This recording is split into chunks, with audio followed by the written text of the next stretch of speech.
Hello and welcome everyone. We're jumping straight into it here. No time for any intro shenanigans here today. I'm late. I just woke up. I'm also Mike Noss. Get these sound settings adjusted. We are actually in this race already. We are on the outlap. So, big hope that everything is working correctly. Alright, nice and raining this session. There is some raining this session indeed. Welcome everybody. Sorry I'm a little on the rushed side because I am literally getting into it. We're rounding the final corner right now getting into this, so. Yes, morning, yes, wakey wakey. Precisely. My alarm decided to go off, but I didn't wake up to it. This is the first time I think that's ever happened to me. At least in the recent days. I have been, yeah, honestly. But anyways, we're racing here in Emilia Romagna. Trying to get the right freaking HUD up. There we go. We have leading the way Andreas Borchers here as we're getting ready to go green. Heading down the start-finish straight. Luis Castro behind him. Jan Gray in P3. Nate Rogers, 4th position here. Now Schlieder in 5th. We got a couple pit lane starts. Shane Reese and Renato Dornales. And 6 hours on the clock. We are getting ready to get into it here. It's going to be a wet one. The weather conditions looking very wet for the start, but we're green here at Emilia Romagna, the Autodromo Internazionale Enzo Edino Ferrari, and it's a great start for P1 as we're heading down to the first chicane. Into the madness we go. The Aston Martin down the inside for P3 manages to take that. We have behind that side-by-side action for Jan Pinheiro. I apologize, Jan. And Kevin Blanchette battling side-by-side as we head into the Schumacher S's. Or rather, they're not Schumacher, it's Villeneuve, that's right.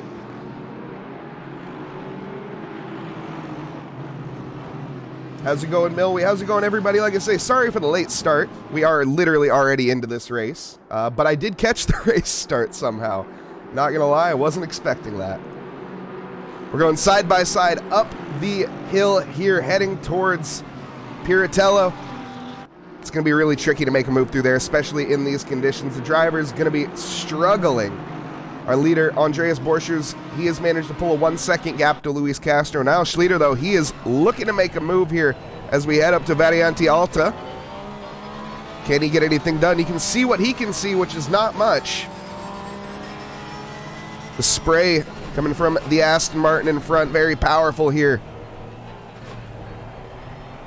And yes, the professor in here as well. Got some pigeon racing love. Blue, do you want to join me now or later? Now that I'm actually here. It's up to you.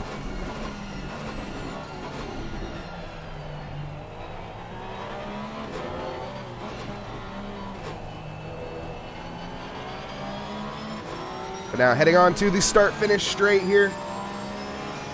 Down towards the infamous T1 once again, Tamburello, completing our first lap here. It's a exactly 3-mile track around the hills here of Imola. Of course, everybody knows the track as the Autodromo Internazionale Enzo Edino Ferrari. And here we go. This is going to be the move attempt. Okay, sounds good, Blue. Making the move into Villeneuve here. Now Schlieder getting his elbows out, and we see Jan Gray out onto the gravel, and he loses a position to Kevin Blanchette as well. Immediately, Jose Guzman trying to take advantage as well into the hairpin. It looks like he will get that done. The cameraman not able to catch that, though.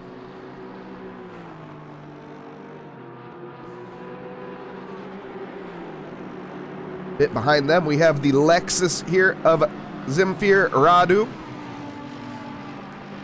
He is looking to make the move here onto Ido Kops.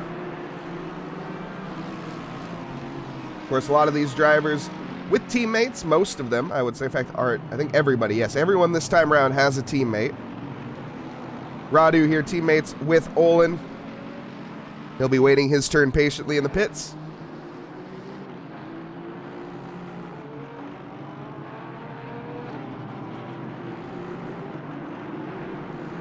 Bit wide there for the Lexus, but that Lexus looking pretty planted in these conditions, to be completely honest. Edo Cups. The Slovenian? Is that the Slovenian flag? I hope I didn't get that one wrong. Road America and Road Atlanta and ACC, yes, I agree. I want those tracks as well. Road Atlanta is one of my favorite tracks. Maybe my favorite track in America.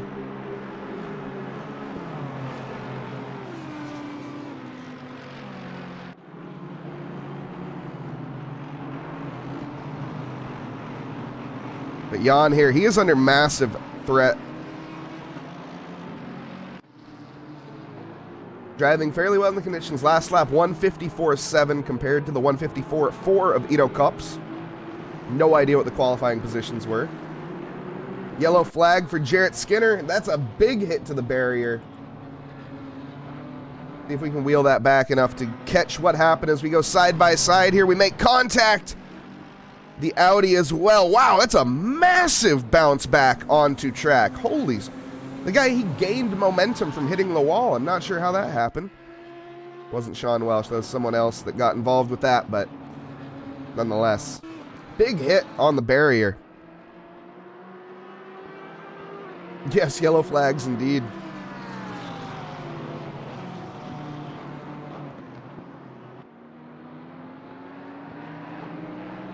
And I also have forgotten to get the pit wall up.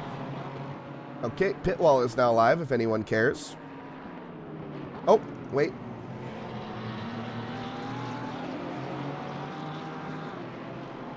Now it's live. I think. Anyways, Provolone in chat as well, welcome. Did it work? No? No, it didn't work. Okay, let me get it to work.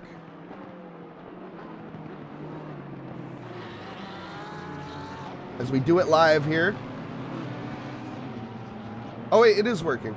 Never mind.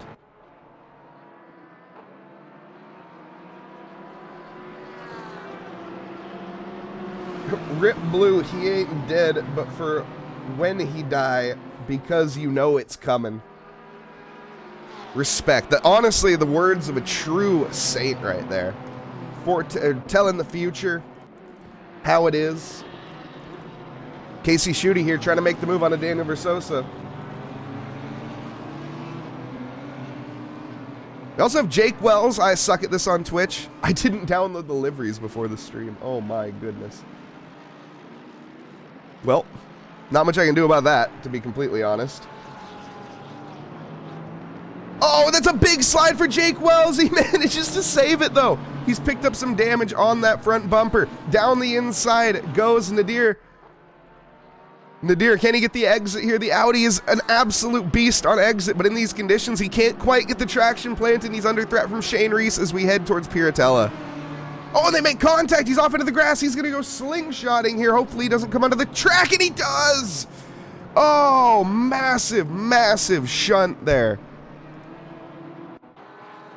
As we see the battling between him and Shane Reese get way too frisky. They make contact, he gets sent onto the grass and just sends it into the side there. We also, while this happened, Jake Wells and Ismail Kobus in the Pigeon Racing looks like they've managed to pick up an incident together potentially. Ismail Kobus there. And it looks like Jake Wells had a spin on his own, actually. Both drivers spinning on the same part of the track. Jake Wells rejoins in 23rd, along with Ismail Kobus in P24. The Jake Wells, he's going to be teammates with Mike Patrick and my boy Blue. So Blue, not quite in the car yet, and we're already crashing.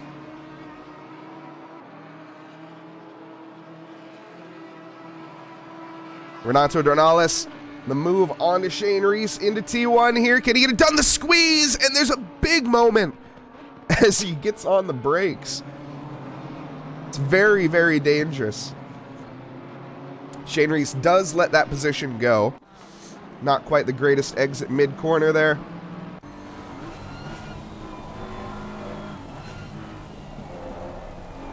As I didn't really mean to click that button, but it gives you a decent view of what's going on.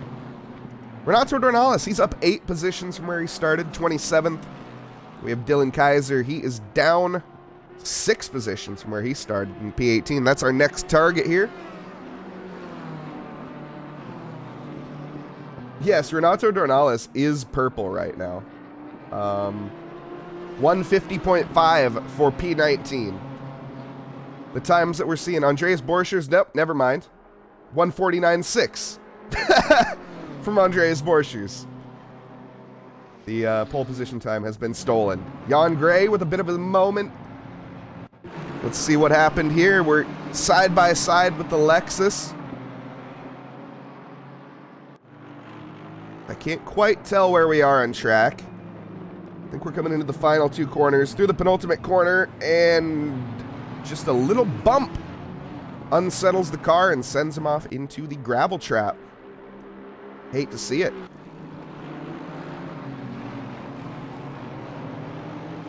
Ido Kops trying to make the move here. I will say, at least I already have most of the liveries.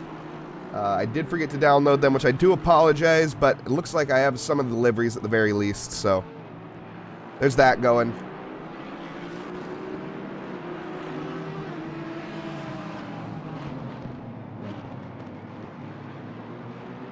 Jake Wells battling for position with Potts Weaver. Not much of a battle, to be completely honest. Both these drivers with not quite factory condition cars. It's 3 Germans with damaged cars down at the bottom. Oh, and make it a 4th. The Swissman driving the German car. He has joined them, stranding himself in T1.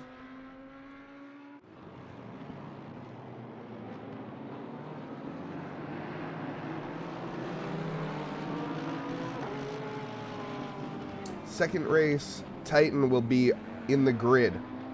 Not sure what you mean. Unfortunately, oh, I see what you're saying. Okay, I see. That happens, man. Sometimes you just can't make it to Italy. Italy's got some pretty strict travel regulations. And, you know, even with your passport and getting everything situated, as you can see, I was late here this morning because I was dealing with the Italian cops. Speaking of cops, Ido Kops up in 9th position. I don't want to keep saying the Slovenian driver until I know that's the Slovenian flag. Let me just double check. Hi, cutie. Hello. It is the Slovenian flag. I was right. Look at me. Am I on push to talk or no? Wait. Hold on. Wait. Oh, my Discord mic isn't even selected. That's why. You are. Hello. No, I'm not on push to talk. My mic wasn't selected. How's it going, Dom? Ah. Hola. Yes, welcome. I can see you guys' race not off to the greatest start. Yeah, you know, as far as strategery goes, you know, we thought we had one thing set up and we didn't, so it ended up biting us. But Jake is doing a fantastic job in that car. He's mitigating the damage that we have. We get about 13 seconds. Bonnet's coming up a little bit, but we're doing it a-okay. Started in 18th, down into 21st after getting bopped down almost to last. So we'll take it. The Gt3 team is trucking along. So yeah, wet Imola. Of course, your bus got delayed due to the severe weather, right? Yeah, it did. So, unfortunately, you know, I was leaving the hotel this morning, and actually, like I say, I was saying in the chat, I got pulled over by the Italian Razas. So I'm not fully, you know, honestly, I was going too slowly on my way, so they pulled me over because I wasn't going fast enough. All the guys in the truck got tickets. It was quite insane. I wasn't expecting that, to be honest. What I really wasn't expecting. I made it just what fine. A move from Petrovics. But yeah, you're with the Yitcows racing team this time around, so you guys got your travel all situated, clearly. But yeah, I personally, big fan of Imola. It is probably personal bias. one of my favorite tracks in the game. I love it in F1, like in real life. Watching F1, I know some people don't necessarily like it, but I think it's really pretty to me. So I'm hoping people have the same opinion as I. But it is pretty sick track. Yeah, it might be good racing. Might be the most famous F1 track, to be completely honest. One of, yeah, I would say. Well, not because of the driving, more infamous, I should say. Yeah, I would say famous or infamous for being famous, but or famous for being infamous. Let me switch that around. Muff with the subscription smoking the show, saying good morning. Let's go. Good morning indeed.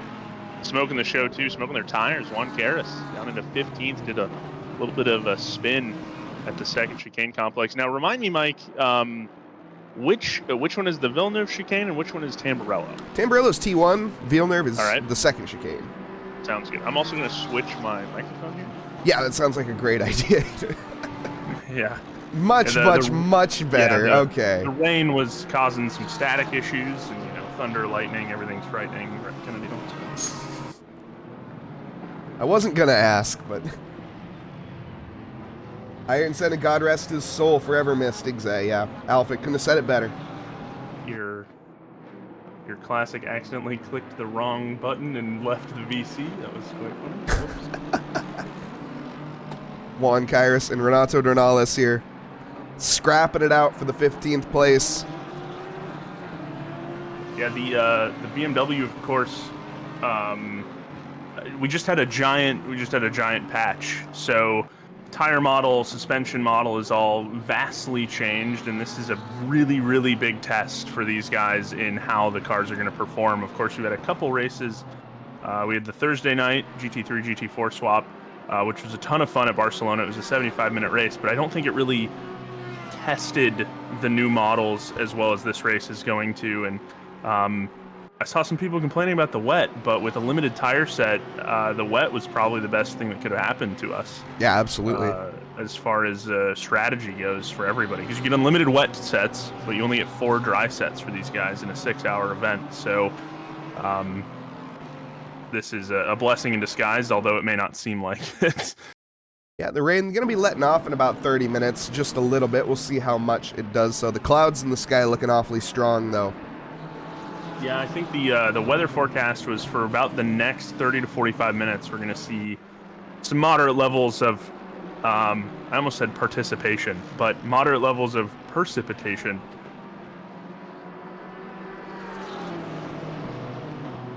Also, I'm on board with the Quebec Quasar here, number 420, Kevin Blanchette. He's trying to hunt down the 37 Roush leader who had a killer quali. And ended up currently now in 4th place. So I will get picture up momentarily. Or rather, the guys in the truck, they're working on it. Yep. Yeah, the static from the lightning is causing some issues, of course. And hopefully this button should make it work. Ladies and gentlemen, we got him. Got him. And yeah, this is going to be fun to watch. People trying to run the V at 1.9 in the rain. Brilliant move today. It is going to be quite intense. I think the rain really lessens the physics change. You don't feel it as much because you're just slipping and sliding, aren't you? Yeah. I haven't driven in the rain yet, so it's been Mr. Wells for the most part. But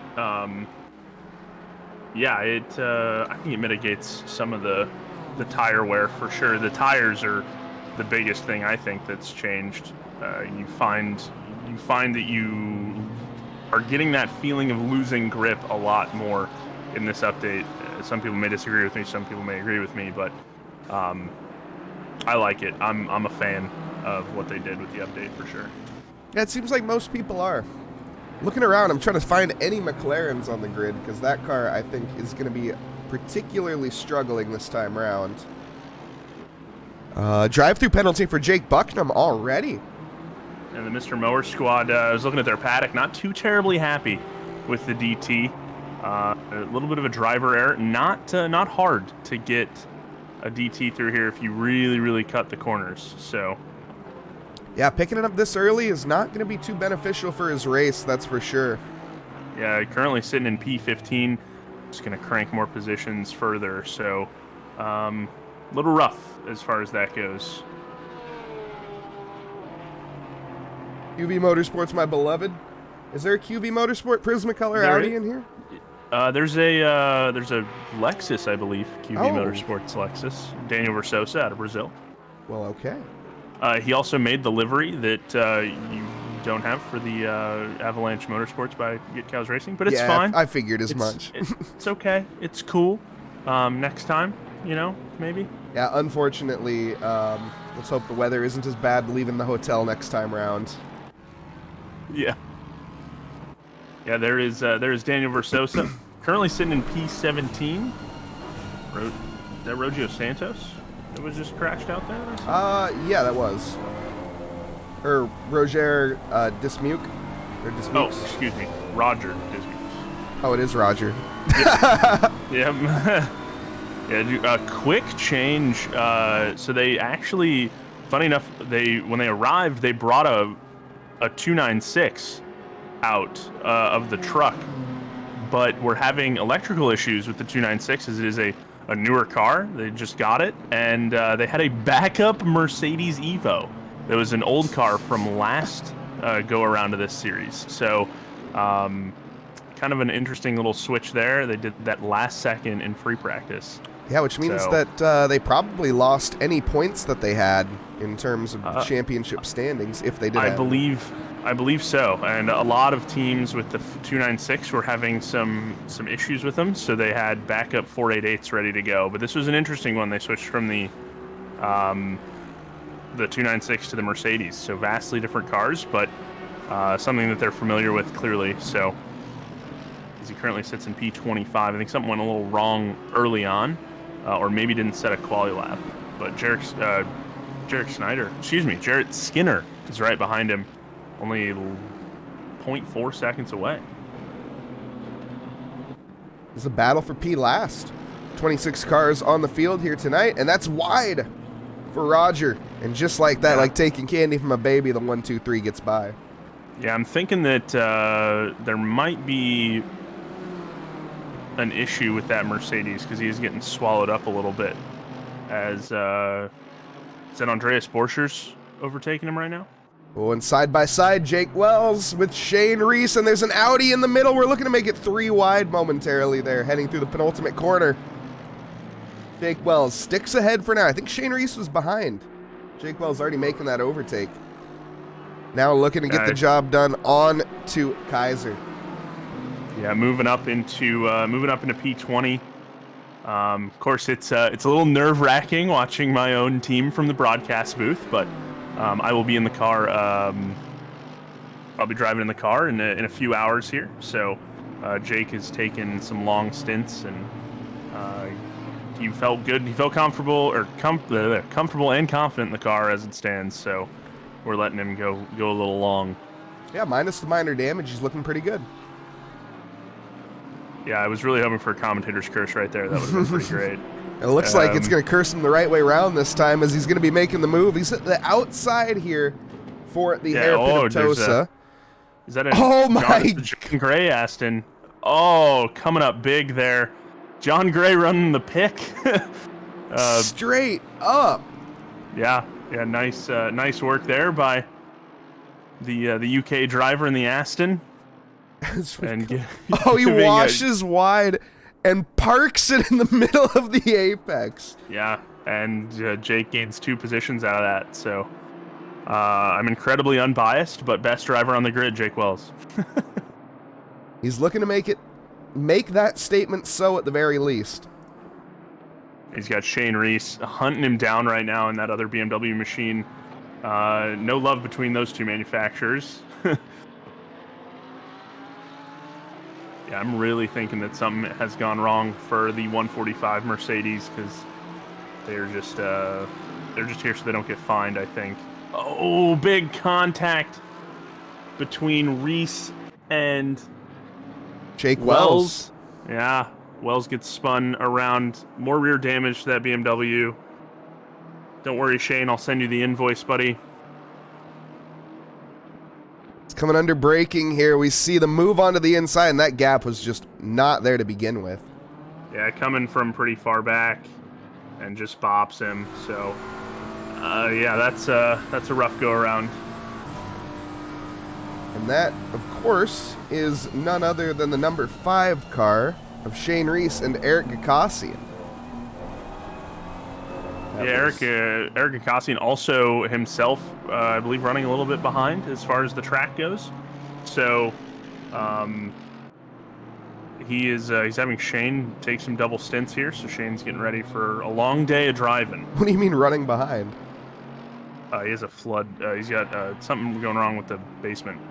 Oh, shoot. Yeah, so that is an actual, he's actually dealing with water.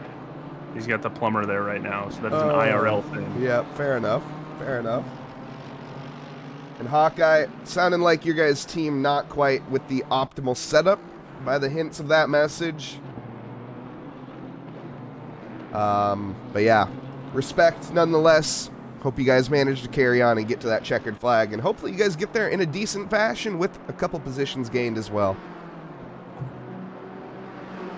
Oh, there's 2 QV cars. I wasn't caught up with Twitch chat. 63 as well. Oh. I was aware of Danny V, but also Dornales looking in on Cops. Cops? The 696. I think it's Kops. But it is the Slovenian driver, of course. Very cool.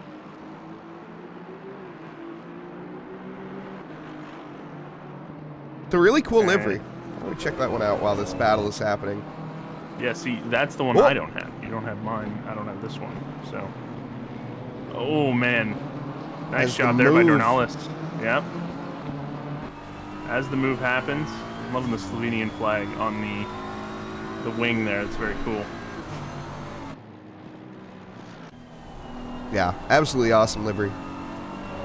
The 23-488 of Dvorak. All spun out at the, looks like that was the Villeneuve chicane.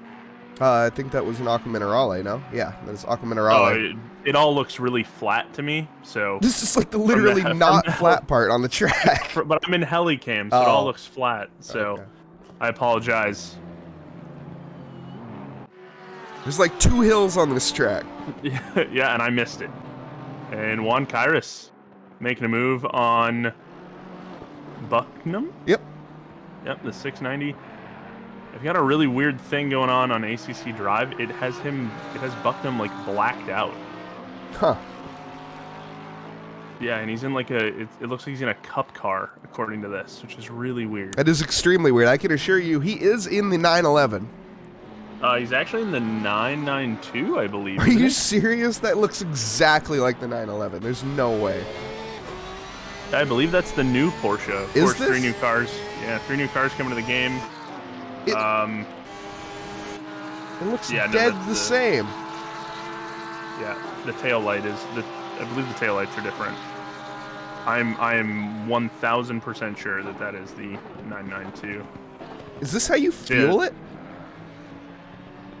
Yeah, right there in the hood. Okay, interesting. Yep, the frunk, if you will. Yeah, the 992, the Lambo, and the 296.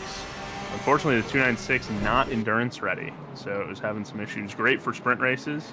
Saw a bunch of people in Low Fuel Motorsports running it at Kailami this week. Not set up for endurance racing quite yet, so. Oh, there we go. You're both right.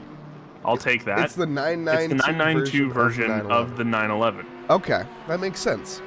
That's kind of, not really. That we're both right. I know, right? Chalk that one up in the history books. Oh no, Renato Dornales and Jan Pinheiro? Yeah, something along those lines. I mispronounced the heck out of that name multiple times. Pinheiro, yeah, I think you're right. Yeah, the 221 Aston. In the cranking right into Dornales. The that is not how you pronounce that. And Dornales is just having his own little incident. Seeing Jan and saying, "Hey, I thought that was a pretty good idea." I'm doing the same thing. Yeah, it wasn't. I thought they came together. Nope. Oh, some nerd stats coming from Prime there. The old ones are the 991.1 and oh my goodness, I hate Porsche. Just come up with an original name for your car like once. They're just glorified Beetles anyways.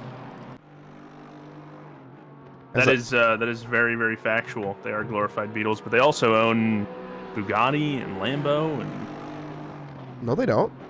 No, VW owns Right. them. Yeah.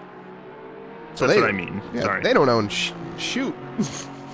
They don't own nothing. No, they don't own anything. They are owned. Petrovic's, they're going really defensive down the straight. Casey Schutte, he looks quite patient behind in that BMW, the Tracklicious Enduro C. Who is he teammates with this time around? Mike Burkov and Professor Chronotis. Yeah, Casey Schutte had some decent pace. There was word coming out of that Tracklicious C garage that Chrono wasn't having the best to go around in the M4, but Schutte and Burkov were doing A-okay. So we might see a little bit of a shorter stint then from Chronotis, but hey, he might get a hold of that wheel and get his head down and get on with it. Let's see. Maybe these wet conditions are what he needs. Petrovic's, though, the wet conditions not helping him out too much. As we come into Pirtella here, heading down towards Aqua Minerale. Got Casey Schutte right on the tail, and whoops. A little too deep onto the curbs, early on the throttle, and that sends pirouetting around. Casey Schutte wanting to following him just a little bit, too. Yeah, the funny part about this is that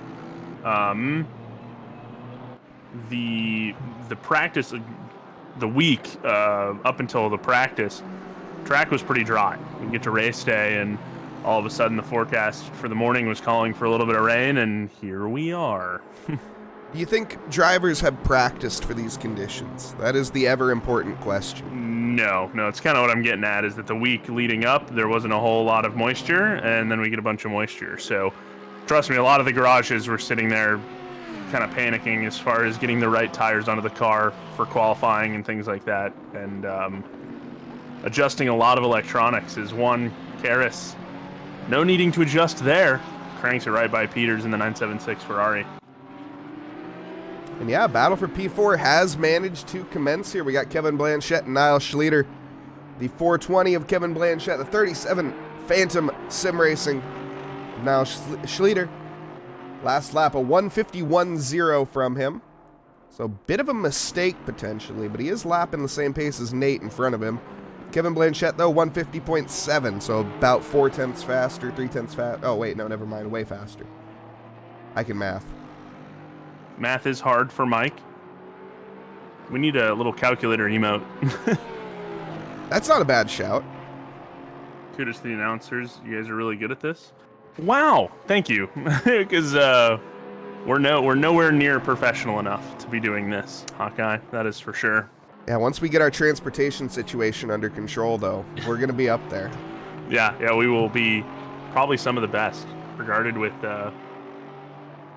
Murray and James Hunt. I think that was probably the best commentating duo ever. Yeah, I think that's what most people compare us to, is that. Yeah.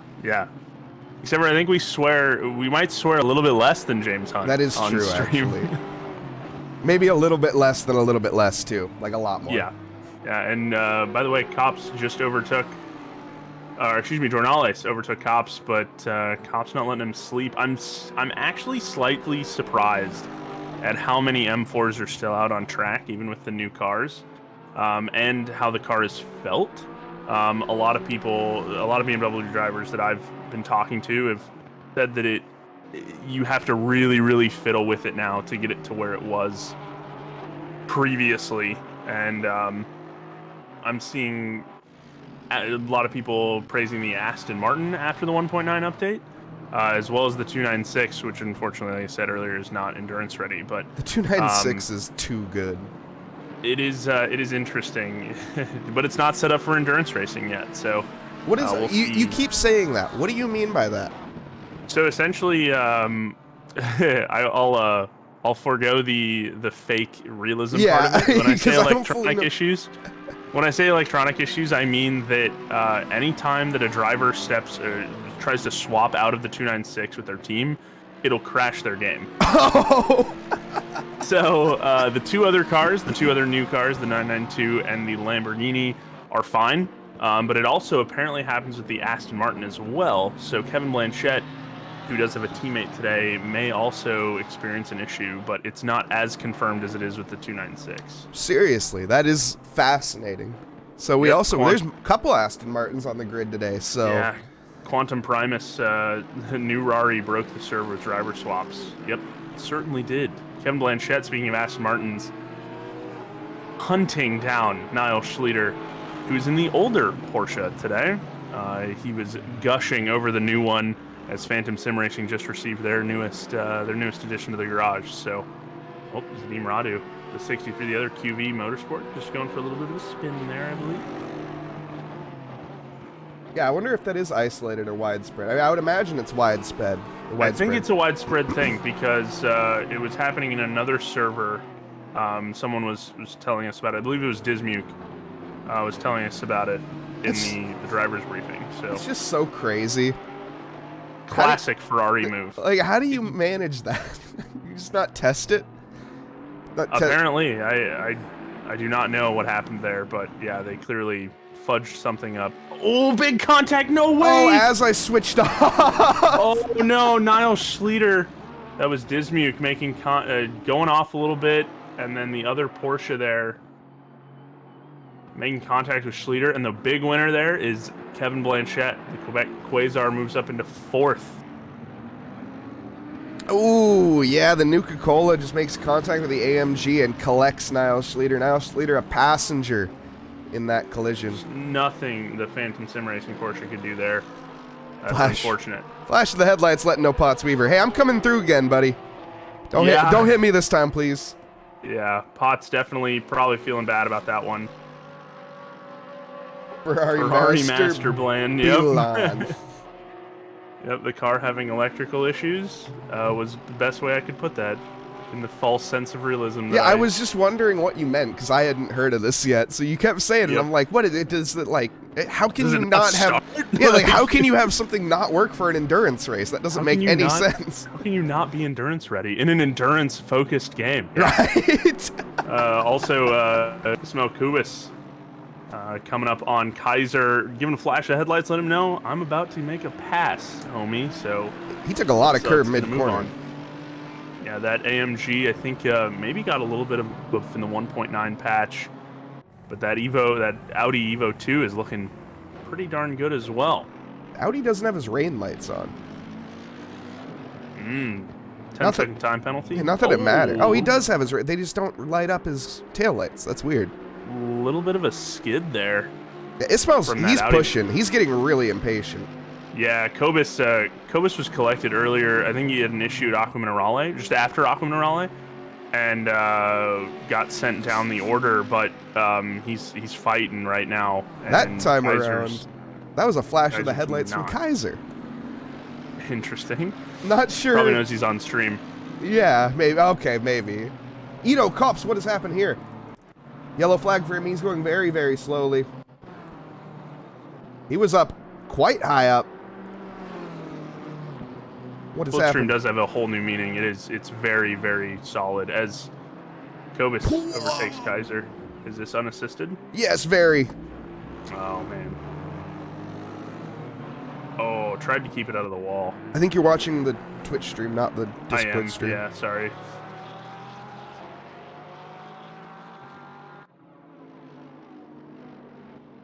Casey Schutte, though. He's managed to find Ito Cops now after Ito made that mistake. Yeah, there's that gradient, that beautiful purple to blue to magenta gradient that we've grown to love. Oh, and the little Trackalicious sticker on the inside of the mirror. You gotta love it. Love that. And Casey Schutte hunting down Cops now, and you gotta think Cops is probably a little frustrated and maybe overdriving a little bit now, and he's got that damage too, so side by side, great shot there. The guys in the truck. I didn't even realize they were side by side. Yeah, it was pretty solid. But nah, leaving him in the dust. A little bit of understeer from that from that Cops BMW. So, oh, talk about understeer. Casey Schutte sends it into the gravel trap there. Me going into first person there, put a weight shift on the car or something. Yeah, New Mike, we've been meaning to passenger on tell you we board. got you a gym membership for your birthday. So. Oh, wow. That's really rude. Armand's Petrovic's giving a bump draft to Juan Karas there. That was a little love tap, a little smooch right there on the rear. Juan Karas not succeeding the position, not losing control of the Audi either. That was pretty impressive. I would have absolutely lost the car if Armand's hit me right there. But the 69, nice Mercedes from ZDR, just hitting into 14, trying to make it into 13th. Commentators have cursed the drivers 24 times. Thank you. That commentators curse course brought to you by Sargento. Yep, the Sargento Cheese commentator curse board. None other. We have Provolone in chat representing it. Of course, he was the one to ask that question, just getting in his necessary sponsor time as well. Yes, yeah, it's contracted sponsorship time. Also, Matt Comiskey. Matt Comiskey is now taking over the 14 Aston Martin, previously driven by John Gray. Ladies and gentlemen, we've had a successful Aston Martin pit stop driver change. Yep, that we have. So Matt Comiskey, box 3 driver in the races in the Silver League. Petrovic, though, rages on the battle with Juan Karas here. The Austrian driver? He's Latvian. Latvian, okay. I was gonna say that's not the Austrian flag. I know that, so that's. I did curse Justin Beachley. Not even. I did it telepathically, like Professor X. It was great. For me, it sucked for Beachley, but it was fantastic for me. I gained two spots out of it. So. That's just one of those talents that you pick up in the booth, I suppose. Yeah. Yep. Yes, he gets superpowers. Yeah, Latvian names usually end in an S sound. Okay. So, yeah, you have like Gudlevskis, Mirislikins, which is an S at the end, and Kivlenix, which is a S at the end. I'm assuming these are all hockey players. No, absolutely not. Why would you think that? That's how I picked up on that, was that they all have this sound at the end. Okay, fair enough, fair enough. And the big maroon flag helps too. But yeah, making hockey my personality was probably the best thing I could do for myself, right? Dude, the Kraken's lost, man. Kraken. There's no S at the end. I know we were just talking about S's at the end, but there's no S at the end. Yeah, but when I'm talking about the plural... No, it's just the Kraken lost? No, that doesn't... Yeah, yep. That doesn't sound right. I know, but that's how it is. Yeah, like but I don't care. When the care Tampa Bay how Lightning it is. the Lightning lost. The Avalanche lost. That's it. I named 2 Blue Jackets, 1 deceased, 1 alive, and then I named a Tampa Bay Lightning. Chat, you hear this guy? They're all the same. They're all in the same organization. Yeah, naming Blue Jackets legend. What up, Eric? My buddy, Eric, big hockey guy himself as well. But of course, we're watching some guys skate on wet asphalt right now. Isn't that right, Mike? Yes, we are. Petrovic, he is chasing Juan Karas. Closest battle on track right now. Guzman hunting down Zadim Radu in that 63 QV Lexus. And man, I really wanted 1.9 to make the Lexus really good. It's an absolute tire monster, according to Versosa. Oh, and Radu goes way wide at Aqua Minerale. That's the Williams Esports line that he was taking there, and he's gonna get swallowed up by Dvorak as well. So, not great, Bob. Not great. Also, I don't care. I believe you that it is Kraken, but yeah. You can pluralize something that's singular. No, it's like when people in the Midwest here say, "I went to the Walmarts." No, you went to Walmart. But nobody says I went to that's the different. Kroger's. No, I went to Kroger. No, it's the Kraken. Promise, champ. But there's multiple Krakens. No, there's just one. It's a mythical creature. There's one. When you say release the Kraken, being funny, you don't say release the Krakens. You might. No, because there's only one Kraken. You never know. What if there's 2? then I don't know. We gotta talk to Davy Jones and his squid face about that. I'm just not okay with this. Just trying to sink in one Pirates of the Caribbean reference every stream. Let's see if we can do it. Good luck.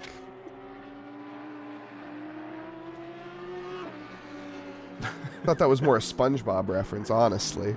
No, Davy Jones? Yeah, Davy Jones' locker.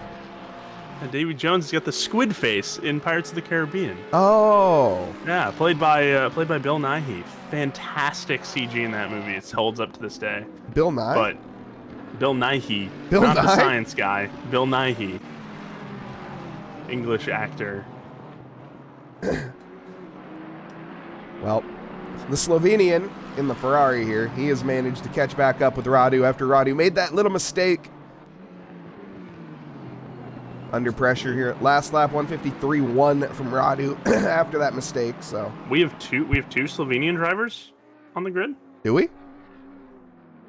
Oh, Yeah, you're right. you We just do, said- because this livery is not a livery, so we do have 2 Slovenian drivers. Or, no, never mind. I was gonna say, or did they change? No, they didn't change. Ido Kops, he's the other one. Yeah. Cops and Turbovsek. I can't say it quick. I apologize. Turbovsek, maybe. There's no R. There's a Terbovsek. Oh, there is an R. My brain got rid There's of no the R, Mike? My brain got rid of it. It's fine. It wasn't necessary. You know these hands are rated E for everybody, dude. Turbovek. There's an S in there, champ. I wonder if it's silent. Turbo. Any Alrighty, the Slovenians? 23 Ferrari car. Sitting here in a nice little cluster of drivers between Radu, Dornales, and I think that's Pinheiro behind him? No, Pinheiro's a little far back, but a nice little three-way battle here. And then right ahead of them is Jose Guzman. Because it's Bostonian. It's Slovenia, not Slovenians. I hate to break it to you. Oh my god. About to rumble in the booth, drop the gloves, boys. Yep. That's more Slovenian drivers than there are Slovenians. Yep, not a very populated country. Also, another fun hockey fact: Anze Kopitar, Slovenian, only Slovenian NHL player. So there you go, guys. Eric's gonna. Thankfully, this is too far into the stream for Eric to go back and watch, so we're good. This battle is heating up here, P7. Absolutely, yeah. And Guzman, it's actually for P6 because Guzman is right ahead of them. So Guzman, Radu, Turbovsek, Dornales, all duking it out for that P6 spot. And we do have live stewarding here at this event. Looks like Radu, he managed to pick up a 10-second penalty for presumably causing a collision. Yeah, not great. And he just made a little bit of a send on Jose Guzman there into that second to last corner, which is great overtaking spot, but you got to really make sure that you have the space and the time to commit to it. We were naughty and spun the Aston. Bad boys. Bad boys. That'll do it. Jared Skinner down in P23, he also has managed to accumulate a 10-second penalty, but wow, this is hot action. This is hot action here. Dornales. Oh! A little bit of a bump. No. Oh, man. Oh no, there's bumping and banging through and throughout, and there it both goes. drivers in the gravel. Yep. Turbovsek, a little bit of a sketchy rejoin there, but didn't hit Skinner. And yeah, Dornales and the 23 Ferrari, they end up coming together. Oh, big one. Yeah, that's just it's a little bit of a bummer. Might see a 10-second penalty coming out of that. We'll see. Yeah, of course we're not stewards, but I would say that that would be causing a collision. But I don't really know who's at fault because Dornales hit Turbovsek first. So we'll see. We'll see what the ruling from race control comes up with. Yeah, I don't think it matters that he hit him first. Because you'd be contesting that one collision. You're not contesting the other one. But it might just be a racing incident. It's wet. It happens. It is wet, yeah. It was wet, hot action that we were getting through the first sector there, so. Always here at Trackalicious, we get the wettest, hottest action here. Oh, I can't wait to get fired for that, Mike. Roddy. We are entertainers first, so I just ended up getting the overtake done, though. LOL. The key part of that sentence, Jason, is the LOL.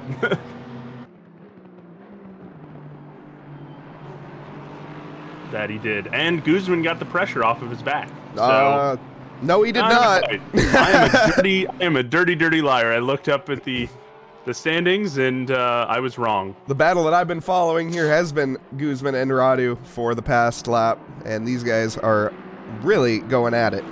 Yeah, the other QV Motorsports Lexus is also hunting down a Ferrari of Peters in the 976. Currently a battle for 17 and 16. So QV Motorsports a little aggro today. Of course, we got about little over 5 hours left in this event. Of course, this is the Trackalicious 6-hour endurance series. This is ran once a month for the next couple months. And I'm not remembering what our next race is. Luckily, I already have it up. It's the Nürburgring. Look at that. Great track to run for 6 hours. Of course, we just did a 2-hour series there not too long ago.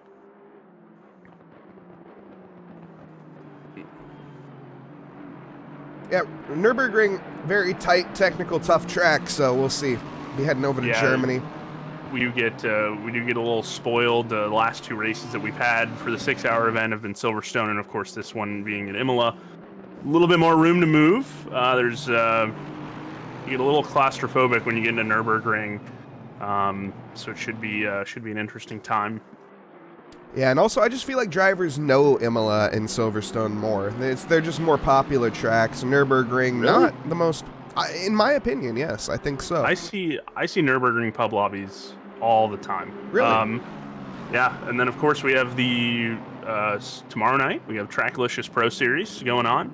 Starting at 8:30 Eastern Standard Time, or Eastern Time. Time change changes the name of what I call it, so it's Eastern Time. And we're racing in Belgium. Mike and I hop on a train and grab all our equipment and head to Zolder. Yes, indeed. Yep. Zolder. Pretty excited for that is a tight, tricky, technical track. Yeah, imagine a 6-hour enduro there. Oh man, you'd be exhausted. I want to make it happen. Also, we got a pit now for the Slovenian of Cups, the 696 M4 coming in and getting their stop done now. Of course, there's a 65-minute stint timer for this event. Dornales, I think, defended that position again from Radu. Radu still with that 10-second penalty. So once we get to that pit phase, we will see them separating. Both these drivers have been out for 51 minutes since the start. Yeah, and Kevin Blanchette hunting down the 144 of Roger as they battle for a podium position. And not a giant grid for this race. We got 26 drivers. Silverstone, I think we had about 10 more drivers, but as Mike pointed out, it's a little tough getting to Italy right now. Yeah, travel restrictions are ridiculous in Italy. I just don't understand it. Yeah, you were just not going fast enough. Yeah. All the planes go about 200 miles an hour faster than a standard 747, so... Like, I mean, I guess this is what I get for driving the company Aventador. It just... I got a Fiat Panda. You got an Aventador? Ooh, was I not supposed to say that? Oh man, I gotta talk about my employee wellness around this place. We have another Slovenian driver out on track here, Marjan Kodermans, because you said they end in S even though there's no S. Latvians end in S's. Oh, shoot. Slovenians don't end in S's. Latvians end in S's. Great, now all of Eastern Europe hates me. Yes, they do. Grab your pitchforks and torches, folks. I'm selling them $5. Holy smokes, that's a lot of money. $5 for a pitchfork and a torch combo? Oh, they come in a bundle? All right, fair enough. Yeah, it's a bundle deal. Yeah, all right. Show up at your house. I have your address, terrible. your phone number, your email. Yeah. Jake Wells of the 614 Avalanche Sim Racing by Yit Cows Racing. Yeah, hunting down P19 of Kaiser in that 48 Aston Martin, or excuse me, that 48 Audi. And the picture-in-picture's got the really sweet livery on, so we'll just do this. Yeah, it's the 103 car that he joined in, but we're car number 614, which is hilarious. So we have a 103 badge on the car, on my livery screen, but we're actually car 614. So. Whoa, the fight for P3 happened very, very suddenly. Yeah, there we go. Kevin Blanchette wasting no time. Look at that, the split stream. Split Just stream? getting that nice little split stream. Slipstream? Yeah, whatever. Aero advantage. You got a nice little toe. You got a nice little toe there, and gets it right past the Aston Martin brethren of Roger. The drafting, you might say. Yeah, the drafting. Aero advantage. And Peters looking to hunt down Bucknam. Bucknam in the Mr. Mower Porsche. And that 690 car. Bright pink, hard to miss. Yeah, Jake Bucknam, he is not a Porsche driver by heart, is he? Recently, no. Just got a nice sponsorship with Pepto-Bismol, hence the car color. And decided to drive the Pepto-Bismol Porsche. Fair enough. Nice little alliteration there by myself. I know.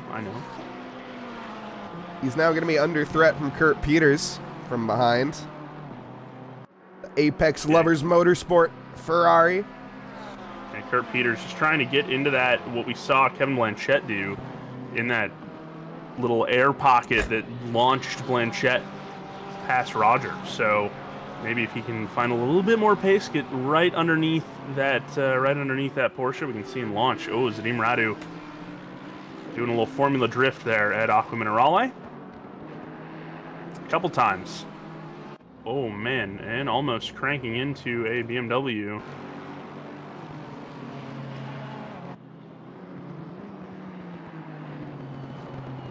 Daniel Versosa also wanting to join into the conversation of that P14 spot. Oh man, yeah, that was not the greatest rejoin. Dylan Kaiser that was here. Boderman there. He's gonna be rounding. Oh, we're not on the part of the track I thought we were on. Never mind. Rounding. Yeah, the hairpin right there. And Jake Wells did get the overtake done, and got past Dylan Kaiser. So 614 is now leading past the 48 one. Now Ismail Kobus is the next intended target. Is that a GTR? I think I did see a Nissan on the track. Luis Castro in P2. Yeah. I just had to put my windshield wipers on my eyes there, making sure I was seeing that Godzilla right on track. And the number 89 currently sitting in P2 in that beautiful, beautiful machine. He's currently lapping Ismail Kobus, the Brazilian. What flag is that? Luis Castro, I believe that's, I want to say that's a flag.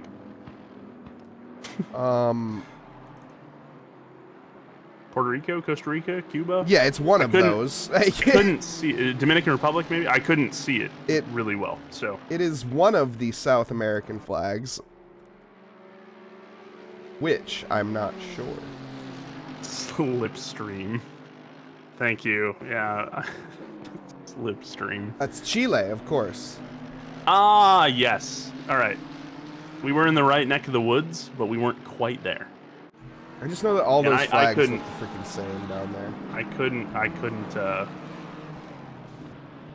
really see it. But Peters, 976, still trying to get past the Bucknam Mr. Mower 690 car.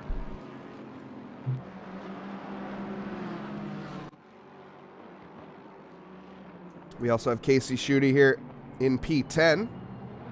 We should see a lot of drivers coming into the pits relatively soon. I think it's 65-minute stint timer. Yep, 65 minutes. Some guys will be double stinting, I believe. Also, here's a little fun fact, a little factoid for everybody at home. Fastest car through the speed trap, 263 kilometers an hour, set by the Quebec Quasar himself, Kevin Blanchette. Well, there you go. Yeah, nice little speed boost there, and he's beating it by about 3 kilometers an hour. No one else is near him, and he's in the Aston Martin, which I honestly thought it would be a Lexus that took that, but no, it is an Aston Martin coming down the main straight there. Vidico to Site 7 chat, welcome. And yes, no livery, I know. I forgot to download. I didn't. The guys in the truck, they're not on it today. Yeah. Also, we still have about, according to the stint timers I'm looking at, still about 20 minutes for a lot of these guys. They're sitting at about 45-minute stints. I think that's right because you opened up your thing slightly later than mine. The guys in the truck are joining me late? That's yes, right. Yes. Yep. There's an hour into the race. They're on 59 minutes right now. I'm a silly little goose. So they got a couple more laps they can complete if they want till they have to make their pit stop at the 65-minute mark. They're approaching that hour mark, so. Yeah. What lap are we on then? We are currently on lap 32 for the leaders. Oh, okay. So my laps are accurate, but my timer is not. Got it. And 28 completed for Roger Dismukes. Oh, Robert Hepburn hopping in that ZDR Mercedes, Canadian driver. Oh, and Dornales taking fastest lap away from, I believe it was Borchers. It was Borchers. Dornales with a 48.635. Yeah. Interesting way that the sector, like the best sectors are split up right now. I'm looking at this, and Dornales has a best sector 1, tied with Kevin Blanchett, but Borchers has a best sector 2, and I cannot see the sector 3 time. He actually has a purple sector 3 time. Yeah. Borchers does have a.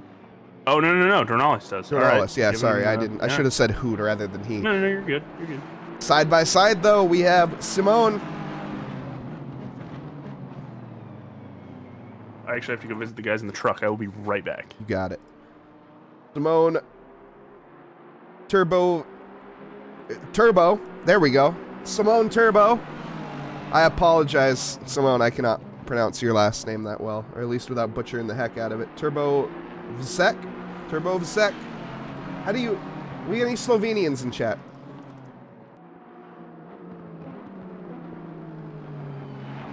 I would like to know how to pronounce this name properly in the fun sim racing car. Simone.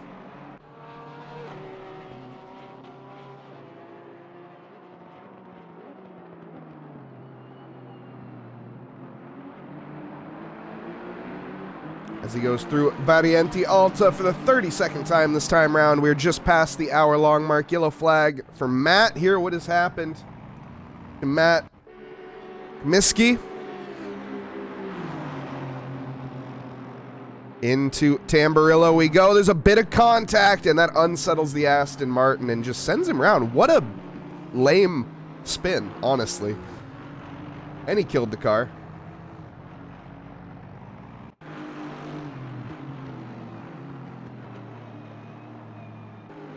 The British of Matt, or the Brit, down in P24 currently. Bit of work to do. We also have Casey Schutte. He has found Jan Pinheiro. No more, though, as he dives into the pits to make his pit stop. Shane Reese chasing down Kurt Peters. As we get to the end of this pit stop phase, we're finding some actual battles on track, which is really interesting. Shane Reese here. We'll probably see him double stinting, as his teammate Eric Dabascicasian has some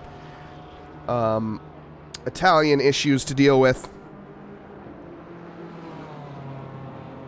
as he had a bit of a water leak on his in his garage here in Italy, so having to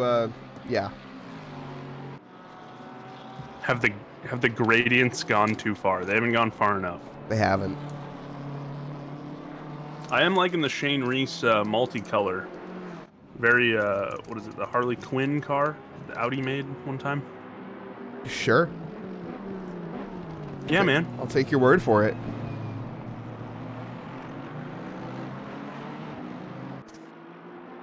Also, I was mentioning earlier, Matt Comiskey sitting currently P23. Ended up coming in second place in our Pro-Am Championship at Box 3. And then got immediately promoted to being a silver driver over there. So he's driving with Box 3 Pro driver John Gray. Former Box 3 Pro driver John Gray, I should say. Simone. And they're doing a pretty good job. Simone was trying to make a move in the pits there. I want to see that again. As we were closing up. Sebastian Vettel moment here? A little bit, yeah. Yeah, I think that spray could be affecting him. The other car just broke way too early. I think that was the spray. Yeah, Dvorak in now. Dornala still holding on to that fastest lap. And we need to see the 65-minute stint timer. Could have sworn. Oh my goodness, these guys are close. Cutting it like extremely close, 30 seconds. You know, just as you do. Speaking of which, I will be right back. Yep. Jason Provolone, the stinky cheese man, is behind the wheel of the Phantom Sim racing car. Chat, don't lose your minds just yet. He's out in 5th place, though. We see Niall Schlieder, who had a very good stint. Some awesome battles throughout the first. Now joined by Jason Provolone behind the wheel. Their teammate as well is Retro Coffin. Retro Coffin will probably be behind the wheel next time around. But for the next 65 minutes and foreseeable future, Jason Provolone will be piloting that 911. Taking a look at the weather conditions, it's going to be wet. It's wet for the next 30 minutes. Nothing changing in regards to that. So we will see. Oh, and also let's turn off picture-in-picture. There.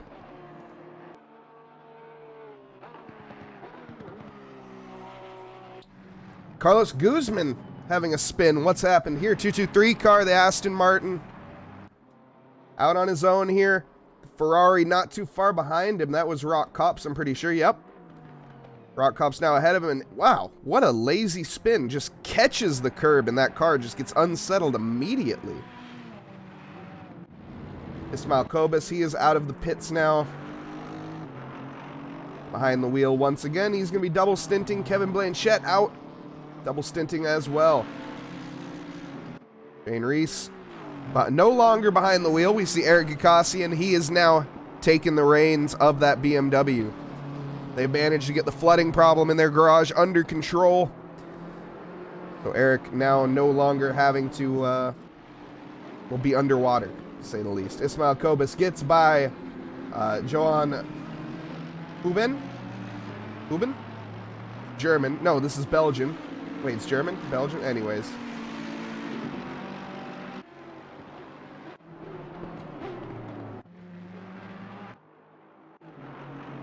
Nate Rogers up in 4th. Kevin Blanchett currently leading this race is Nate Lamlin. Big dog Nate. He is now behind the wheel. Andreas Borschers taking that first stint and driving a masterclass of a stint. 17 seconds ahead of Luis Castro. Luis Castro currently in that GTR. Yeah, nice work in a what's considered a non-meta vehicle. And now we have Andreas in chat. Die Machine.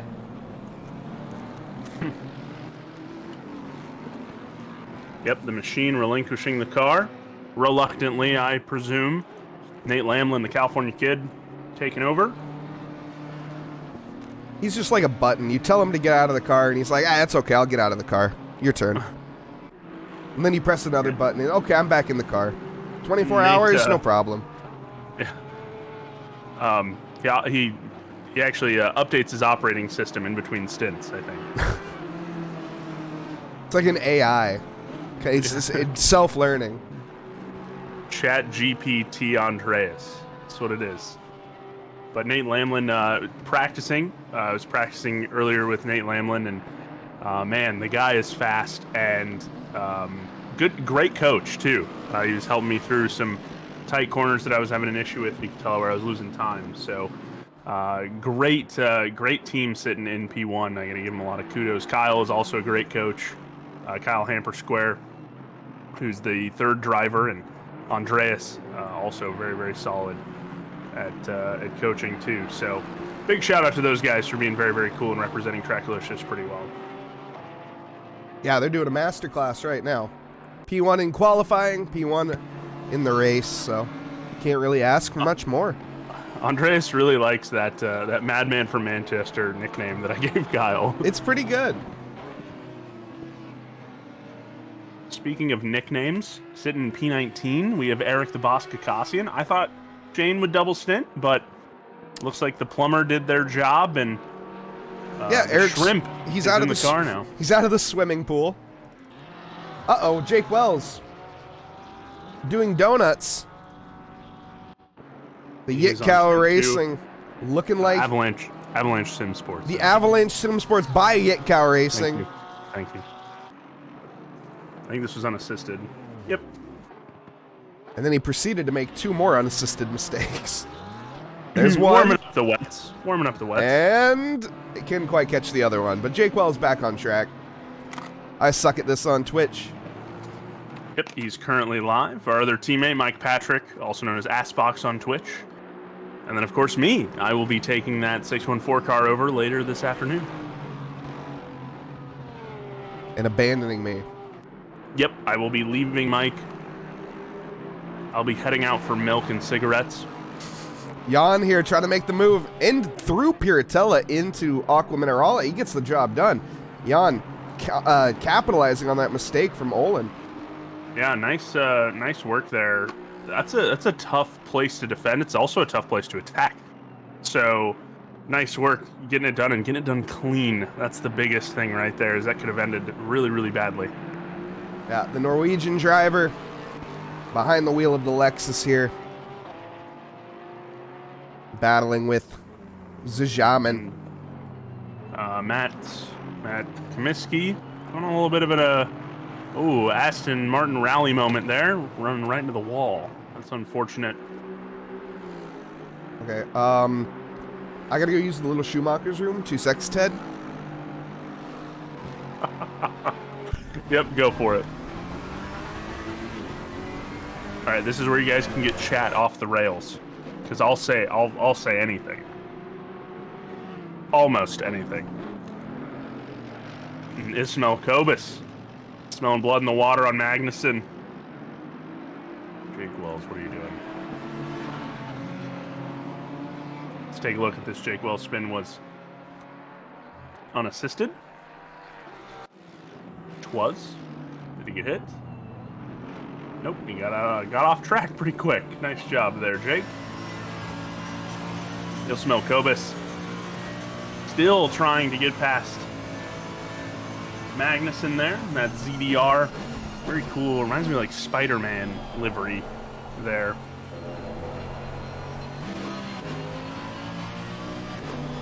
Ismail Kobus just trying to find a lane to get by.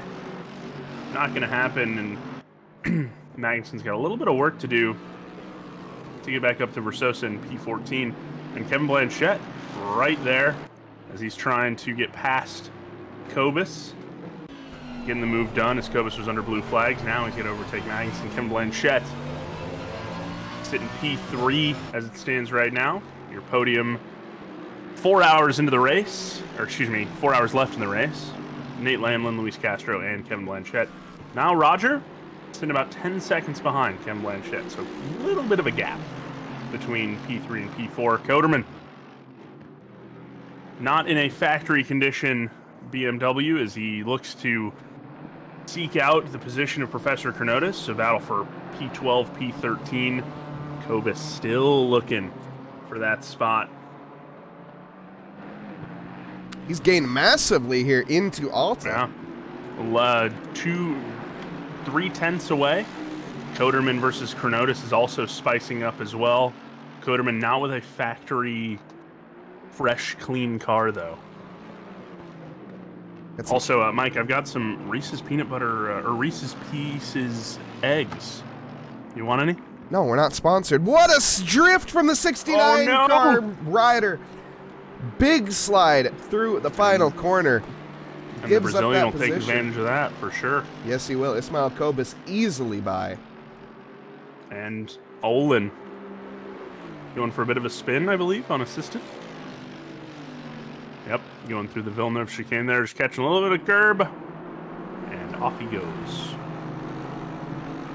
If I had to rank Imola on an F to S scale, where would you put it? This is F easily, being a failure, S being superior, this is right? easily an A track.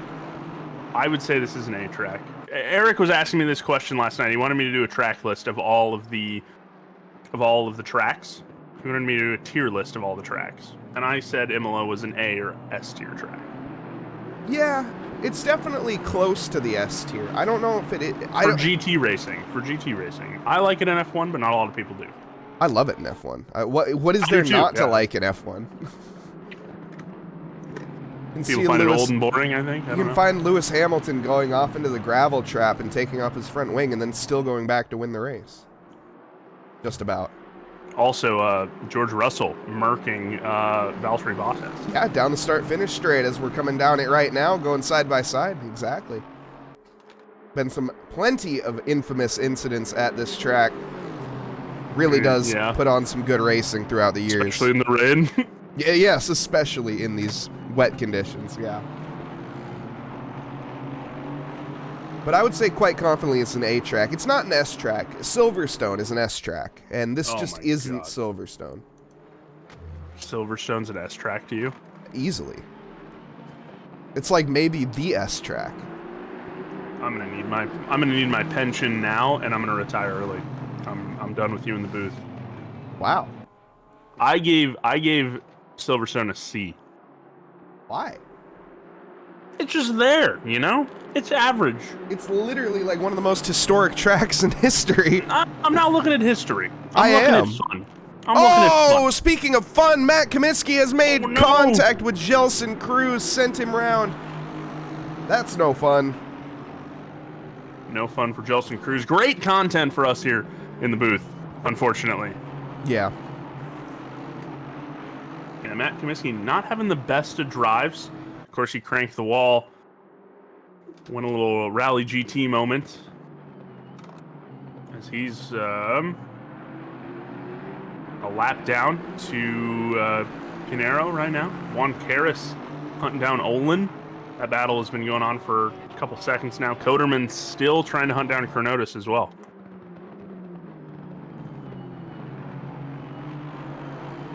Yeah, the battles rage on here in Italy. Of course, the A-tier track known as the Autodromo Internazionale Enzo Idino Ferrari. You have such a way with words. I do what I can. Those specific words. That's it, though.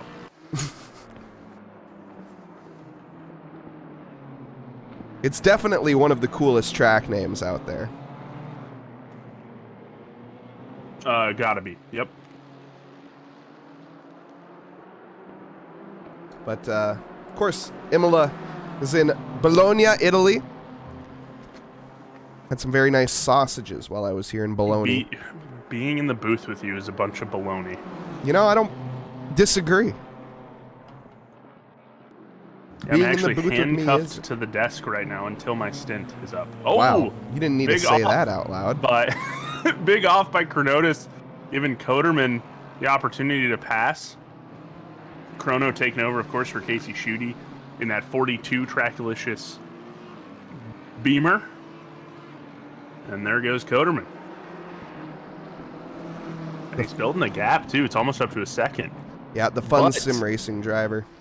That BMW is not in killer condition. Doesn't look like it matters, though. Chrono's driving is not very good condition either. Yeah. Coderman with some pace. Yeah, putting pedal to the metal and getting a 1.3 second gap.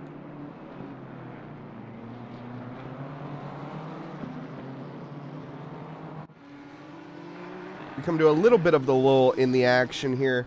About 4 hours, 41 minutes, and 45 seconds left to go. couple drivers have made their second pit stops, interestingly enough. Renato Dornales has made 2 pit stops. How the heck has he managed that and stayed in 5th position? I think he was fixing damage. How is he still in 5th, though? That's incredible. There's a big gap between 5 and 6, looks like. Oh, by the way, Jace Provolone taking over that 37 Phantom Sim Racing Porsche. Big cheese guy. Really? Juan Kairos is not letting Olin sleep at all right now.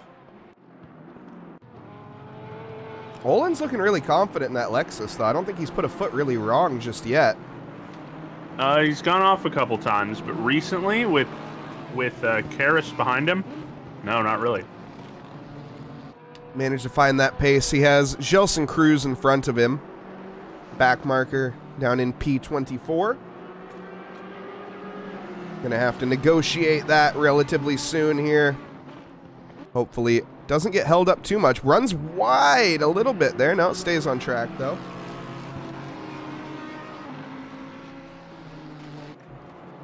And I believe he has an IMSA number plate on there. Who does? The QV Motorsports Lexus have IMSA number plates on them. Oh, interesting. It's a Daniel Verstosa like motif. I love it. Also, Chris Tones taking over that Porsche in the 690.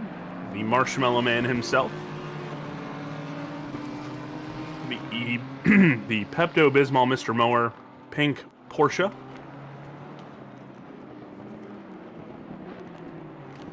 I believe that car actually has a T-Rex face on it, and we don't have the livery. What just happened? Juan Kairos. So Olin goes wide, which caused Juan Kairos to spin. And then Jan just kind of sneaks through, I think. That was a really weird incident. Coming into the penultimate corner here. Oh, he slowed down because Chronotis made a mistake up ahead. That's Cruz up ahead. Oh, that was Gelson Cruz. Okay. Yep. That's a rough go.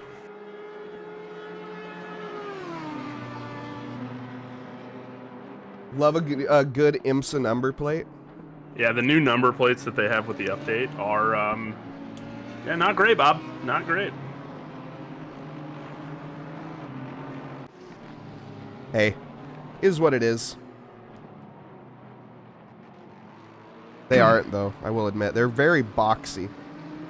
Yeah, they're, I don't know. Not a fan. The other QV Motorsport, I was going to say Toyota. I mean, it is. It is. Chasing down the likes of Professor Chronotis here. Nate Rogers behind them, looking to get a lap done on them relatively soon. Actually, no, that's not Nate Rogers. That's Ismail Kobus, excuse me. Juan Kairos with a yellow flag. This is in Aqua Minerale. What has happened? Let's take a look. Juan Kairos, after that spin, maybe, I said it earlier with someone else too, a little bit of overdriving. Just pushing the car a little too hard in the wet there. Yep, exactly. I am interested to see when the track dries out with this wet race that we've had, these unlimited wet tire sets, the pace differential that we're going to see once these guys get on dries. Once they get quote-unquote unleashed. Yeah, yeah. Well, my lap times will not be unleashed.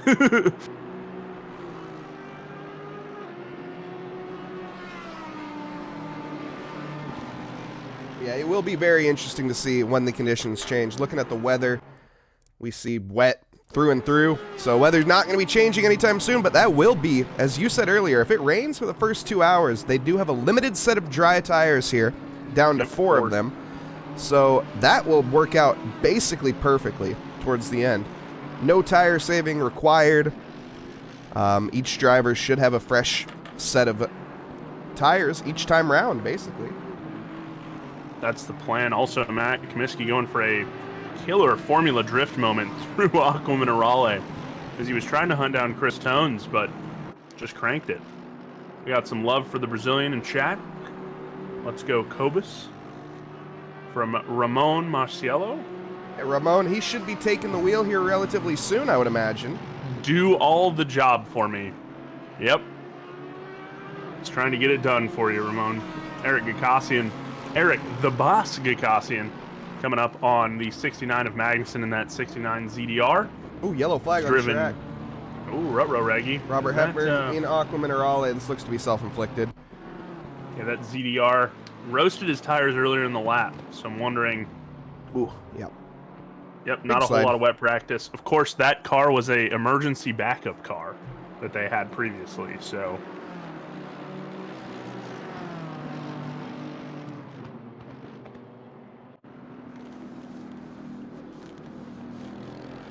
Yeah, Robert Hepburn, he will carry on. Eric Gakassi and Ismail Kobus, he has caught up with Daniel Versosa and Professor Kronotis. This is turning into almost a four-way battle.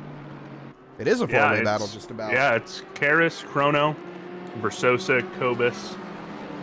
Man, Magnuson's somewhere way back there, but about 15 seconds back there.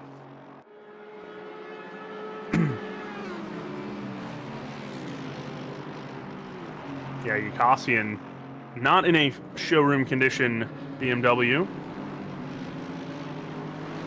Kind of wonder if him and Shane Reese decided to not fix damage, or if Eric shunted it into the wall. I don't want to presume it was the latter, Eric, but it may have been the latter. Eric seems like someone who would always fix his car coming in. I think, and actually, no, I'm 99% sure they did. They had a fresh car coming out of the pits, if I remember right.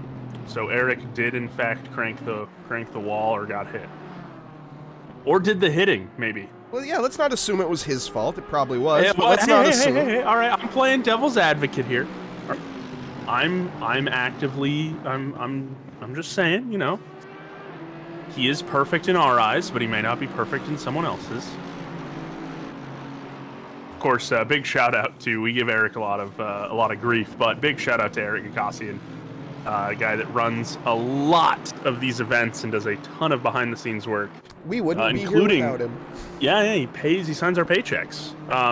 Our comically large checks. Yes, not in money value, in just physical size. They're huge. But yeah, Eric does a fantastic job as far as getting stewarding teams together and making sure everything runs pretty smoothly, running the drivers' briefings, and getting server stuff set up and making sure everything goes according to plan or as close as he possibly can. Speaking of going according to plan, I don't think it was according to plan that Chrono takes a little bit of a spin and almost giving a position up to Versosa. And, he did give a position up to Versosa and almost Cobus. Yeah, Cobus, he's going to be fighting it hard here. Kronotis will have the inside line heading into T1, and he has the momentum. We have Nate Rogers behind. He's trying to get lapped, or trying to get by, lapping these guys. Kronotis turning in on the apex. We're going to go side by side here with our P4. Neither driver wanting to back out, but luckily, this wet condition, these guys having a good amount of traction here, but we're going to keep it up. Heading into the Villeneuve chicane. Side by side, the inside line for the Pigeon Race, and the Pigeon Racing's way too deep. But he keeps it on track, mostly. Whoa. He went off track a little bit there, but keeps it mostly on track. And somehow, Nate Rogers manages to get ahead of them. Yeah, that's what we like about some quote-unquote mixed class driving, right? We got some really, really fast guys mixed in with some silver or, tier 2 drivers. And that makes this fun. What up, David? Big check, small number. Yes, Eric, 100%. Yeah, Kronos. And if, here, 2 secs, Ted. Yellow flags by David. Matt Comiskey still trying to hunt down the 690 of Chris Tones with that nice sub badge. That's right. If you hate seeing ads, or if you have an Amazon Prime sub, we love Amazon Prime subs because you only get one, and if you use it on us, it means a ton because you do only get one. And if you use it, that way Jeff Bezos doesn't get your $5. But you also get the added benefit of cool little badges and No ads, which is really nice for endurance races like this. No ads. You can just continuously listen to Mike and I talk trash about Eric Acostian. And Matt Comiskey getting it done on the Mr. Mower Pepto-Bismol Pink Tones Mobile. Nate Lamlin also trying to navigate his way through that. I believe that's Nate Lamlin there in the 97. It is that 97 BMW. Ismael Kobus about to get lapped by Dornales there, and Kobus is trying to catch back up to Chronotis. He may have given the position back, but I think he just lost it. Eric Acostian hunting down Magnussen, still on the tail. The driver's stint timer is 65 minutes. So these guys get an hour and 5 minutes. I will actually be in the car. I will be in the 614 BMW here very shortly. Potts Weaver, the 13 Porsche, having a little bit of spin. Let's take a look and see what happened there.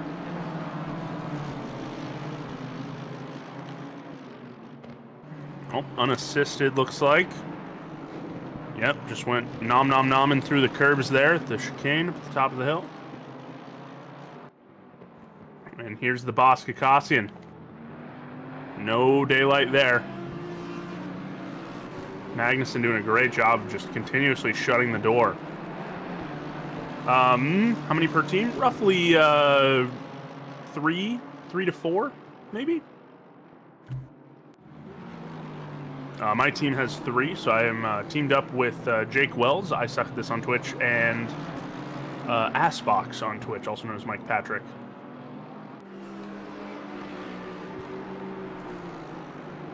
It is the streamer trifecta team. Yeah, the ultimate celebrity team. Looking to make their mark here in the racing scene. I'm gonna make some kind of mark, yeah. Are you trying to make your mark? Let's be honest. I'm trying to mark up Eric's car, yeah. Yeah, it looks like 2 to 3 teams. 2 to 3 man teams. That's on average probably about 2.5. Yeah. You got 2 drivers solidly, and then maybe 1 split in half. Huh.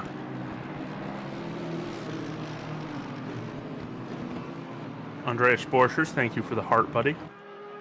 Oh, Chrono. You seen Assbox's rig? It's amazing. He has one of the best setups on Twitch. Yeah, underrated setup on Twitch. He has a webcam taped to a hat, a baseball cap, and it almost looks like VR, but then it really faked me out when I first started watching him. But very cool guy, as Chrono gets a little faked out there by not wanting to take Aqua Minerale. That battle has really been at it for a minute. So yeah, getting a little feisty too, flashing back and forth between the 2 drivers. So I don't think there's any friendliness going on between those 2 paddocks right now. We got Pop Zombie in chat. Welcome as well. I don't know if you said that, but I didn't. No, I apologize.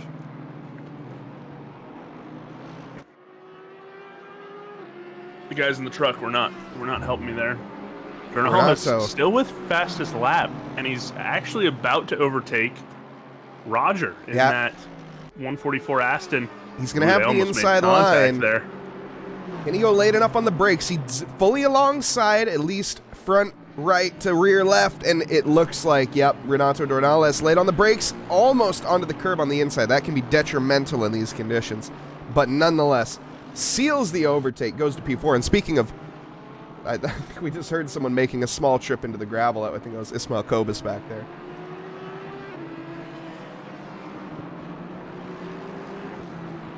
Best car to learn braking / trail braking in? Lexus. I would say like the Maserati or something without ABS. Oh my God, the Maserati. Like realistically, if you can trail brake in the Maserati, you can trail brake in anything. But learning any car really is good. And to be completely honest, like an MX-5 in like Assetto Corsa, like the slower you're going, the more you have to use the principles for longer, I think, which kind of teaches you them. Oh, Interesting. Versosa. Acura NSXs. That car will just kill you. It's also the Honda NSX in this. Whatever. So, I mean, if he's gonna say it, at least say it right, you know? We were talking about IMSA earlier. We were. That's true. But IMSA, it's even the act. Oh no. No, in IMSA it is the Acura. Yeah, Professor Chronotis I'm with a silly drive-through. That really is not what you want to see. Now his team's going to be fuming at him, yelling at him to get off the wheel. What is he doing? Absolutely terrible. No, I love Casey Chronotis. Schutte has Casey Schutte's got a pitching machine in his basement. And I think Chrono is going to be lined up, and he's going to set it to about 105. And I think Chrono's going to be the first target there. Is that a Lexus? It is one, not just one Lexus. I think we have at least 2 Lexi. Is that a Supra? Yeah. Dude, I wish. It is, right? Yeah. The We do. Supra GT500 would be super sweet. We do also have a GTR in P2. Let's just kind let's of go. not pay any mind to that. The Nissan Godzilla. GTR. Okay, so I know why Luis Castro's in the GTR. The GTR around Imola is cracked. Absolutely insanely good. I did a 24-hour race here, and we had no business being where we were with the driver lineup that we had. And it's really, really freaking good around Imola for no good reason. I believe we had Tommy Lydon, who's a big-time GTR guy. He joined Imola and won by a commanding lead in both races in our Pro Series, and then vanished, was never to be seen again. So, Fair enough. Yeah, last race, the New World Sim Racing Gentleman Squad, otherwise known, this is the GTR's team name. They have quite a few drivers on this team, actually. They did drive the Nissan GTR last time around at Silverstone. They ended up P12. yep. So you see how just OP it is here at Imola, and I picked it for the 24-hour race. I was like, I want to drive an off-meta kind of meme car, and I had a friend say, oh no, the GTR is really good around here, and I was like, oh, then my lap times must just suck. So yeah, it is very, very good around here. Luis Castro putting on a masterclass in the Godzilla. And giving us a little flash, showing us the true OP-ness of this. And knowing he's on stream. Just saying hi. Just saying, hey, what's up, hello?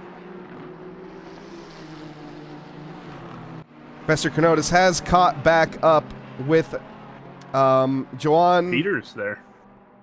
Oh, sorry. It's not Peters. Halben. Where's he from? Halben? He's Belgian? Belgian? Germany? He's Belgian. Germany's the other way. Yep, thank you. Sorry. I was looking quick glances. I think it's Joan. Johan, maybe? Johan. Oh my god. Hey, Mike, I'm here whenever you need me, buddy. Yeah, except for when you're going to be behind the wheel. Johan. I mean, I'd be more than happy to commentate and drive at the same time, but it's more that I recently had a client and his name was Joan, and it's spelled very similar to that, and he was French. Yeah, it is Johan. We can get a confirmation, but it is Johan. Any Belgians in chat? Because I know Belgium, they speak French and German, so it can be really either. It's kind of like an in-between state. So Jake Wells, the 614 Avalanche Sim Sports by Yitkauser Racing, is catching up to the 69 of Magnussen. Of course, in about an hour here, I'll be taking over, actually about 20-ish minutes, I'll be taking over that vehicle.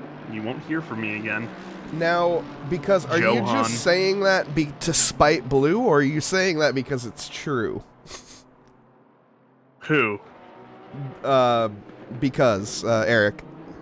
No, I'm pretty sure he's saying that to spite me. He will constantly say that to spite Blue. Yep. Okay, that's what I figured. That's why I didn't want to immediately.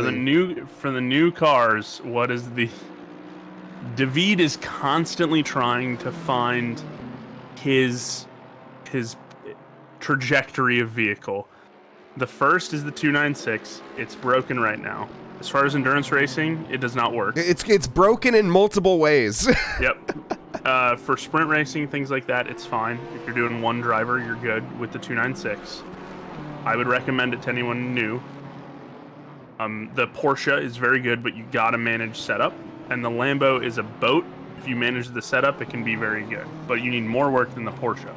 So there's your 1, 2, 3, David. And Jake Wells gets the overtake down on Magnussen as he pressures him to go wide. So Jake Wells up into P16 after qualifying P18. So we're up to, Jake Wells is up 2 spots. I've done nothing for that team so far, so I can't say we're up anywhere. Been moral support, kind of. Yeah. I was sitting there doing an Australian accent as his crew chief, so... Mate, that's pretty inspiring. No, not like that. I pray I don't sound like that. You don't sound far off, I don't think. Ouch, Mike. I do kind of want to do the GT4 Bathurst race as a special commentator from down under. You're not commentating an entire race in a garbage Australian accent. I'm sorry. Garbage. You're American. It doesn't matter how hard you try. How do you? Garbage. I could be putting on an accent right now. Yeah. Yeah. I'm that good at it. You definitely could be. You're probably not, but you definitely could be. How do you know? You don't know. I don't. You don't know my life story. I don't think your girlfriend would be with you if you were to have an Australian accent like that every day. She absolutely... What's really funny is one of her favorite actors, his name's Simon Baker, he was the Mentalist, and he's on a show called The Guardian. He's Australian, and he sounds... It's literally like I tried to match the accent up, and she's like, stop it. Stop doing that. But on any show that Simon Baker's in, he has an American accent. He puts on an American accent. So I was like, you like Simon Baker? Why don't you like mine? She's like, I like Simon Baker with an American accent. I was like, well, that's mean. The noobs have you on the M4, so you're just going to follow team orders? The noobs M4. We have a great set of engineers over at Noobs R Us that are keen on teaching how to drive. And if Corey Hamper Square and the other David Collins were able to get into GT3s and stop being little babies in their GT4s, being coddled and David Collins has some sort of psychological block with not allowing him to drive the GT3s. I'm not sure what it is. That's what I said. He loves, and the funny part is he loves the P-Cup cars. And he's like, I can drive the P-Cup cars. We're going on a rant here, folks. He's like, I can drive the P-Cup cars, no problem. But when it gets to the GT3s, can't do it. And I was very, very confuzzled about that. Yeah, if anyone has that mentality out there, my advice to you is just drive the GT3 cars, and then you'll get quicker with them. Yep, yeah, it's all about seat time, baby. And Corey Hampshire says he hasn't won a race in a GT3 car, so he doesn't want to drive the GT3 car. Corey, I'm calling you out right now. It doesn't matter if you win. I haven't won a race, so I'm not gonna drive. My name's Corey. We are giving these people a ton of flack, but we are friends with them. So do not think of this as we're just being absolute dickheads. We do know these people, but Corey has done a fantastic job going from T4s in the rookie series to when he does drive GT3s. He's managed them very, very nicely. His brother, of course, Kyle Hampshire, in that 97 Trackalicious BMW, who is now getting hunted down by Luis Castro. There's a 1.6 second gap between Luis Castro and Nate Lamlin. Yeah, it's been like that for... Honestly, I'm pretty sure through traffic and stuff, he's managed to keep that 1.5 gap for like 2 or 3 laps. I have no idea how he's managed that. Yeah, but they're lapping basically identical. Yeah, 148. The best that I have for Nate right now is a 148.7, and the best for Castro's a 149.3. That's gonna close the gap even more. Nate Lamlin. Oh, less than a second. Takes a trip into the gravel momentarily. Chalk that one up to the commentator curses. We got a flash of the lights from Luis Castro. He's gonna be trying to get in the head. This is for the race lead here. The GTR pressuring Nate. Alpha Dog Lamlin. Yeah, the alpha dog, California kid, however you want to call him, he is now absolutely under pressure. Cue the music. And yeah, Luis Castro letting him know he's there, that he's absolutely made up the time. Also, David, I would like some crawfish mailed to me. I would too. Good. Thank you. That Appreciate sounds it. amazing. Yeah, he was showing us some buckets of crawfish that he snagged. And, That's dope. Yeah, very, very, very bummed that I cannot be there. I'd love me a nice crawdaddy. Crawdaddy. What, do you guys not call it that there? I mean, a crawdad, yeah, but crawdaddy. Oh, okay. I'm not sitting here trying to sexualize some shellfish, you know? It's a crustacean, all right? Calm down.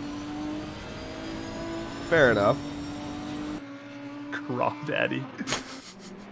I can see Mike sitting there, like, looking at Larry the Lobster from SpongeBob, being like, "That's a crawdaddy." Dude, sure. That is a crawdaddy if there's any definition of one. So, you gotta live like Larry. Gotta live like Larry, indeed. Yep. Yeah. Oh no, Ryder. Is that Magnuson? Yes.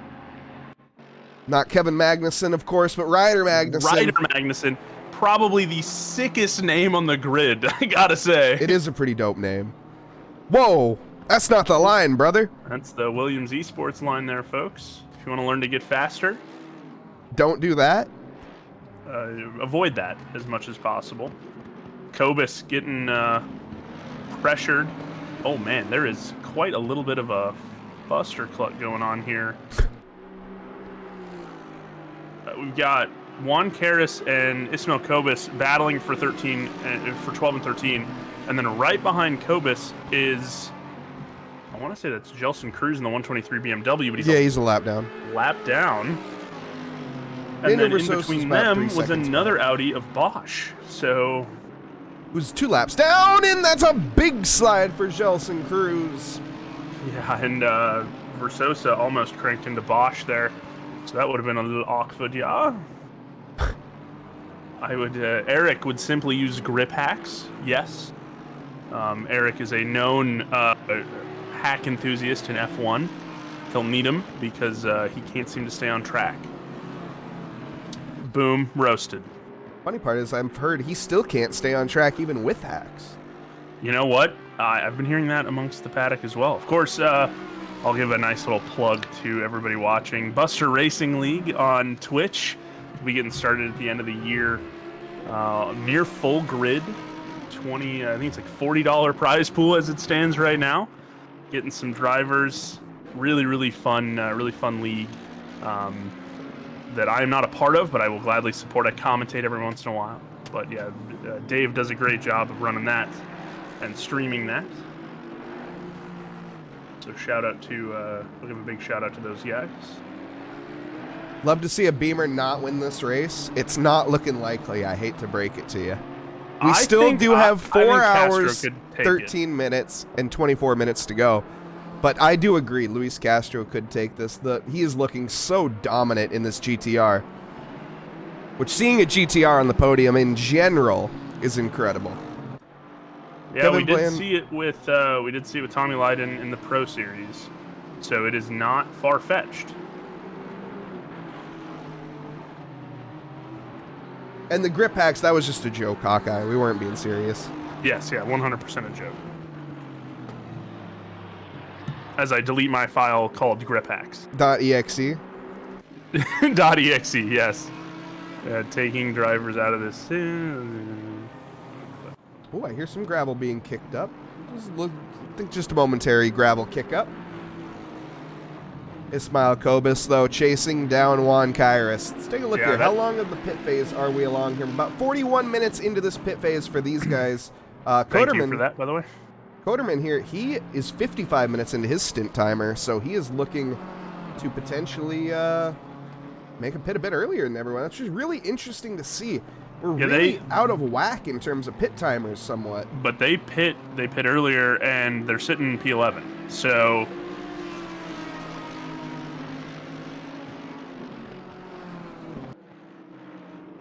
you are much more fit for the booth, Eric.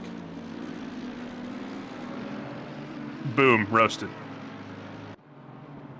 Yeah, the hack's becoming a big deal now. That I know what you're talking about, Hawk, with the F1 League and whatnot, and how F1 esports is essentially over in F1 22 due to that.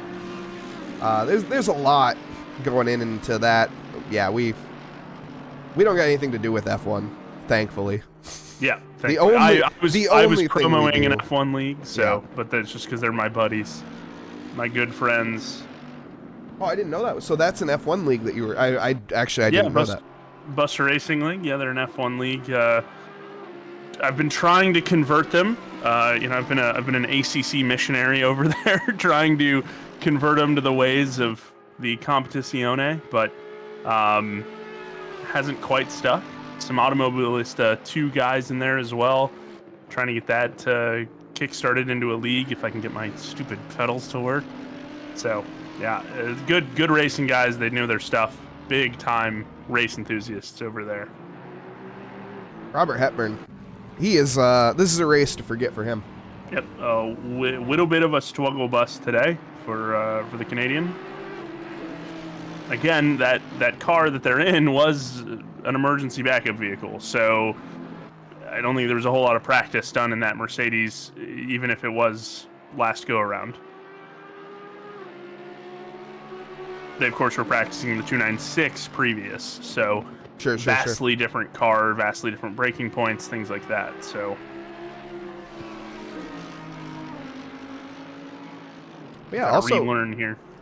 F1 23 coming out relatively soon. I'm not sure. I don't think we have a date on that yet or anything, but hopefully that will make the F1 games good again. Yeah. Well, cautiously pessimistic as far as that goes. 22 was not stellar. Is 23 gonna be by EA again? Yes. Yeah. They own. They own it again. Yep. Press X to doubt. Unfortunately, sorry about that. I didn't know EA was still in charge. Yep. EA and Codemasters. Oh, Codemasters, I have faith in. They just. It's EA. Anything EA touches, man, I just don't get it. I'm interested in the new on the topic of outside motorsports. I'm interested to see the WRC game that will be by Codemasters. I am super keen on that.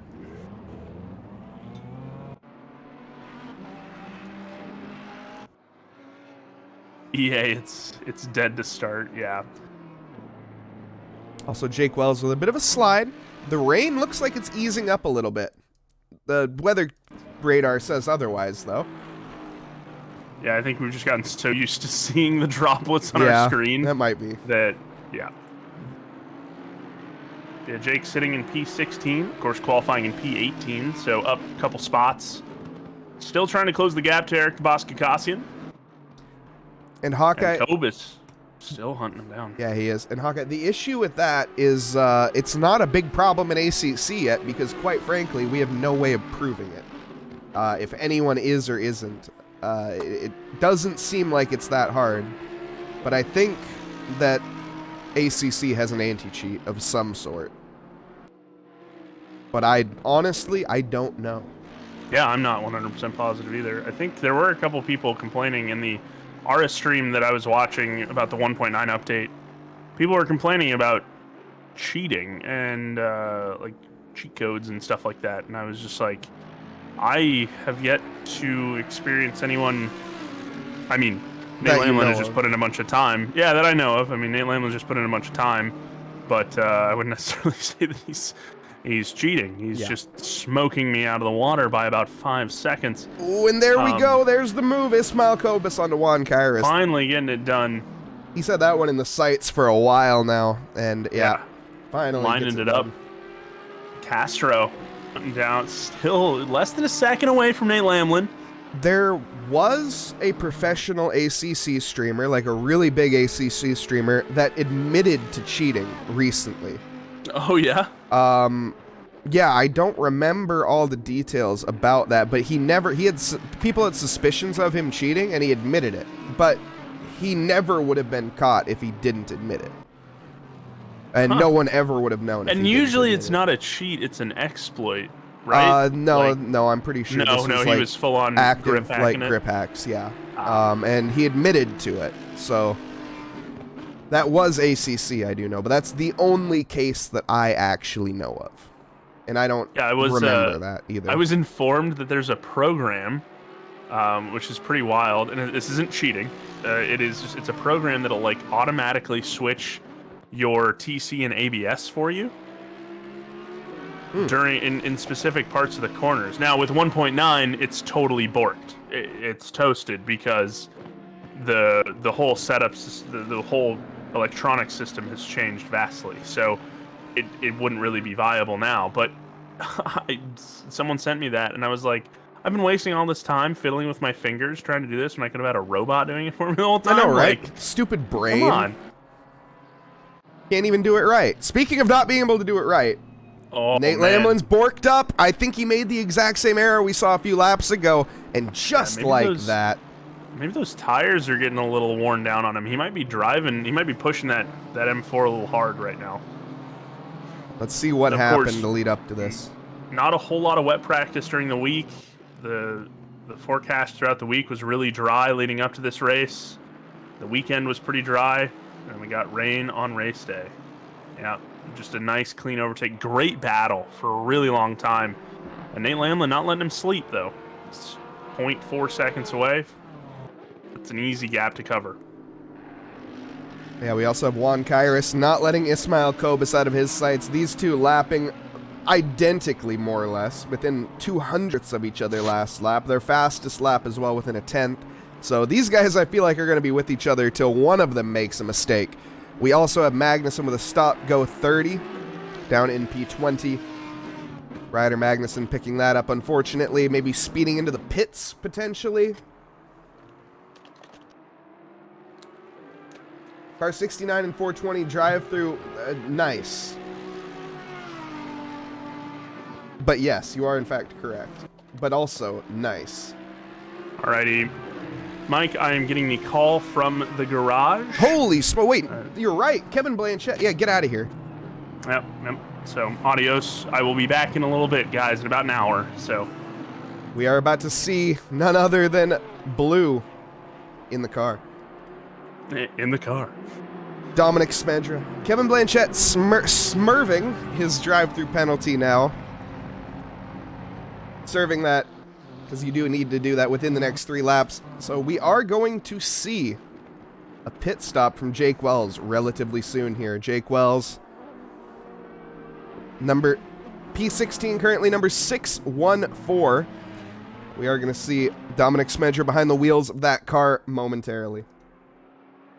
And I turned picture-in-picture off? Yes, I did. Wow, I didn't... Oops.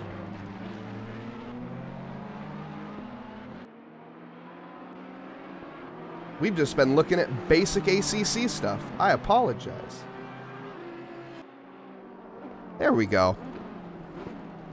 I forgot. The guys in the truck, they're off it today. Let's just be completely honest. They need to be fired. Guys in the truck, no idea what they're doing. We do have Johan. Yeah, Johan here chasing down Kane Wagner and Johan Hauben. Just trying to pronounce those names correctly, to be honest. Eric the Boss Gakasian running wide. Was that through... I can't tell where that was on the track. The camera angle not doing it justice. I think we're heading into the second chicane here.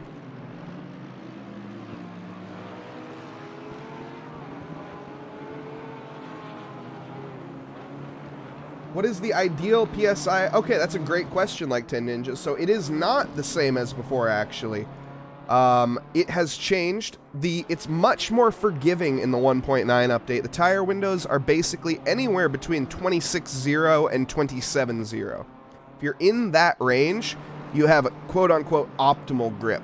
So they've made the windows a lot larger rather than having them be so tight. But yeah, also all the setups change. Oh, for wets. Sorry. I don't know. I think that a lot of drivers are figuring this out currently.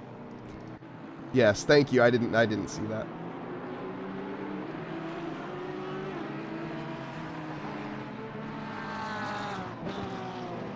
But yes, if it was dry conditions, what I'm saying would be true. But it's not. We do see Chris Tones here making the move onto Johan. Gets the job done. The new 928 Porsche here.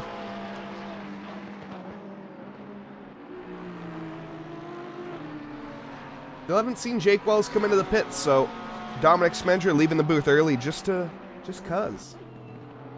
No, not really. Just giving him some flack. As I'm sure we'll see Jake Wells come in soon enough, hopefully. See? He does have, let's see, Jake Wells, 58 minutes on his stint timer.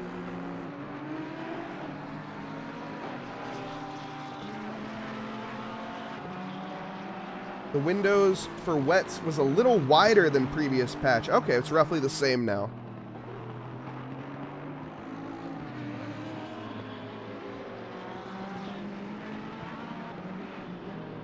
Yeah, I would imagine that question is being asked by a lot of these drivers. As Dom was saying before, we have had plenty of practice for these drivers. All of them have put the laps in, no doubt about that for this Endurance League. Though I'm pretty sure that the laps that they put in were dry. I think everybody was expecting a dry race for this time round, and this is the result. We have it absolutely pouring down in there. Easy overtake for Chris Tones as Kane Wagner. Wait, Wagner? Yeah, Wagner does run off the track into the gravel and lose that P18 to Chris Tones. As I have learned, this is not the 911. It is the 911 928 or whatever it's called. Because Porsche is very German and they need to be very consistent in their numbering. It's all the same.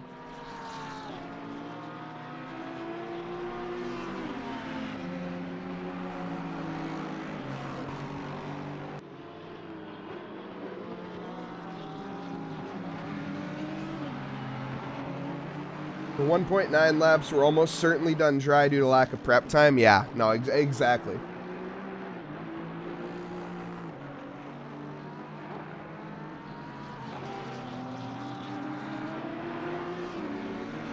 I think most of them putting in the laps. So this is really where we will see the good and the great be separated. Luis Castro, he's making these wet conditions look easy, to be honest. The Nissan GTR, very strong here at Imola, but nonetheless, an off-meta car, there's no denying that.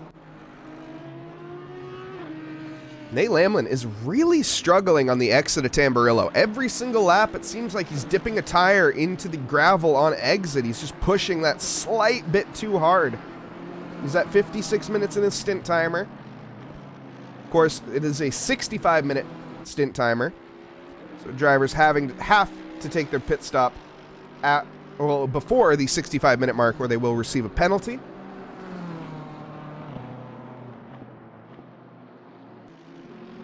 Most drivers at the 58-minute mark, just about. So we've still got a couple more laps till we see everybody diving into the pits, making their changes and getting ready. Nate Lamlin, we'll see if he hands over the car, as I'd imagine he would. Andreas Borchers, he drove the first stint, second stint driven by Nate Lamlin, and I think we will see Kyle Hampshire take the wheel. The madman from Manchester. Looking to show what he is made of.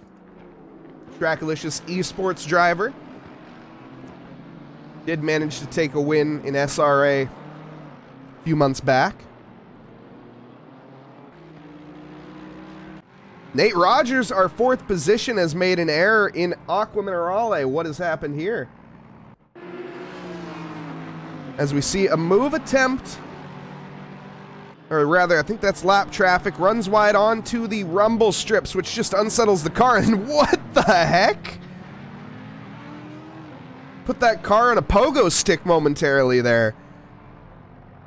The cars seem awfully more bouncy in this new update. Am I the only one that's noticed that? I know we saw a car hit a wall earlier and it gained like 15% more momentum than when it hit it, so I'm not fully sure how that works, but the car is seeming much more bouncy. Sausages. Yes, indeed. Nate Rogers might disagree with that statement, though, which caused him to lap 10 seconds slower this time round. Still with a 10-second gap, though, to Kevin Blanchett in front.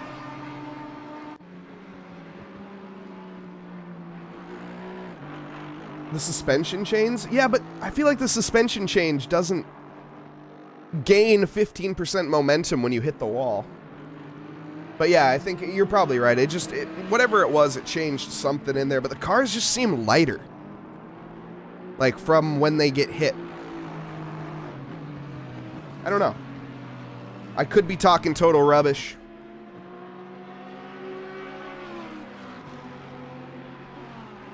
The only thing that I am aware of is that there are no battles within a second on track currently. All the drivers very spread out at this phase.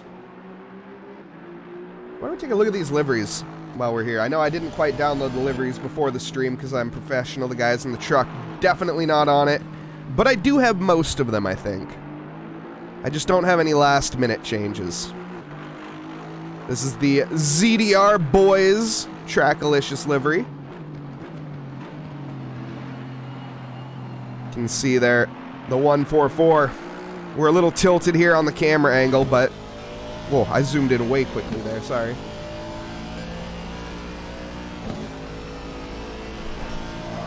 Try the front straight on Bathurst in the new Lambo if you want a pogo stick. Alright, I'll just have to take you up on that one. I'm curious.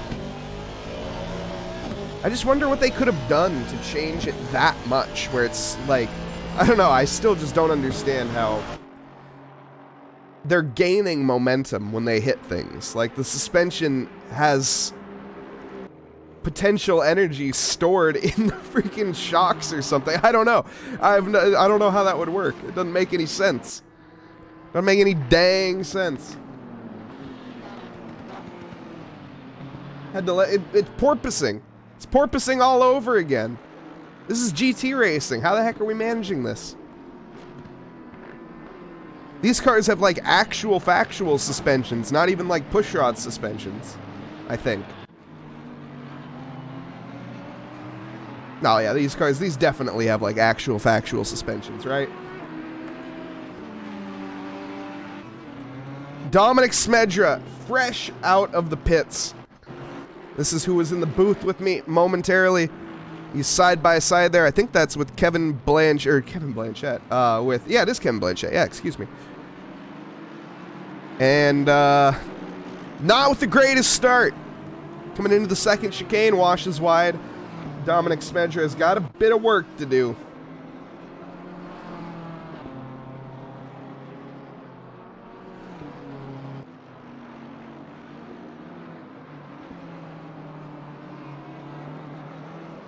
Yeah, never know with models. Yeah, no, I mean, you're not wrong.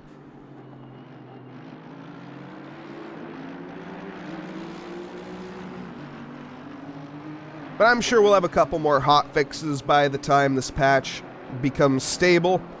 And I'm sure Kunos will have everything under control. Kudos to Kunos for that one. Daniel Versosa as well on the charge. Where's Eric the Boss Kakasian? He is not in this race anymore. Wait. Oh, there he is. I'm blind. The Trackalicious International car. Eric the Boss. He's been out for 1 hour and 1 minute, so this should be his last lap, presumably. The Pigeon? Yeah, let's see where the Pigeon Racing are. Who is behind the wheel of that car? That's the question. Have they made a driver change? Ismail Kobus is in the pits currently in P14. So we're looking to potentially see a driver change from them. We also have Niall Schlieder behind them, or Niall Schlieder's team, rather. So Ismail Kobus now out of the car. Marcelo Ramon behind the wheel.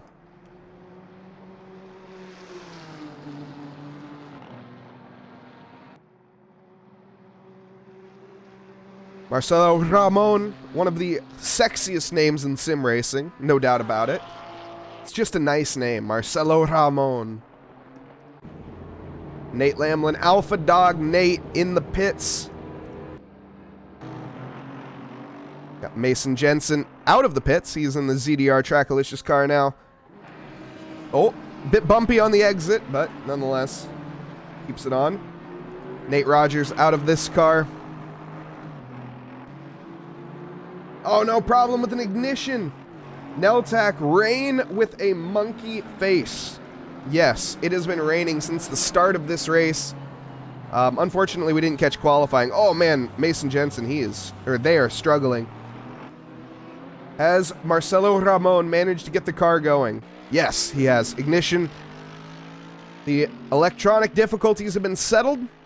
And we're managed to go underway here. Marcelo taking over his stint down in P15. Lost a position there, unfortunately, I think. But nonetheless, carries on. Yes, Luis is first in the Nissan GTR. The absolutely incredible. The Chilean driver, I think, right? That's the Chile flag. I know we went over this earlier. I just want to double check. It is the Chile flag, yes. Provolone, you did a nice stint. Luis Castro in the pits now, presumably to make that driver's swap. Let's see, will we see Joseph Savage behind the wheel? Kyle Hampshire is behind the wheel for the Trackalicious Enduro B car. Each of the drivers getting a stab at it. 3 hours, 49 minutes, 48 seconds to go. Eric Gakasian, Eric the Boss in the pits.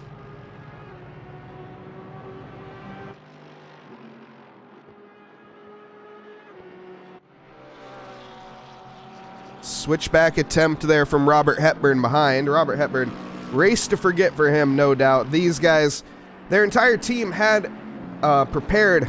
ZDR boys, Trackalicious, of course. They were ready to drive the new Ferrari.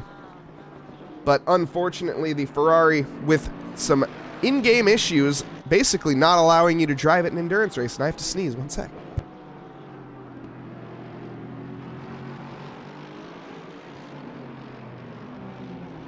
Okay. Sneezed complete. We now have Eric Costian. He's staying behind the wheel. Ricardo Sapien as well. Neither driver changing out. Double stinting this time around, going for the nice 2 hours behind the wheel. That's a lot of work.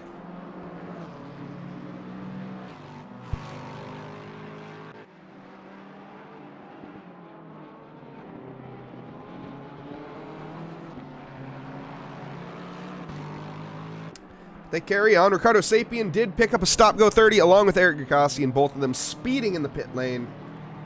Yep. Provolone calling that one out. And it was a full wet quali as well.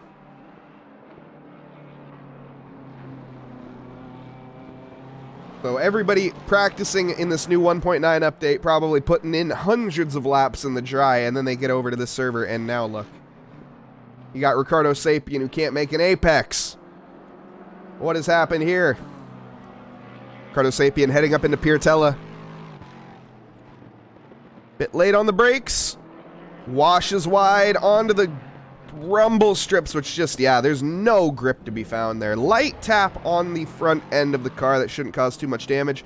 Marcelo Ramon has managed to get by in the meantime. Kurt Peters out of the pits, rejoining right behind Spencer Brown, I think.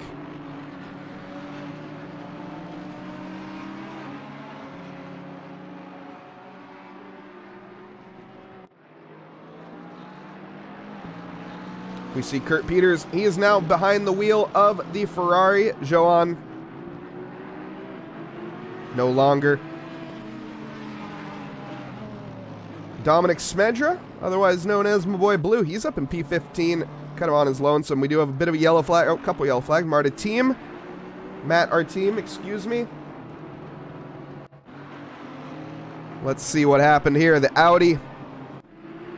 Lots of Audis here in this race, interestingly enough. 26 drivers on the grid here. And the Audi, I think, makes up a good number of them. Here, let's take a look when we get back into it. As we can see here, Matt, our team in the Audi, Brown in the Audi. Alright, there's only 3 Audis, never mind. Thought there was more than that. It's a very BMW-packed grid here this time around. Lots of Aston Martins as well.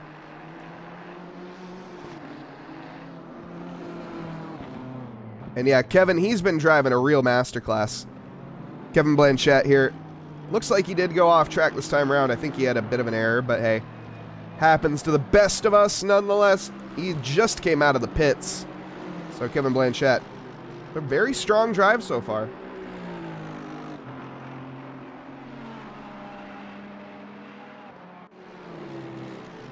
Oh, and Tez, his teammate, having USB, or rather, internet issues, having to go get a USB internet thingamabobber. Dan Tazaro. Where's David Funk? David Funk's also on that team.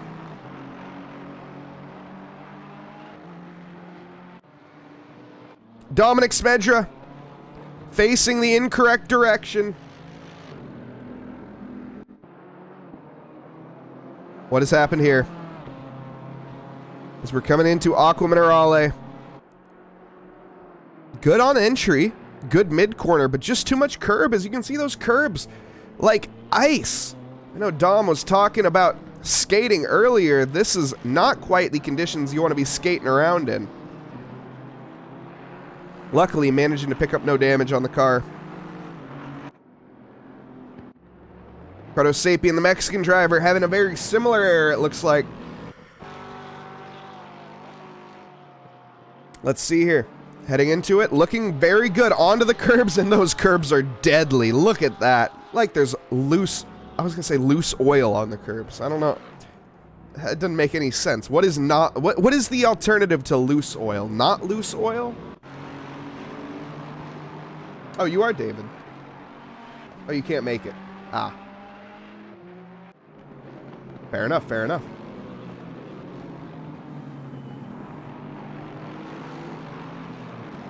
Water mineral is very tricky today. Is that what... I've never even thought about that. Aqua Minerale, is that what that means?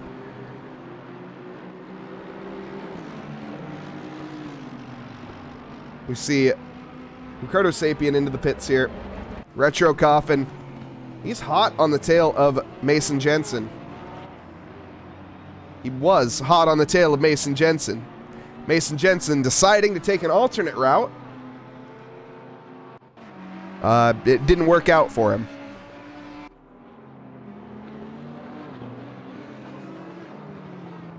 I don't know, maybe. Fair enough. It can't be mineral water. There's no way it's mineral water. What happened to Matt Comiskey? And Blue. Blue is so... No! Did he make the exact same mistake again? Hold on. This is... Blue. Does he run onto the rumble strips and then get on the throttle too early? Yes, he does. Literally the exact same mistake as last lap. Blue. We have Mike Burkov there trying to make the move on Jake Bucknam, but looks, what happened there? That was, Mike Burkov was much closer on entry. Oh, Mike Burkov was ahead on entry, excuse me.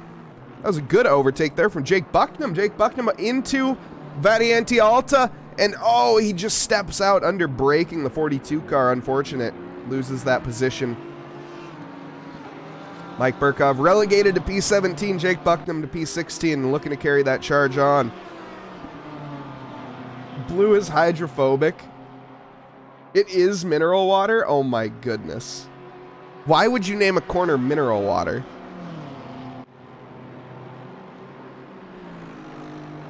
What is Piratella? Now I need to know that. Matt Artim makes a bit of a mistake. That puts him straight under threat from Eric Gagosian. Eric Gagosian the BMW. We'll give him his mandatory screen time that's required in our contractual agreement. And Matt, our team, runs wide. He is really struggling on those tires. It looks like Eric the Boss Gakasian is through. That's also in our contract. We are legally required to call him that. Pirate. That's kind of cool. So you go from pirate into mineral water. How that makes any sense, I don't know, but I love it. Mita Maladinovic.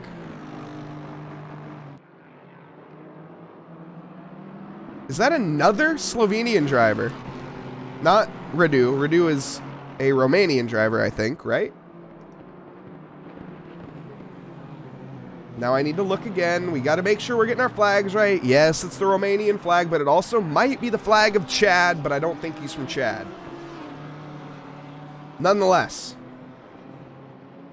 carrying on, Radu stays ahead. Mita,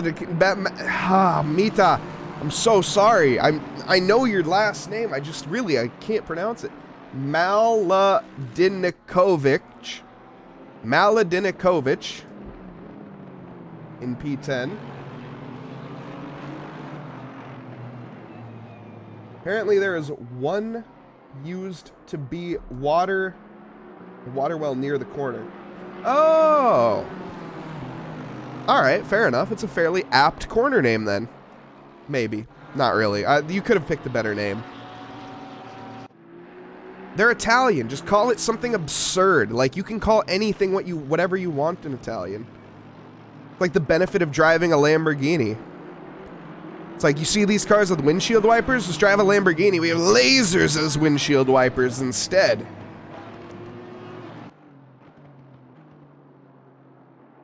A natural spring. Natural Spring, that's a good corner name. Call it Ragu.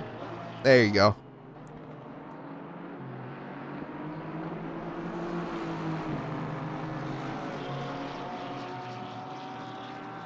Matt Comiskey, hot on the tail of blue. The Steez Racing, can he get the job done? It's going to be a big ask. Dominic Smedra currently up in P14. 614 car, holding on for dear life. That was a lot of curb there from Jake Bucknam in the 928. Yellow flag on track for the 25 car of Matt, our team. He is in the barrier. This looks like a very... Where is he? He is in Villeneuve. What? What an interesting way to go off track. Matt Comiskey, though. This is it. The move on to Dominic Smedra. He got the inside line for T1 into Tamburillo, who can get laid enough onto the brakes. Blue sticks with him, but backs out. No, there's a big moment, and Blue collects Jake Bucknam. Jake Bucknam does carry on, but Dominic Smedra with a massive bit of damage, and you can see that fighting. That was bound to happen. We're watching on board here from Jake Bucknam's point of view. He had a front row seat of this action. In fact, a 2 front row seat, as you can see. Bam! The gap closing there. Jake Bucknam with a really good recovery, though, for all intents and purposes. Blue does lose the position to Mike Burkov. He is down to P17 and has some damage on that car. Kurt Peters, or that's Maladinovic, excuse me.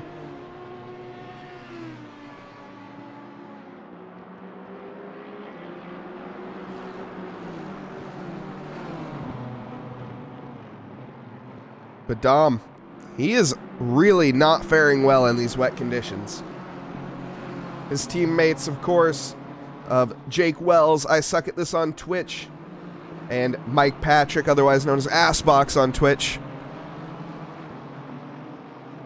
2 awesome streamers. Dominic Smedra here. He's trying to be the glue to hold these guys together, but right now he's being the acetone in the glue. He's breaking it apart.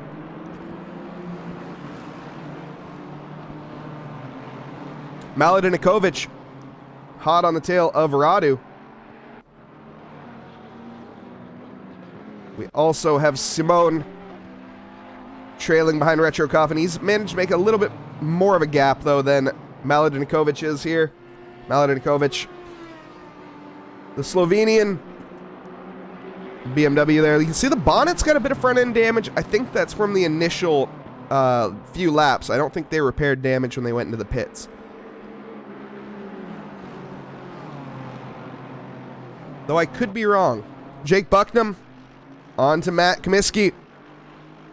Wow, that's a lot of weaving from both drivers. Well, I mean, Matt Comiskey mostly because he's defending. Definitely some moving under braking there a little bit, at least from what I saw. Kind of hard to tell. Jake Bucknam, he's going to be a bit frustrated, I would imagine. Mr. Mower's Emporium. Not too used to the Porsche, if I'm familiar. Well, of course, no one is used to this Porsche in particular, but Jake Bucknam, a Bentley driver, for what I know. Matt Comiskey here, he has picked up a 10-second penalty as well, potentially for causing a collision. We do have live stewarding in this event, of course. This event brought to you by none other than Trackalicious. Thanks everyone for being here.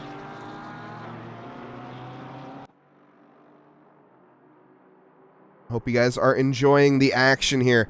26 drivers on track currently. Mike Burkov behind these guys, 3.5 seconds, but this battling is getting really dicey. We're going to go side by side now, heading towards the final few corners into the Rivazzas. Jake Bucknam with a bit of a slide. Gets it right onto the racing line, though. That Porsche driving like a go-kart. Gets the overtake done. Matt Comiskey, no response. Of course, he only has a 10-second penalty. Not required to serve that within 3 laps. That will be served during his pit phase. Also have Taylor Johnston. He is in the Nuka Duck Racing Porsche here. This is the 911. The old 911, not the 911.2 point, whatever. I don't know. I don't know how that works. You guys are a bunch of nerds for knowing that. Taylor Johnston, though, looking to make the overtake onto Kurt Peters.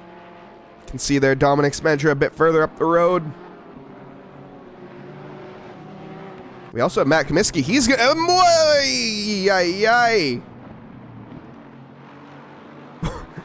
Nothing happened.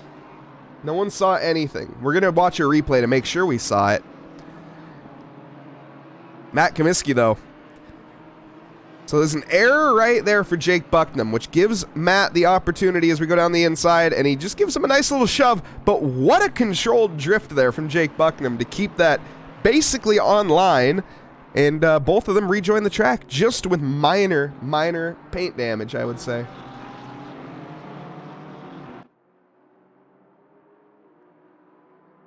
Matt Comiskey might be picking up another 10-second penalty for that. We'll see. I don't know. Like I say, I'm not a steward. I don't know the rules on reporting. That definitely was his fault. We'll see if that gets reported, though. And like I say, nothing came out of it, so, well, might just be nothing in general.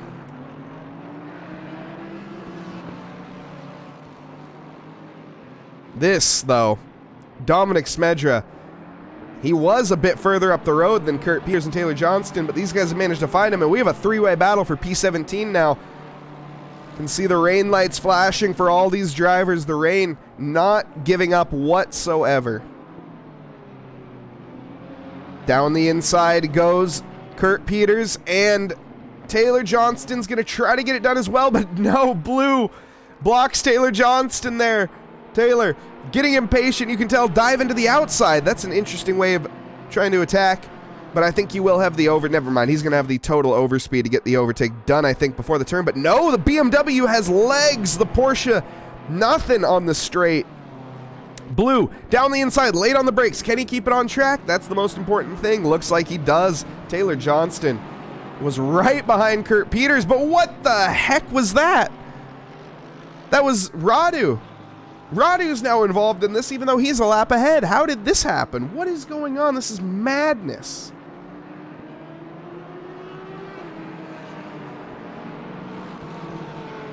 Taylor Johnston going to be getting impatient, trying to make the move around Alta, potentially going for the switchback here. This isn't Alta. Don't know why I said that. This is Tosa.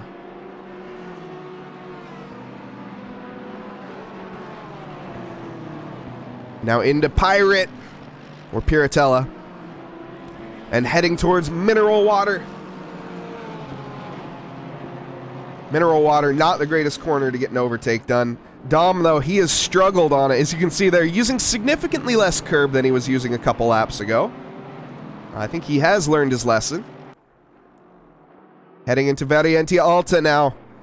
Inside line for the Porsche. This should be the overtake. It looks like it is. What?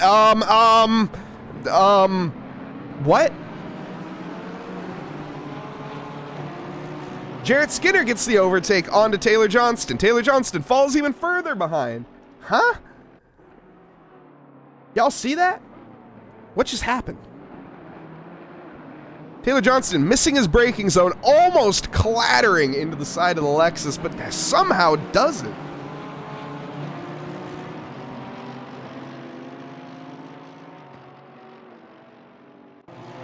Don't forget about high variant.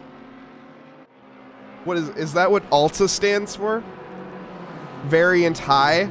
That is hilarious.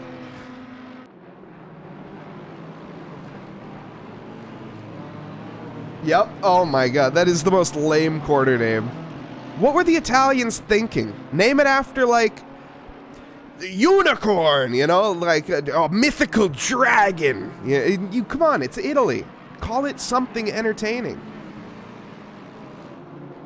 Dom is really holding up this pack at this point. Taylor Johnston looking to make the move. Doesn't get it done. Spencer Brown, he's out of the pits behind these guys. I thought that was a different yellow flag.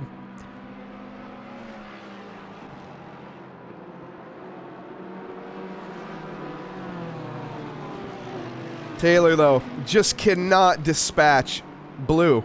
I have no idea why. While this is all happening, Kurt Beaters has managed to move like 6 seconds up the road. Taylor was battling with him just a couple laps ago. Spencer Brown with a yellow flag. That's going to be a real yellow flag. He's going very, very slowly. What has happened here? Oh no, a gearbox failure. He's stuck in first gear and has to do an entire lap. Okay, he's going to return to garage, it looks like. Spencer Brown, the Audi, Dylan 48 Audi there. You really hate to see it. Struggling. What the Taylor Johnston are you doing? He's getting impatient. Into Pirate. Right?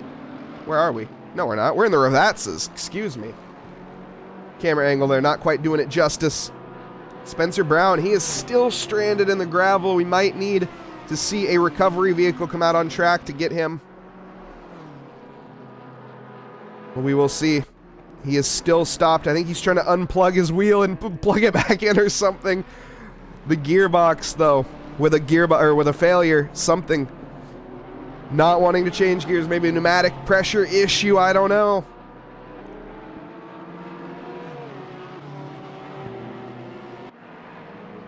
Taylor Johnston. I cannot believe that Dominic Spentra has defended for this long. Taylor, oh no! They make contact! Both drivers are around. The inevitable conclusion to the battle has happened, and it happened in a way that no one would have seen coming. Through the second chicane, we see Taylor Johnston take just slightly too much curb. And there, yeah, Blue as well, running a bit wide, and that was just a combination of both the drivers' mistakes. They come together.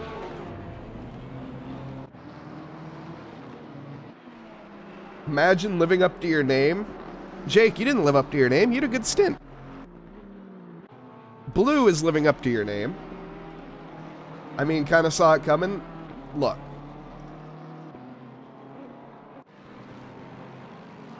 Yes, I don't disagree. Let's just say that.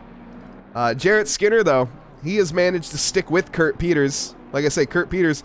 Blue is now 14 seconds behind these guys. Taylor Johnston's going to be fuming. I almost guarantee that. Blue's name is Blue Flags. I love it. Blue flag. We need a blue flag emote now. That would be good.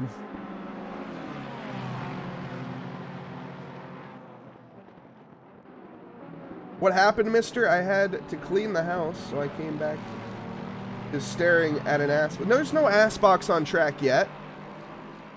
Not yet. With the rate Blue is driving, we might see him out there quicker than we expected. No, I'm just kidding, obviously. We will see Blue back in the booth at some point today, so plenty of time to discuss his absolutely incredible stint.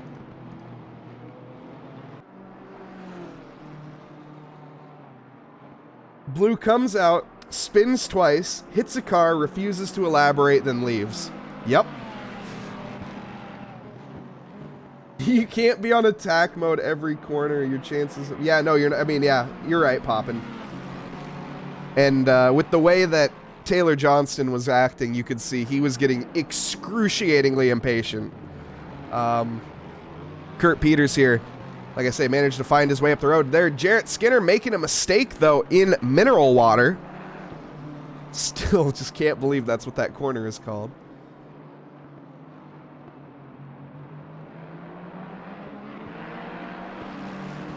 Oh no, Blue's Jake. Blue has not had a great stint, let's just put it that way. He's down in P18. I think you guys started in P14, so there's that. The damage on the car not looking like it's factory new.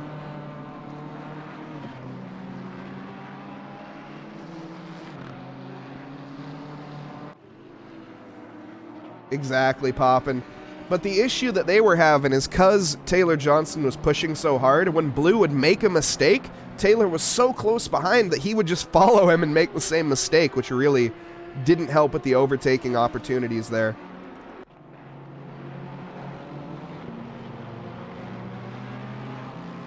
Yeah, a little bit of bumping and banging for Blue. Blue the bumping and banging boy. Jarrett Skinner and Kurt Peters, though, this is by far the closest battle on track, really the only battle on track, and we have a big spin for Radu, which gives the opportunity somehow to Jarrett Skinner, and he gets the job done. The switchback attempt there for Kurt Peters, heading back down towards Pirate as they accelerate towards Piratella. Kurt Peters, though, is going to have to relegate that position. I think he's going to have to look for a new opportunity to get by again. Kurt Peters last lap lapping 9/10 faster than Jarrett Skinner, so I'm going to be completely honest, I have no idea how this managed to happen.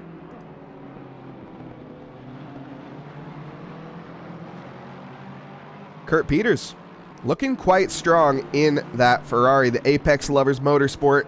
Not new Ferrari, this is the 499. 488, excuse me. It's minus 11 off of it, it's fine, it's close enough. Kyle Hamster Square, he's within 2 seconds of Luis Castro. Luis Castro navigating traffic, he actually just got by Dominic Smedger there. We see Kyle Hamster chasing him down. The madman from Manchester doing what he can. We've seen all three drivers behind the wheel of this car, and all of them doing an excellent job. Andreas Borscher started us off, and then we had none other than Nate excuse me. Burped. That was kind of gross. Nate Lamlin there, Alpha Dog Nate. He put up an excellent stint, and now Kyle Hampshire looking to do the same, really. Luis Castro, I think he's been behind the wheel this entire time. Luis Castro, teammates of Joseph Savage. We haven't seen a lick of Joseph Savage out on track just yet. P3, we have Wilson Fernandez in the vacuum racing car.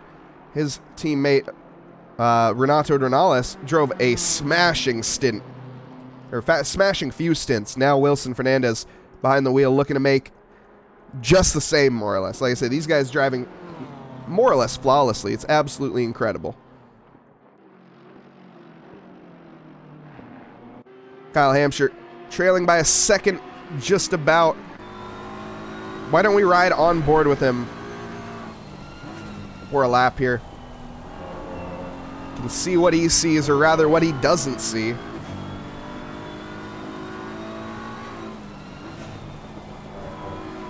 Taking a look at stint timers here. Blue is 32 minutes into the stint. All right, there's no way I'm making it. We're going to ride on board with Kyle while I go and use the little Schumacher's room.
Alrighty, Kyle Hampshire has closed that gap massively to Luis Castro. GTR leading the race. Everyone else have ballast? Absolutely not. Lizzie, welcome. Sorry I wasn't here when you were here. I had to use a little Schumacher's room, but we're back. Nonetheless, yeah, the GTR, from what I heard from Dominic Smentra, you're my boy Blue, he said the Nissan GTR is quite overpowered here at Imola. It's got some really good drivers. I don't know. I have no idea why it's particularly strong here, to be honest. Nonetheless, Luis Castro, he did finish in P12 last race, so definitely with a bit of a different result this time around. You see Mason Jensen with a bit of a self-inflicted error, I would imagine, here heading into the Villeneuve chicane. The Villeneuve chicane has claimed many victims today.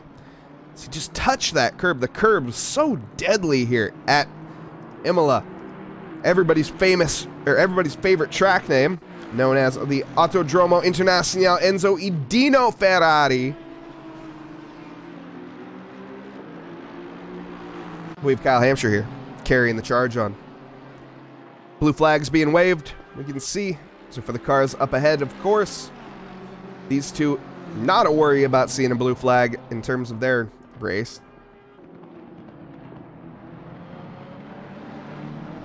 And Luis Castro with a big send there into Tamburillo. We have Kyle Hampshire following him through. Will there be a change in the race lead again? Kyle Hampshire, of course, his team started in that pole position. And here we go. We're going to try to make the move here into the hairpin. This is Tosa trying to get the drive on the exit. That taking the outside on Tosa, though, there's just no traction to be found, especially in the wet. Heading towards Piratella. Not many overtaking opportunities up until we get to the chicane known as Alta. We'll be after this turn complex. This area in particular, especially in the wet, almost no opportunity to overtake here unless they make an error. Kyle, though, tucking to the inside. He's looking like he wants to make the lunge, but I think he's just a bit too far back. That would be a very ambitious lunge, especially with 3 hours and 18 minutes left here.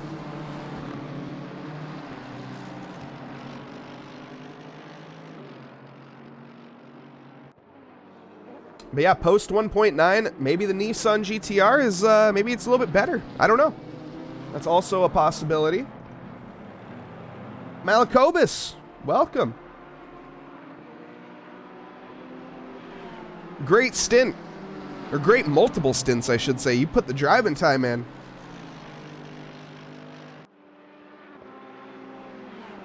What are people's opinions on the Lambo? From what I've heard, it's deadly. But I am interested to hear other people's in chat. Rain is cold. Insightful. And Kyle Hampshire, whoa, I was looking at chat. What happened? Kyle Hampshire's taking the lead. As I think there was an error, a big error for Luis Castro. Did Kyle finally force him into one? Heading into the first chicane. Oh, massive curbs picked up there, off onto the gravel, and Kyle Hampshire is our new race leader. Luis Castro relegated down to second position, 2.5 seconds behind now. Very opportunistic there for Kyle, just basically pressuring him into a mistake. That is how you get an overtake done there. We see here Taylor Johnston, he gets by Tom Valand. Viand? Tom Viand. Yeah, Tom Viand.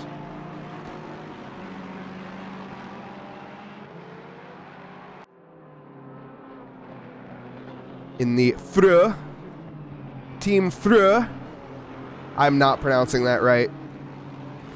But like I say, that it's all good. You can't pronounce it right if you don't try. So, you might as well try and pronounce it wrong, right? Maybe not. Maybe that's not a good mentality to have.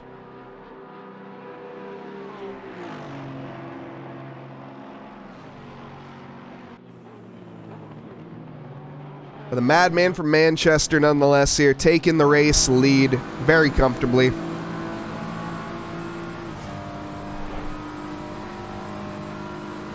Get a little bit of onboard driving with him just to see what a master at work is like here in the office.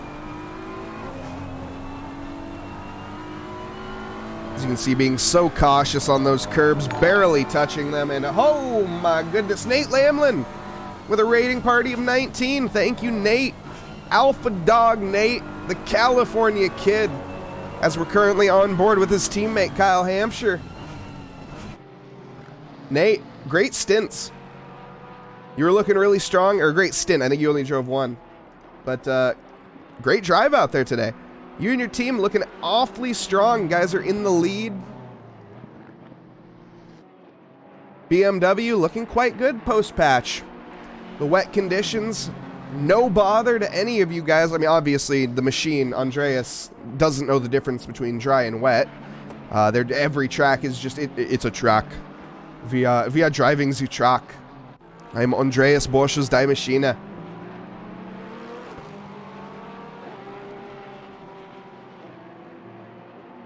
Kyle, as well, making it look easy. Just your entire team. The GTR, though, still love to see that up in P2. Followed up by Wilson Fernandez in P3. The Brazilian driver, Kevin Blanchette, the Canadian. Kind of stuck in a bit of traffic right now. Navigating his way through that. Not too many battles on track. Taylor Johnston is the closest battle with Tom Viand. Viand is a different driver. Tom Viand. The Team Frö car.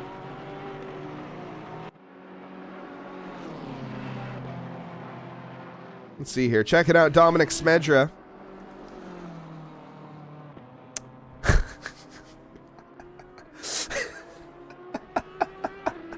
I don't think I need to say anything, but bam, exclamation mark curse. We can add that one into that. Dom.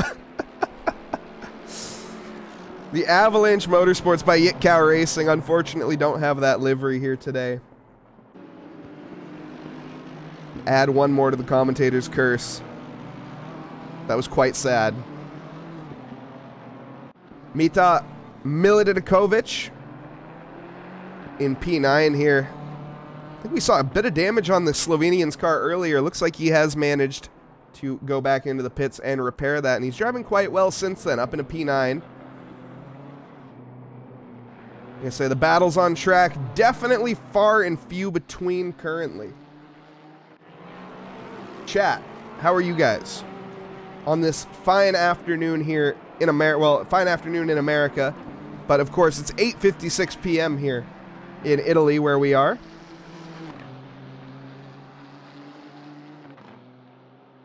In the lovely area known as Bologna, here at the Autodromo Internazionale Enzo Edino Ferrari, otherwise known as Imola.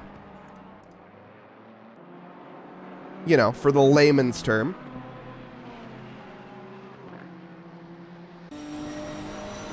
Get a little on board of the GTR here. Why not? Why not? the Chilean driver.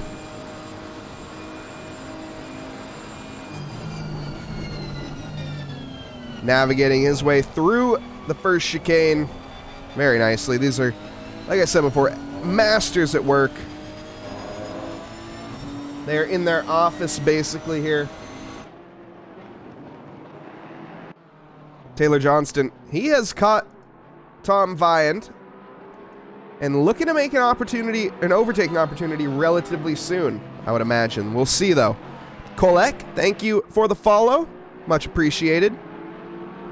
Happy to have you here. Hope you guys are enjoying this awesome action here at Trackalicious, where we have P21 and P22 battling it out here. This is our 6-hour endurance race. We're getting close to the halfway mark. 3 hours and 11 minutes exactly left. We have a look at Jan Gray, my teammate. Of course, of course. Jan Gray, up in P19 here, the number 14 Steez Racing. The Brit behind the wheel of the Aston Martin. Oh, hang on though, we'll come back to that. We do see Mason Jensen. What has happened here? A bit of an error through the first chicane, it looks like. Let's see. Heading into it. Oh, already on the grass early, which unsettles the car for entry. Just couldn't quite get it turned in. No grip to be found there. Back to Jan Gray. Once the replay's over. There we go. Now we're back to Jan Gray.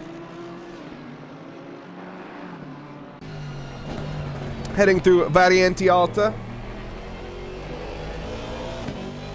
Now heading to the Ravazzas to complete, or get ready to complete his 87th lap, heading to the 88th, or completed 88th lap. Blue is alive. Yeah, he's got a heartbeat. You know. It's, the pulse is awfully low. It's hard to find the pulse at this point. But we'll see.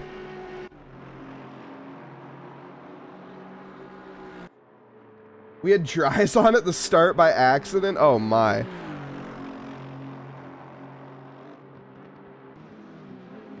Yeah, up to P19. See, where'd you guys start? You guys started in P3. Oh wow. Yeah, that's a big mistake.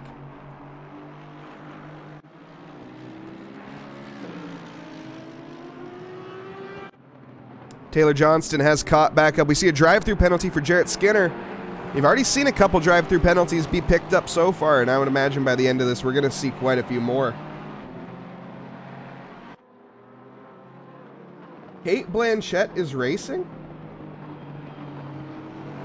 And what?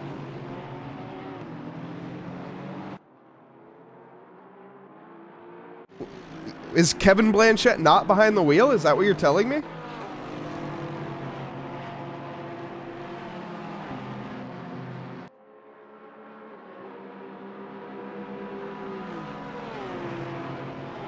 Taylor Johnston here trying to let the car of Radu through, but not without giving up any ground on Tom Viand. But unfortunately, he gives up all the ground.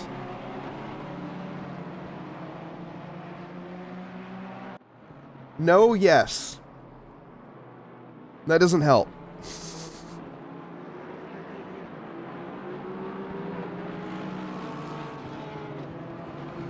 By the way, it's... Oh, it's John. Okay. It's John. Got it. Thank you. I appreciate that.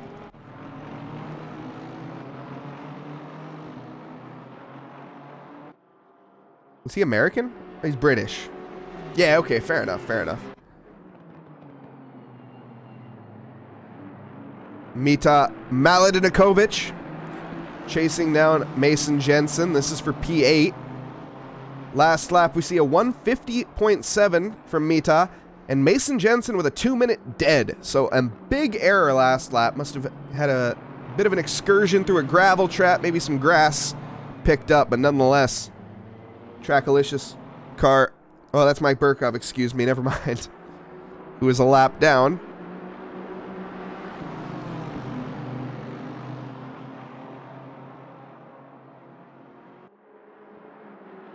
John is... What do you mean? Bosworth. You're hilarious.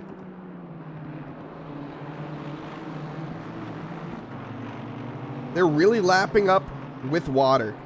Yeah, true statement. There is water here and they are lapping. The rain looks like it's coming down a bit harder. It hasn't changed, allegedly, throughout the entirety of it, but maybe that's just that camera angle in particular. A couple camera angles look a lot lighter on the rain than others, and some look a bit heavier.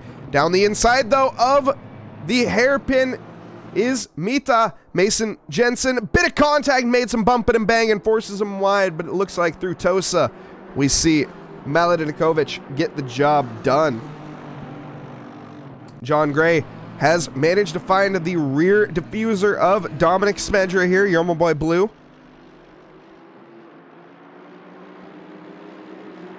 They have lap traffic in front of them as well. Getting out of the way very early there, that's Roger Dismuke. And John Gray, side by side, fully ahead now, heading into the first chicane. It looks like it should be an easy overtake, but are we going to see Blue try to challenge it back, down onto the brakes? Lots of curb for Dominic Smedra there. He has to compromise his exit massively as a result. John Gray, up to P18. And Dominic Smedra there, down to P19, falling a bit further down the grid.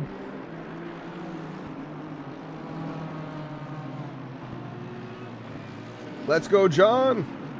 Giving some energy for his teammate there, the Steez Nation. Or Steez Racing, not the Nation.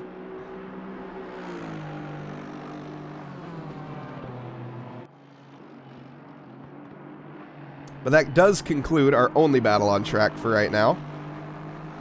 Our leader, Kyle Hampshire, has pulled a good bit away from Luis Castro. Luis Castro here lapping a couple people currently.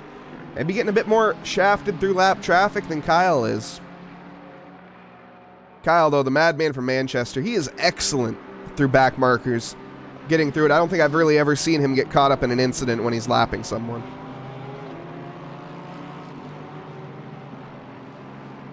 Did all Ferraris put on hards?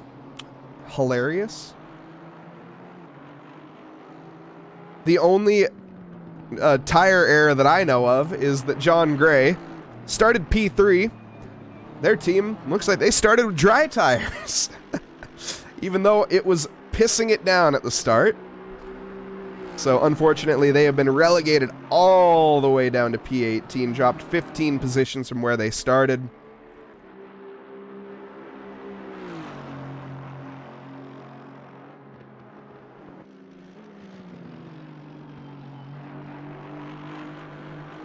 There's a couple Ferraris. Yeah, we got P6, Simone,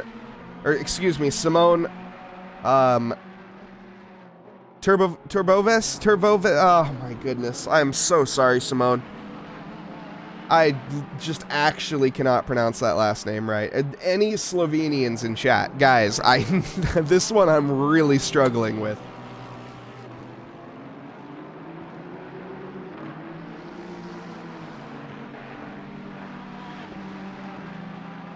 We also got Peters there. This is where all the Ferraris, they've all found each other on track somehow.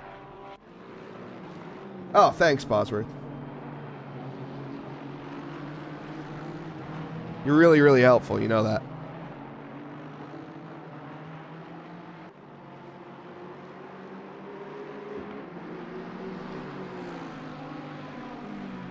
Hype. Yeah, I know. I still need to do that.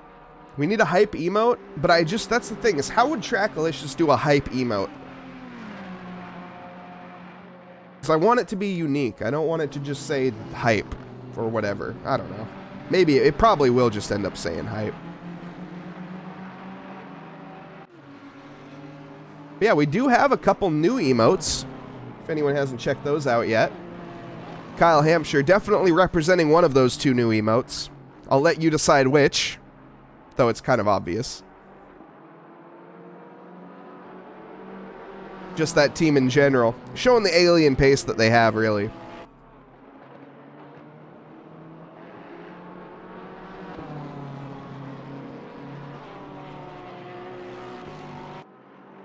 Wet tire plus splashers. What are you talking about? Oh, like for the... Okay. Wet tire. Like, what? The heck are you on about? Wilson Fernandez has picked up the fastest lap. 1:49.6 for him. They managed to make 3 pit stops. Same with Kevin Blanchett. Compared to the 2 of Luis Castro and Kyle Hampshire. So Wilson Fernandez, his team might be in the lead. No, never mind. He's on a equal pit stint timer. Never mind, never mind.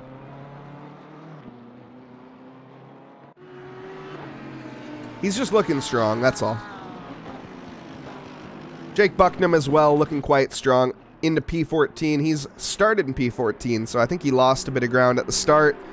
Seen a couple battles with him so far. He's looking to make this another one. Matter team in front of him in the Audi. What can Jake get done?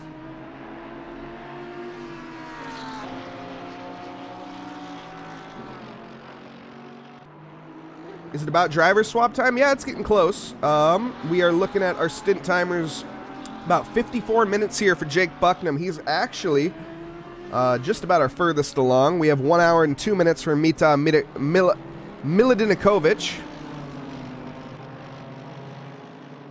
And so he will be having a pit next lap guaranteed. He also has a 15-second penalty, presumably for causing a collision there. Maybe some other form. Radu as well with a 10-second penalty, drive-through penalty for Matter Team. That was just picked up. Jake Bucknam behind Matter Team. So we are, I think, going to see Matter Team come into the pits. Matter Team is currently on 49 minutes into his stint timer, so this will reset it in terms of my ACC TV, but it will not reset it in terms of the game. He still will need to make a pit within the next few laps for the stint timer to not have a penalty.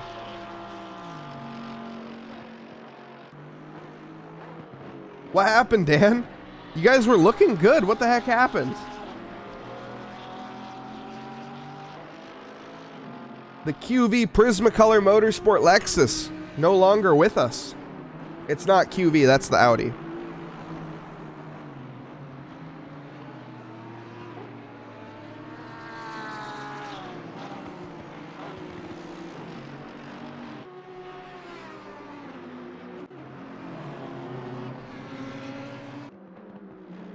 You know, Bosworth, you're such a kind soul. Matter Team, he's out of the pits. Out from serving that drive-through penalty.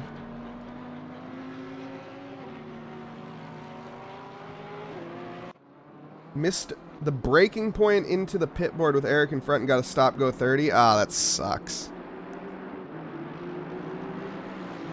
Was it the spray? The spray get in the way? DP went to service. Oh my goodness. The Prismacolor team today, they're not looking on it in terms of the pit phases. We gotta hydrate. I don't think I've hydrated for these past 3 hours, so that's not a terrible idea.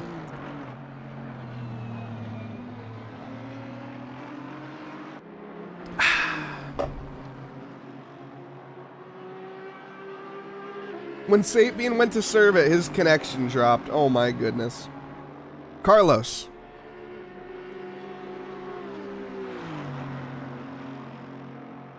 I was late today. The Italian police, dude. I was on my way to. I was coming from Milan, heading to Bologna, because I was over in Monza just not too long ago. I was driving the company, not Huracan, excuse me. It's an Aventador. I always, my bad. I was driving the company Aventador, the Trackalicious brand Aventador, to the, and I got stopped for the police for, you'll never guess it, I was going too slow. I was doing 80 miles an hour in a 60, and I was going too slow. They said, what are you doing? You need to be at least going 120 in this car. It's legally required. So I received a ticket for going too slow on the Italian motorways. The Huracan's the stateside one? Yeah, exactly, yeah. The company Aventador is what we use over here in Italy. Easy mistake, yeah. But yeah, that is why I was late today. The police stopped me, and I wasn't going fast enough to basically blame it on Eric. Eric put a governor on my Aventador and my and my Huracan in the States. So it's actually Eric's fault why I was late today.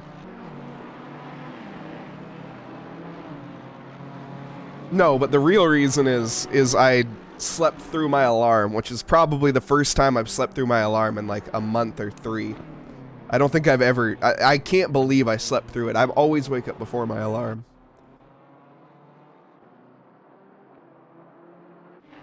But I didn't. I don't know. I have no excuse, really.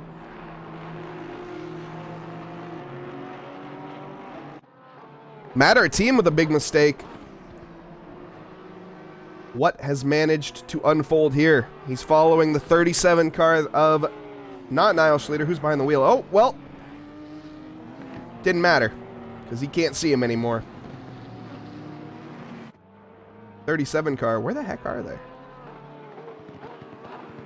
Oh, there they are. Retro Coffin in P5. So doing a really good job, the Phantom Sim Racing squad.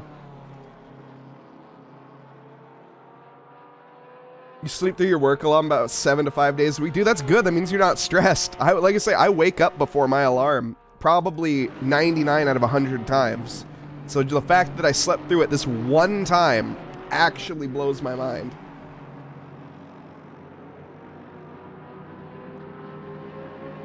Taylor Johnston and Tom Viand. I've said it before. Oh no, what I've also said before is Dominic Smedra messing up in Aqua Minerale. What has he done this time? Heading into Aqua Minerale, does he do he takes too much curb and Blue, that's your 3rd time. You've done that literal exact same error.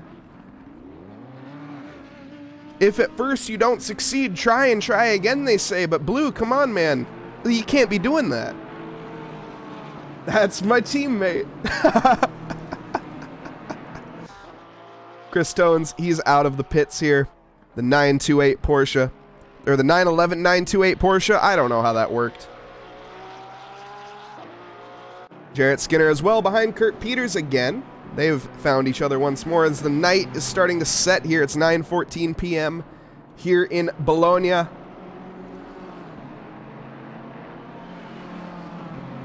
And oh my goodness, it's Hawaiian Rush, the fastest Hawaiian ACC streamer. Welcome.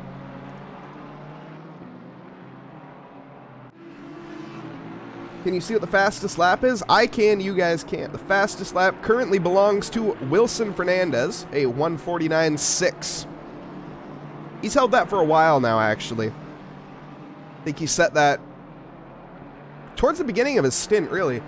He's managed to hold on to that for a good bit. Last lap, though, he lapped a 1:49.7, so he's looking like he's in an otherworldly pace, to be honest. Wilson Fernandez, quite dominant. How are we today, Mike? You know, we're pretty good, minus the fact that we got pulled over by the Italian Rozzers on my way to the Trackalicious stream. You know?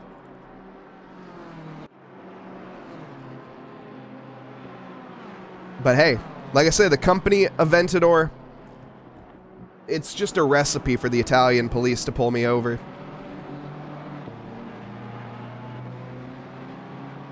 Plus, with the big Trackalicious logo on it, they're always like, you know, hey, what's your company? Where can we watch you guys? Oh, well, in case you guys didn't know, which I know you guys all know because you're here, you can watch over at twitch.tv/Trackalicious. And he's like, oh, I wanted to tell my mom that. So, hey, you should maybe do the same as that Italian police officer that pulled me over this morning.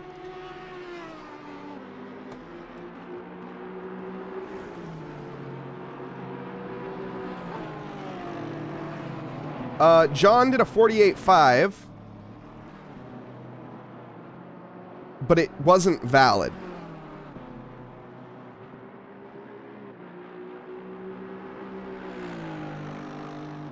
It does need to be a valid lap.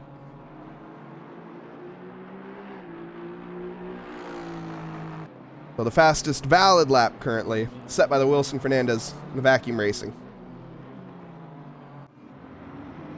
It was valid? I don't know what to tell you, brother. Because I agree, I see the 148.5, but it's not purple, so it had to be invalid. He must have invalidated on like the last corner or something. I don't know. He's even with his delta though, so we'll see. Maybe he'll set the fastest lap again. Because there's also a 149.0 from Kevin Blanchette. And there goes, I think, another, let's see, what do we...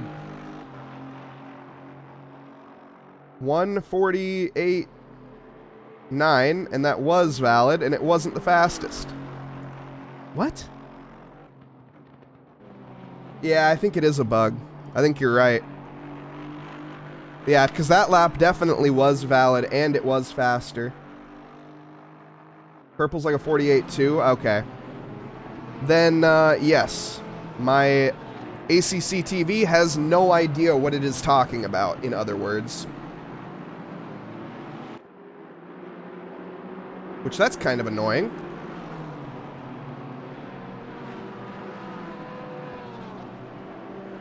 And it is what it is, but hey.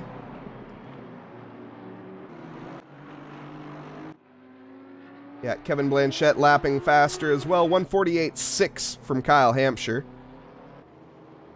But yeah, I don't know why it doesn't want to update. Dominic Smedra, he's in the pits. At the end of his stint? 1 hour and 4 minutes on his stint timer. Yes, it is. We'll see if he stays in the car or not. I would imagine he isn't. But we'll see. So, fastest lap, I currently have no information on, which is great.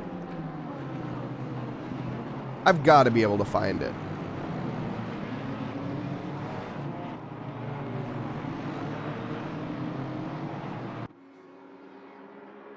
Um... 149.0, 148.9. Yeah, that's weird, man. I don't know. I don't know why it's doing that. It's not even saying he has purple sectors either.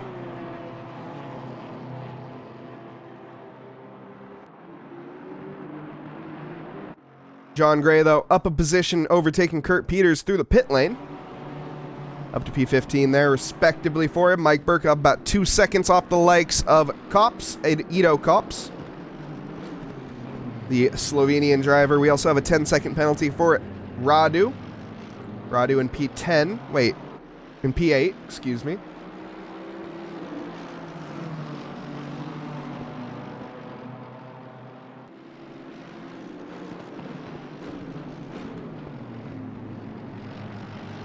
And yeah, for some reason that fastest lap still is stuck on Wilson Fernandez. That is really annoying. Track conditions looking wet. We're still raining. It's going to be a consistent downpour for the foreseeable future, as it has been. Ismail Kobus is by. Mike Burkov, he's into the pits. We still have the battle between Taylor Johnston and Tom Vyand. I cannot believe Taylor Johnston, he just cannot get any overtakes done in that Porsche. That 911 looking awfully weak. Mike Burkov in the pits. Eric Gakosian out of the pits. He's triple stinting. And I think I hear... Yeah. Yep. The disappointed driver of Dominic Smedra. Yeah. Yeah, not great, Bob. Not terrible. Not a terrible stint. It is hard. It's hard. These conditions suck. So if anyone watching this is thinking, like, well, why don't they just go faster? You can't. It's a bit of a doozy. Toss the car off to Mike Patrick, also known as Assbox on Twitch. Give him a follow, give him a watch. Great dude, really cool rig. And but you picked up a stop-go 30 while you were at it, Dom. Yes, Oh I my did. goodness. I was going, I overclocked. Someone took out the pit board. And I didn't know where the line was. And Mike goes, it's right there. And I'm back. Crank it at about 70.9 miles per hour. Oh, Excuse me, my. 70 kilometers an hour. So it's about 20 kilometers over. And yeah. So Mike is currently serving that. Not to mention the fact that you spun at the exact same part of the track 3 times. 2 of them were 2 laps in a row. Yeah, at the Well, I spun it. And mineral water. Yeah, I spun it. I spun it mineral water a couple times, which was because the tires were chilly and they were not. When I would brake, essentially I would go wide because I'm thinking it's a dry line because I have no wet practice, much like a lot of these other guys. I also just suck in the wet, and I would go on that curb, that outside curb, to try to get more speed going up the hill. But I would brake on that curb, and when you brake on the curb in the wet, you lose control of the car completely, and especially in the rear end. Yep. So then it would just saw. spin me right around. We saw both I know you all times. saw, but I'm explaining why I suck. So, yeah, Mike is now in the car and serving that 30-second time penalty, and No damage repair, huh? no, we definitely repaired damage. Oh, just visual. Yeah, it's a bug because we had a 51-second pit stop. So because I bonked into Taylor Johnston, Potts Weaver, killer battles, dude. That was so much fun, and then I ended up getting a loosey-goosey and going a little wide, and it bonked right into him. So, racing incident, it happens. They apologized to me, but it was a good battle nonetheless. I was battling with someone else as well. We were having a good time. Oh, Matt Comiskey, who nailed me right in the behind, which was super nice of him. I know Matt from previous racing series, so I was down to battle, but I was definitely frustrating him. So we also had a grounding issue with the car, resulting in our engine maps being really funky. So yeah, that wasn't fun. AKA, Dom tried to fiddle with the engine map settings and it didn't work. So, I was gonna say some grounding issues. What the hell are you talking about? Issues. Yeah, got a false sense of realism, baby. But yeah, Mike Patrick continues on, looking to make the best of a decent situation. I mean, it's not the worst situation, but it could be. It looks like Provolone's got a stop go 30, Jensen's got a stop go 30, so yeah, qualified P18. We're now down into P22. Not great, Bob. You were Not up to great. P14 at the beginning of your stint, so on the good news. Yeah, that was Jake Wells' doing. You don't need to mention that. He did a fantastic job driving the car, and I was actually doing pretty good times with 22 seconds of damage. I was getting into the 53s, 52s, 53s. Jake was doing 50s, so we'll see how Mike does here. But yeah, great race. It's a ton of fun. Wet conditions blow, but it makes the races harder. It provides extra chaos, and these races are chaotic as all get out as it is. So it adds to a layer of difficulty. So yeah, so that's my race summary. How's it going in the booth? It's going quite well. We've had lots of spins. You were not the only one, might I add. So plenty of battling. We've seen... I know you mentioned Taylor Johnston. Taylor Johnston has to be the most frustrated driver in this session. Not only was he stuck behind you for like 3 laps trying to make any overtake he possibly could, he then got stuck behind Tom Viand for like 10 laps, and he just could not get the overtake on him. Yeah, I definitely was going a little Sergio Perez, Mexican Minister of Defense, when Ducky was behind me. I raced against Ducky in the rookie leagues, and I've raced against him in a couple other 6-hour events that I've done with Trackalicious. So I like giving him a hard time, and yeah, he's clearly been going through it for this race. Him and Potts Weaver both. So yeah, he is really struggling to make any overtakes happen, to be honest. I'm not sure if it's just the combination of the car and the track, or if it's maybe just a psychological issue, but nonetheless, Taylor Johnston, an excellent driver, but yeah, really, I mean, we're watching him right now. He's trying to overtake Johan, and it's just there's no opportunity. He just can't get it.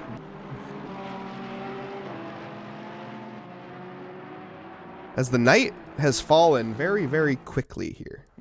Yeah, it was getting spookily dark as I finished my stint. So makes it even harder to see like puddles and stuff like that for these guys. So it's just a little added area of difficulty. There is a dry line that has been set up since we've been racing for about 3 hours now. So you can see that dry line even as we look at Mike's stream here. Yeah, I'm trying to get my brightness settings worked out. Yeah. But yeah, that dry line is definitely beneficial for these guys, and sometimes it's not always the fastest line, but it is the overall. It's the way to go. It's going to be where you're going to be able to brake consistently and things like that. And the guys that are up at the top are definitely utilizing that dry line. I forgot what the settings were. It is under video, and then it's no. I know 0.8. where it's 0.8 and what. Yeah, it's 0.8. And then what? You gotta mess with your contrast. I don't know. I don't remember what you did with your contrast. Sorry, sweetie. Wait. Oh, exposure gain's 0.8. That's where I'm going. Yeah. That's what I meant. Okay. Sorry. I was doing it backwards. Yep. Also, Jason Provolone with a stop go 30 still. So he's in the pits. He's currently sitting P6 in that Porsche. There we are. For Phantom Sim Racing. Yeah, that looks good. Chef's kiss. And do you want to stream yours screens? Yes, question mark. Let me see. Here. Oh, Eric Gakosian losing in a position there to John Gray. Yeah, John and Matt Comiskey, John Gray and Matt Comiskey, I should say, have been doing a fantastic job of battling. They're real troopers. Of course, we saw Comiskey go off. I also just received a Discord message from Mr. Matt Comiskey, so I wonder what that's about as I sit here talking about him. But they've done a great job of overtaking and being aggressive in the right spots, and 100% rear-ending me at T1. But it's water under the fridge, boys. It's whatever. So Marcelo, I think that's what the Discord message is about. Yeah, sorry for tapping you, mate. I didn't think I was that close. That's all right. That is a-okay, Matt. We were having a good time. We were racing really hard. So Marcelo, what happened? Goobus is gonna fire me. It's okay. It's all right. You definitely didn't do a full stint, did you? Oh, Raggy. Let me see here. Stop go 30. Don't worry, Marcelo. I'm getting fired by my team too. You're good.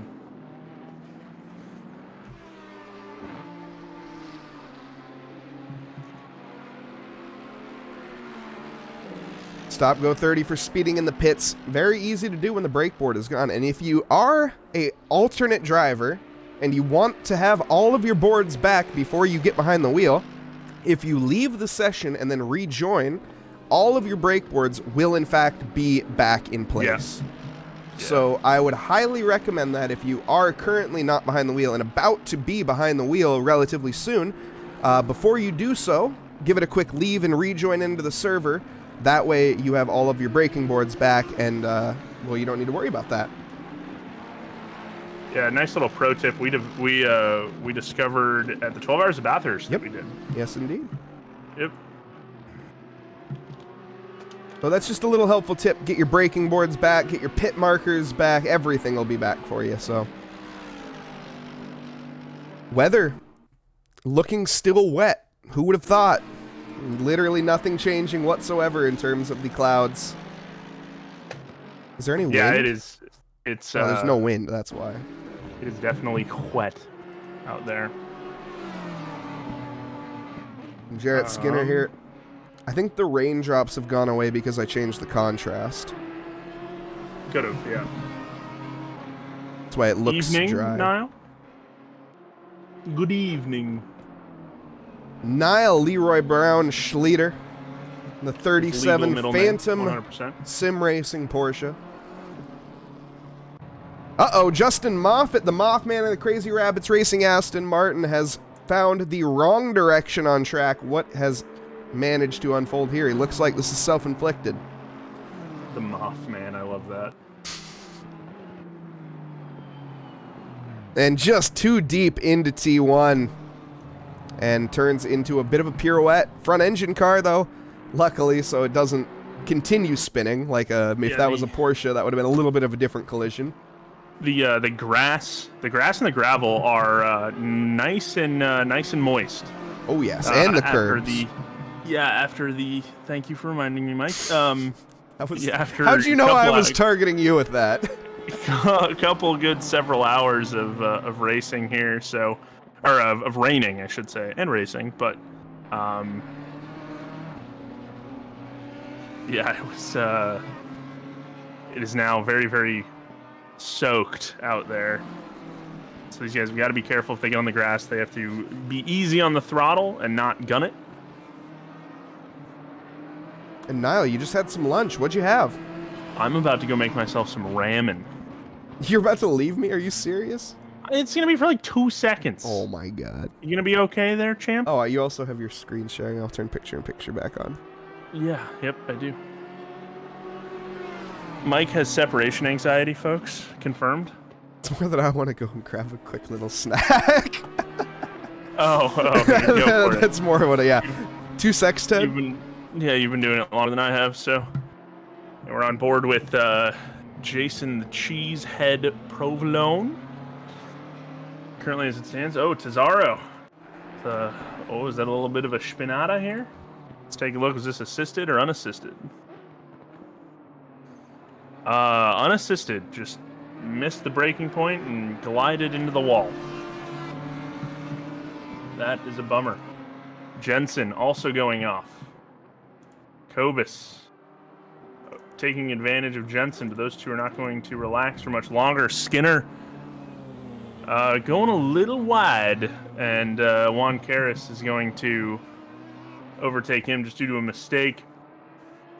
So yeah, with the darkness falling, that dry line is a little harder to see. Temps could be a little messed up, as we see. I think that was Robert Hepburn. And I'm back. Had to do some testing. Welcome back in, Seamus. We have the 3.5 hour mark. I just got back from my stint in the 614 BMW. Back in the booth with you guys. Casey Schutte overtaking Jerk Skinner. As Jerk Skinner hits the pit lane, I believe that is either a stop go 30 penalty or I think it's a stop go 30 penalty. Could also be a driver swap. Taylor Johnston moving up into 17th. My boy Mike Patrick in the 614 BMW. Man, is currently in P22. Autopilot sucks. Yeah. And what a stint it was. Yes, Eric. How about you focus on packing there, champ? Just kidding. Thanks for being here, buddy. Blue is doing it all. He's driving and commentating. He's doing neither of them particularly well. No, I'm Oh, boom, roasted. I saw the opportunity. I had to go for it. No, that was a good one. Yeah, no, golf clap to you. Tom Violent. Not Violent, different driver. Yeah, Tom Violent is a Vivid Racing guy. On track.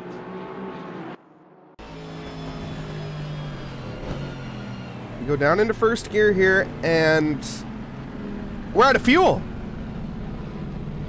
We're out of fuel. No, because he fires back up. He's back up and running. What the heck happened? Why did his car die? Disconnect or maybe a ignition malfunction? Technical difficulties nonetheless. British Electrical showing its works here. Roger. Dismute's off. Aye. Roger's just not having a good race. And At least Rocky he's still with it. Yeah, Rocky Rocco has taken over that 1-2-3 BMW, so the 614 beautiful Yitka racing car, yep. Why'd you have to say anything? About who? Not you, sorry. Someone in chat was like, how's Moff doing? Oh. He's facing the wrong direction. That's how he's doing. The Mothman. What has happened? Oh, it's just literally, that is an identical spin to the three spins that Blue did on his stint. 3? Yeah, you had 3 spins there. Really? Identical, yeah. Literally, you did the exact same thing 3 different times. It was hilarious. Oh, man. I know there was one time I was up on a lap, and I was like having a really good lap. And I was like, and I'm going to ruin it right here. And sure enough, there I go. There I go. Yep. But the Mothman, he's up into P7. Yeah, by the way, Mick Sharpenberry, I was definitely, I was joking with Mike that I would I would drive and commentate at the same time. But I'm glad I didn't, because there was a lot of gamer words getting thrown around as I was driving. Casey Schutte also going off a little bit. Yeah, there's a reason I won't allow that. Well, there's more. There's more than one reason I won't allow it. To be completely. I think I could have kept my composure, but there's like it would four have been different reasons. It would have been very good insight, track insight as to what was going on track. And yeah, Nick Fujikawa, of course, Hawaiian Rush. Sim Racing Brotherhood was able to organize a team. We've had a different team every single race so far. So we've had 2 races, and we've had 2 different teams. Kind of funny. So the 614, first off, I don't have the livery for, so it's not beautiful. Second off, it is not a Yitcows racing car. It is an Avalanche Motorsports car by Yitcows Racing. I was corrected on that earlier because I made the same mistake. So the Avalanche Sim... Come on, Hawaiian. What are you doing? Yeah. The Avalanche Sim Sports car is a developmental offshoot from the Yitcows main team. So the Yitcows main team has a selective set of drivers that is all the time, where the Avalanche Sim Sports is a developmental team. So it is drivers that we want to bring on to Yitcows, and this is a way for them to get into the system, essentially. So how to get noticed by the big boys in the Yitcow racing team, where they can join Brian Canapan over in the Sunday Trackalicious GT3 Pro League and have brake failures. Ignore all the time. no. We're hyping. Lambo. We're hyping up the Trackalicious League. There's no time for failures. Oh yeah, no. There's no failures besides Brian's car breaking down. Yeah, or him going straight in Maggots and Beckett's. Yeah. Yeah, no, he's a good driver. Oh, and speaking of going straight, Mike Patrick taking the gamer line there. What a line. I bet he cut off at least a couple tenths with doing that. I hope not, because we had 3 track cuts when Jake took over the car, and I didn't get any. So, also shout out to the Quebec Quasar, also known as the Dean Guitarist, also known as Kevin Blanchette. Incredible coach, incredible driver, Kevin Blanchette, Dean Guitarist. Runs an entire Discord that revolves around him coaching and setups and how to get better at the game and understand stuff. So give Kevin some love there. And Kevin putting in quite the stint himself. Now Dan Tazaro behind the wheel of it. The Aston Martin, of course. The O-Man Racing with TF Sport. With TF Sport. The very abrupt name ending. And Seamus, how was your testing in the Lambo? I'm curious. I've heard people say it's like a boat, but you have to be really keen on the setup. Man, if it's a boat, I bet a lot of people are wishing they picked the Lambo here tonight. I'm wishing I picked the Boatly, if you will. Oh, ad break and they start talking about me. Yep, you betcha. That's how it goes. Oh, Rocky Rocco is... Rocky Rocco in the Rockefeller Racing. Is spun around the wrong way. Let's see what happened here. I think he did what you did. I think he did what I did too. Look at this. We've seen like at least almost every... Yeah, exactly. Literally. Look at this. It's the blue line. An identical repeat. Oh, but adding a little flair at the end. I don't think you added that much flair. No, I held my brakes, Rocky. You know better, young man. You know better. Yeah, Rocky Rocco and the Rockefeller Racing 123 BMW. Which does have a really cool livery, but neither of us have it downloaded. Well, it's still a cool livery even without it being downloaded, to be fair. True. Yeah, a lot of... I think I said this at the beginning of the race, but I am surprised to see this... roughly the people that were in the BMW, still in the BMW. Obviously, with Trackalicious, if you change cars, you lose all your championship points. But I am a little surprised to see it. One thing I'm also really surprised to see, Joseph Savage has made his way back into pole position, or into first place. The Nissan GTR, not only has he made his way into first place, Wilson Fernandez is in second, and we have the Trackalicious Enduro B team, who was leading this race, down 15 seconds to Wilson Fernandez, who is 38 seconds to Joseph Savage. So what has happened for these guys? Did they make an extra pit stop? No, they didn't. I'm wondering if they got tangled up in traffic. I know I tried to give Kyle a little bit of a tow down the main straight to give him a little bit of a launch, but it was not on purpose. It was really fast.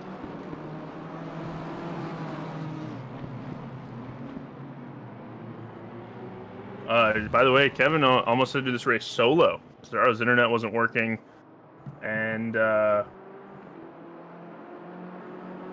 had to go out and buy a new network adapter.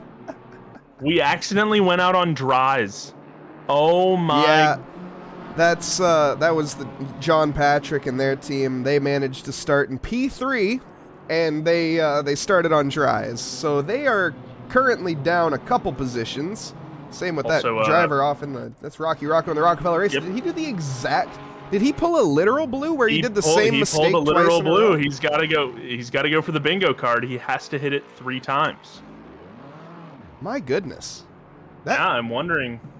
Can he do it here, folks? Can he be as prestigious as me? And oh my goodness, speaking of the Yitcow Racing legend, nonetheless, we have Brian Canapan. His ears must have been burning as we were talking about him missing his brakes. I mean, his brakes failing. And straight lining into Silverstone through Baggett's and Beckett's into the side Never of the happened. race leader. Never happened. Contact our PR team. Never happened.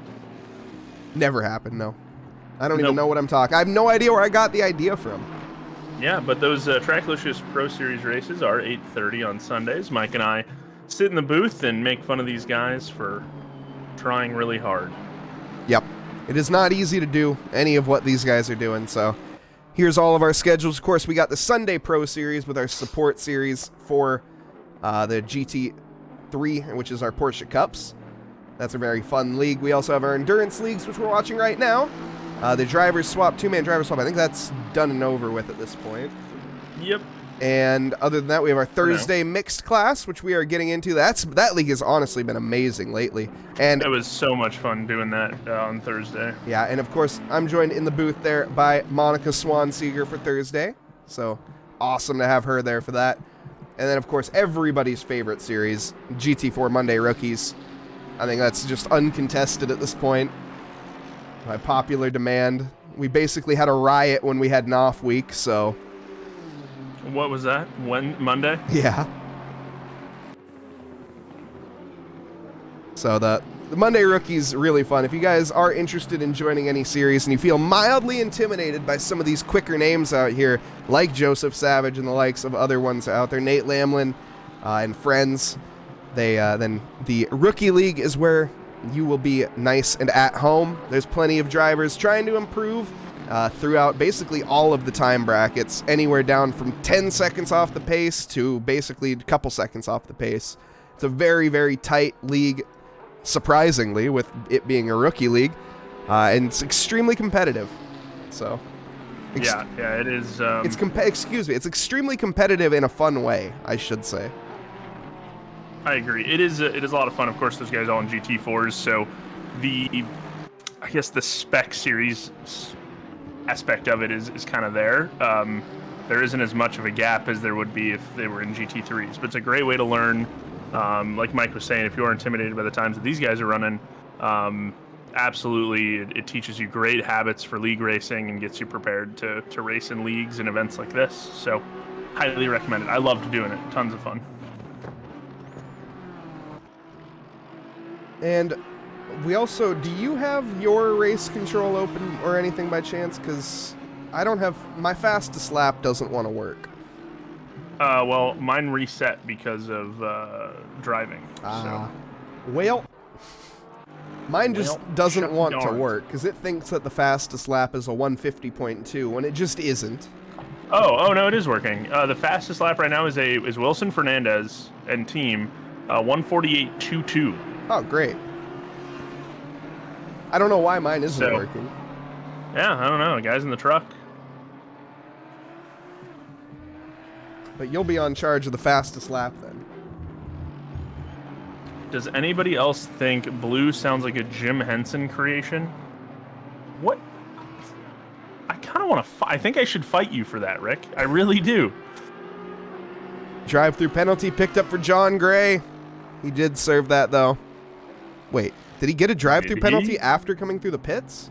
Drive-through for a drive-through? I think he might have. Yeah, Rick, I don't know. I think I'm going to have to throw hands with you on that one. I sound like a Jim Henson creation. What a weird insult. I can't even be that mad at it because it was really creative. Seamus is related to Jim Henson? I don't even know who Jim Henson is. The Jim Henson... Wait, am I thinking... Yeah, Jim Henson, the Muppets. Oh. Kermit the Frog here. Yeah, I don't sound like Kermit the Frog. No, you don't. I sound maybe like Fozzie Wozzie or Fozzie the Bear, I should say. Oh, yeah, you're right. Stephen Henson. Silly goose. I'm terrible with Twitch names. Who the hell is Jim? There's Brian Henson. And then there's... Brian. Wait, that's... No, never mind. That's a different one. We're not going to go back to that. Brian Henson is who ended up taking over for Jim Henson eventually. Made fantastic films like The Muppets from Space and Muppet Treasure Island. And of course, everybody's classic, Muppet Christmas Carol. Thank you, Blue. As this incredible racing content is further developed, we have Mason Jensen and Juan Kairos battling into the Ravatzes here. Blue equals Kermit confirmed. Yeah, it's a Kermit or C. Wait, no. That was didn't come out. terrible. Yeah, nope. I need some food. I'll be right back. Okay. While Oh, Blue man, I hope goes we have and good watches catering. some Jim Henson, he is going to be getting some food, and we will stay here in the action. Got 2 hours, 20 minutes, and 4 seconds left to go on the clock. Christopher Tones here trying to catch up with Olin as we see them coming through Variante Alta, otherwise known as Variant High. Corner names here, not the greatest, I'm going to be honest, at Imola, but nonetheless, it does have one of the greatest track names in general because it is known as the Autodromo Internazionale Enzo Idino Ferrari. Which, of course, everybody knows by this point because I've said it 100 times. Aqua Minerale is, in fact, mineral water. Yes, we have established this earlier, which is also a very unique corner name. No denying that.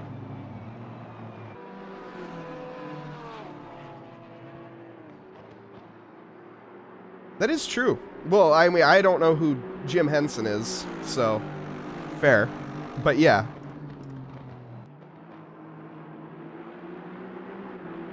Well, I now know who I didn't before. Anyways,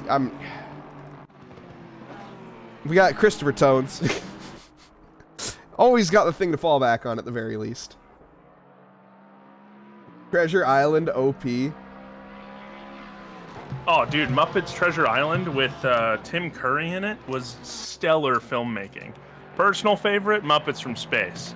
But Muppets from Space should have won every single award at the 1999 Oscars, but it didn't. I wasn't even alive then. No wonder I don't know who this guy is.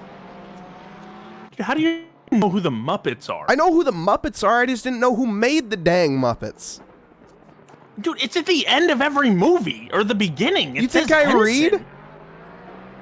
I know for a fact you don't read. I've heard you. You've heard me you read these people's names. I know you don't read. I've heard you read.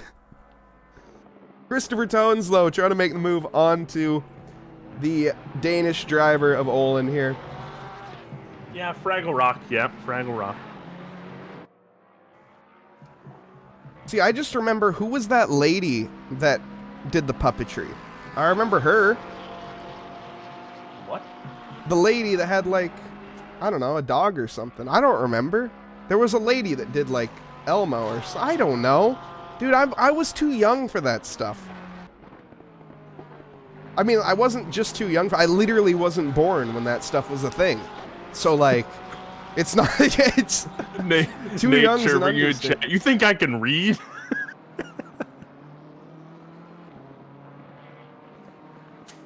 The famous guy I'm related to Hawk. Oh, I see. Okay. Zoomer energy. Is that what I am? Yeah. Because I'm a millennial, not a Zoomer. You are a Zoomer. You're not a millennial. You are a Zoomer. I was born 100%. in 2000. That is the millennium. Therefore, I'm a millennial. Nope, Zoomer. That's ridiculous. The vibes, Crow, the vibes are off. You're either a boomer or a Zoomer. There's no in between. I thought I was like Gen Z or something. That's what Zoomer means. Is it? Silly little Then I'm goose. Gen X. I don't know. You're not Gen X.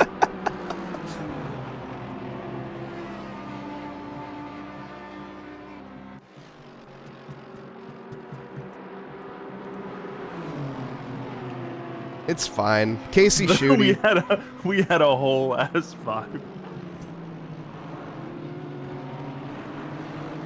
Casey Shooty, though, trying to make the overtake onto Jensen. Not Jensen Button, but Mason Jensen, the American driver. 144, which I think is Casey Shooty's number, isn't it? Oh no, Casey Shooty's No, off into the 444. barrier! Wow. Sargento, commentator's curse, please. Yes, Someone. indeed. Also, let's take a look at snack offerings we had in the catering.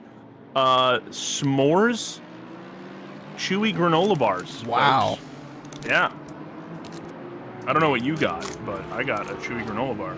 I got some fruit snacks. I pounded a bag of fruit snacks. Pounded them? Yes. They probably didn't really appreciate that. You know, I don't think they cared too much. They still tasted pretty good. Big shout out to the men and women of our crew for giving me stale, super stale granola bars. Really appreciate it. The guys in the truck aren't on. Dude, they're just off it today. I don't know what to say about them. It's the rain. It could be. I think we've Alpha? also been in Italy for too long. We're in Monza. We were in Monza. Like, I mean, it's insane. We've just been in Italy for way too long. You were in Barcelona on Thursday. You know, that's irrelevant. I flew there and flew back immediately because I actually have a timeshare in Italy. Oh, yeah? It's the Trackalicious timeshare. It's paid for by Eric Gakasi, and the company has it, along with our Trackalicious branded Aventador. Side by side, Christopher Tones does get by Olin. Olin going too deep into Variante Alta.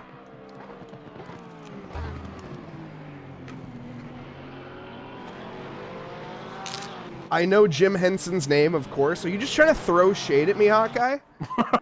Was that intentional? I don't think it was, but it seemed really intentional. Is the Lexus anywhere competitive anymore?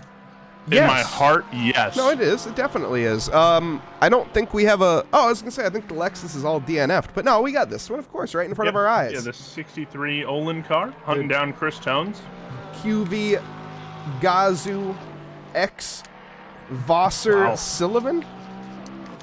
Wow. You absolutely ruined that, and I kind of want to fly to Tacoma to hit you. Yeah, the Vassar Sullivan Toyota Gazoo QV Motorsports Racing Toyota RCF GT Rocket Brick. You're about to catch these hands, young man. Rocket Brick.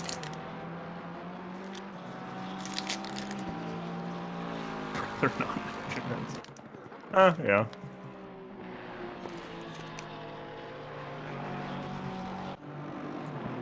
Casey Shooty, even though he just went off, is hunting down Jensen.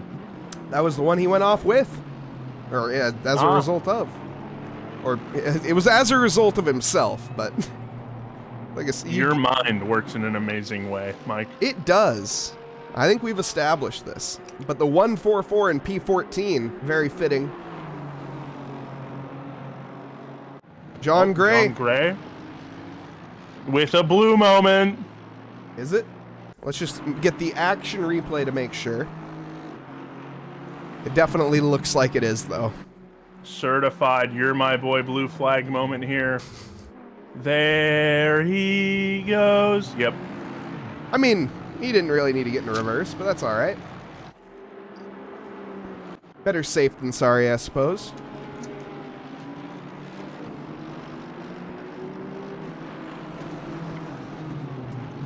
Oh, dude, they had Go-Gurt in the catering truck. So good. I can't remember the last time I've had a Go-Gurt. I'll have to go down to the catering truck and get one at some point. Or not, because I'm probably not going to remember. I'll remind you. Okay. I believe you. Not.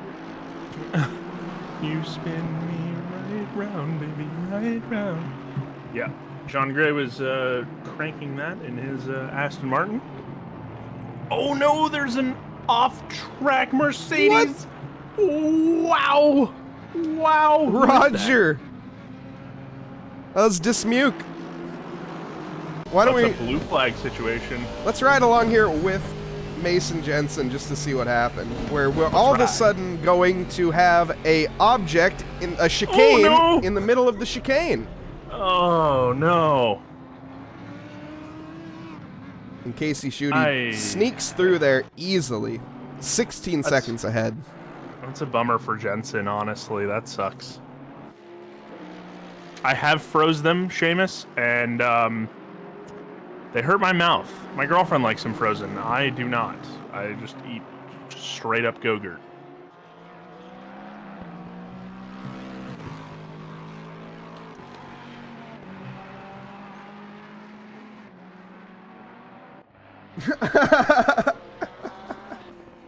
Yeah, Seamus, I will admit, your Twitch name, it doesn't, like I say, I can't connect Twitch names with real-life names and in-game names. That's just one skill I'd try. Y'all gotta be more consistent with your naming processes. Yeah, like mine. Everything I am online is You're My Boy Blue. Which everything. Should be Dominic Smedra, but that's beside the point. It's called anonymity, okay? Definitely. Oh, no, I think that's Bruno P. Or who was that? No, that's Dismukes. That was Dismukes and Jensen coming together. So again. Jensen getting some vengeance, but not intentionally. Wow, look at fat old Pixel with the Googled stat of how many people have the surname of Henson. You must be just a thrill at parties, Rick. First of all, you said I look like I sound like a Muppet. And then you just ruin someone's day like that. I don't get it. Blue, you are a Muppet. I'm your Muppet. That didn't come out the no, way I it really wanted it didn't to come at all. out. I don't Nope. want you to be my Muppet. I'm just going to be completely honest.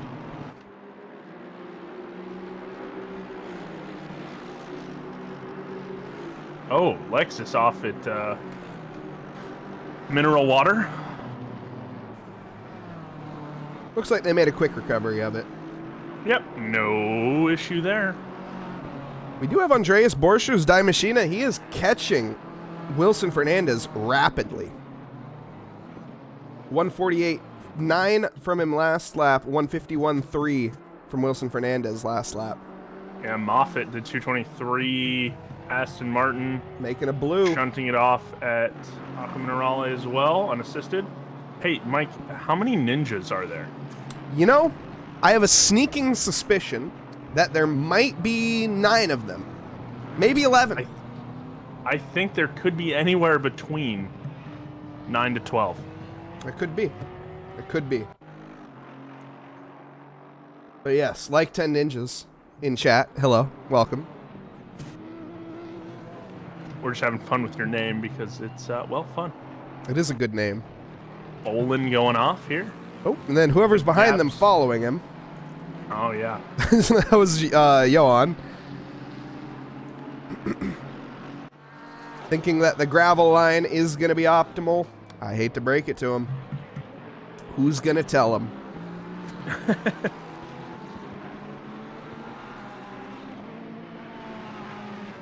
Joseph Savage, though, leading this race quite comfortably, 35 seconds ahead. They're about 37 minutes into their pit phase right now. We're looking at our longest pit stint timer about Ito Cups. He's at about 50 minutes.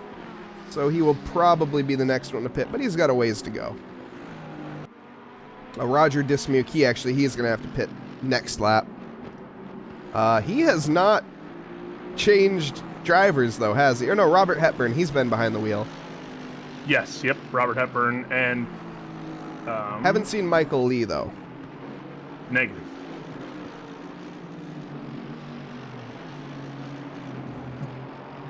And I will actually be right back. James, you used to work for Daryl Sheets from Storage Wars? Is that guy an asshole? He seems like it. But I could believe that he is nice. If someone was like, nah, he's actually a great guy, I'd be like, you know what? Fair enough. You can't judge a book by its cover. But he does seem kind of asshole-ish, I'm not gonna lie.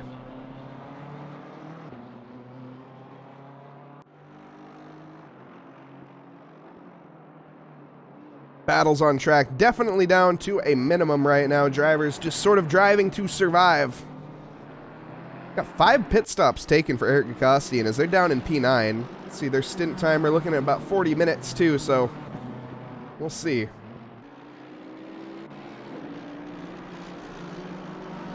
John Gray, not John Gray. God dang it.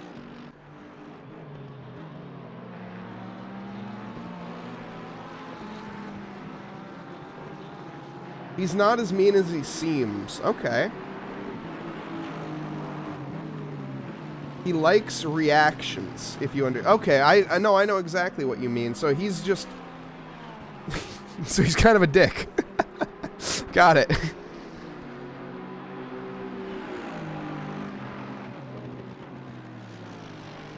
Sorry, I was checking in with the paddock there.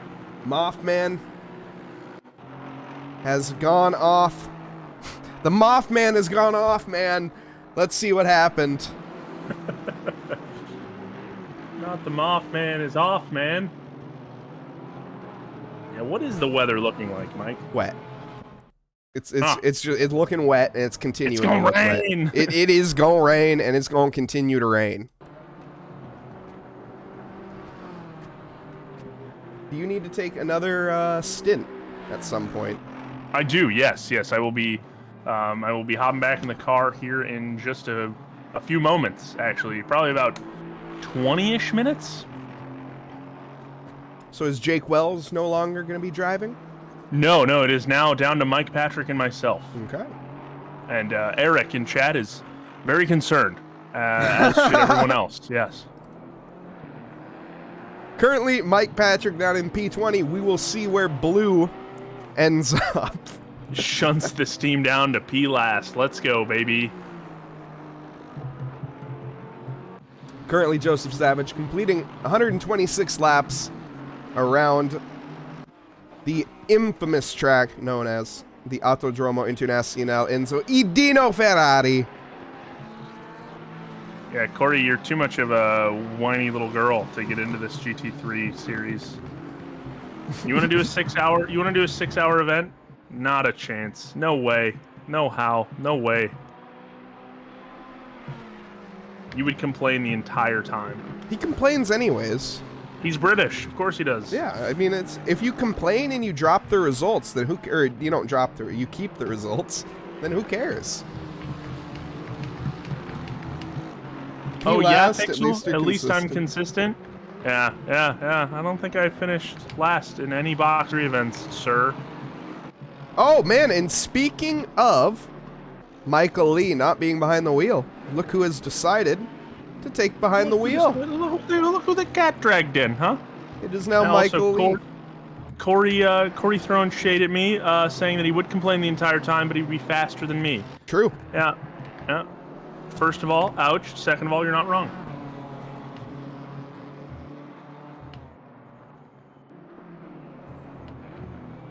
Me screwing a light into the ceiling, holding me up on a pallet in a forklift. Bro, just get a step stool. Nah, dude.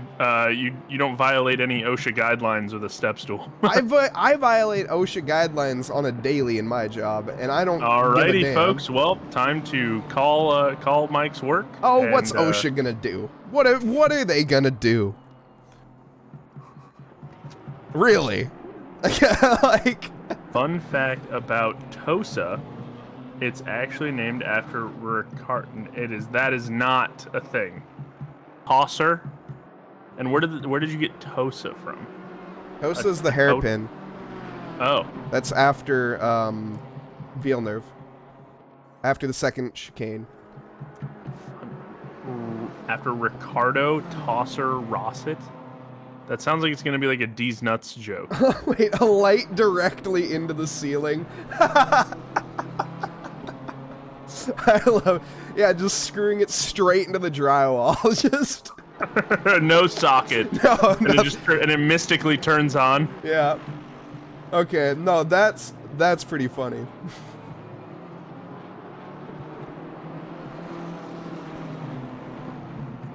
Wilson Fernandez, though, gets overtaken by Die Maschine. I hope it was into a light socket, Hawkeye. I really do.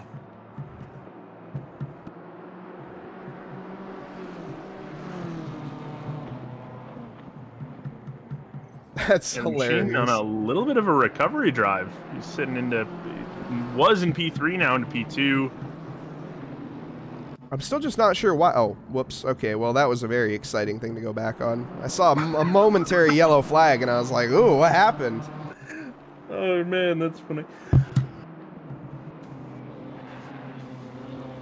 Just bonked my mic really hard. Sorry, guys. The English actually named it corner. It's supposed to be like toss-up. No.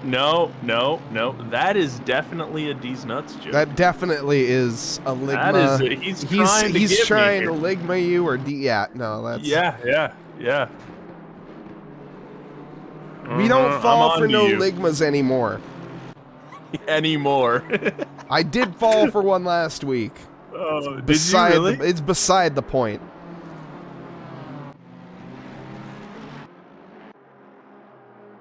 Yeah, Die Maschine. Looking nice and strong. He just straight up said it. I can't believe you got hit with a Ligma joke. Oh my god. It wasn't a Ligma joke. It was more elaborate than that. That's what I call all of them, because Ligma was the OG. Yeah, Ligma was the OG. So that's why they're all Ligma jokes to me. It doesn't matter if it's a D's or anything along. I also got Jake Wells with a D's because yeah, I did get Jake Wells with one the other day too.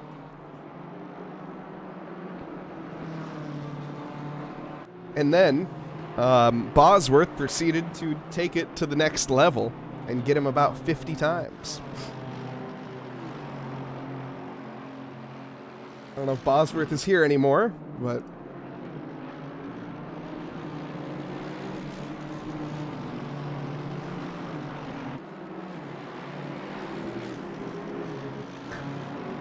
There was a receptacle. A receptacle. I don't know why that word looks so weird when you type it out. Receptacle. It just doesn't look right. I've heard the word plenty of times, but I've never seen it spelled. It's just proving the point that you can't read. Well, yeah. I know. I've never denied that. The only thing I can read is Toluashe Olajuegbe's name. That's the only one that I have down.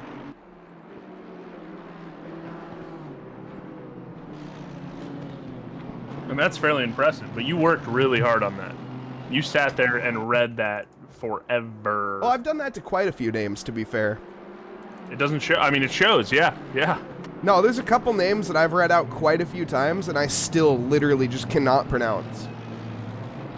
Doesn't matter how hard I try. Easy shooty. You're my boy blue. Case Shoot? This is Case Shoot here, the number 42. Case Shoot. I did say shoot when I first streamed. When we were at Kailami for the 6 hours of Kailami, I said shoot. Well, and you're like, it's T, shoot-y. Yeah, but also his name is spelled Case. It is Case, yes. Like, it's Case Shoot. Well, my team had technical problems, but the stream comedy is making up for it. It's Yeah, you're welcome. we do what we can here. This is honestly Mike and I just having a conversation whilst racing is going on. Yep.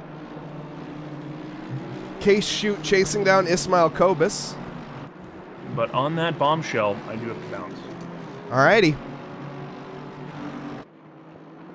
Get out of Back here. to the car I go. And let me turn off picture-in-picture before you leave this time.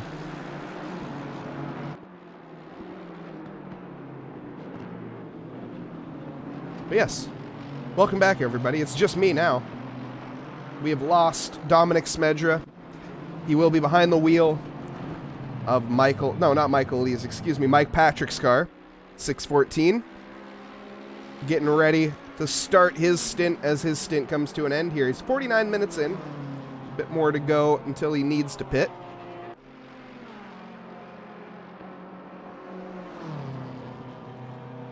And it's Mike Steven, by the way. What?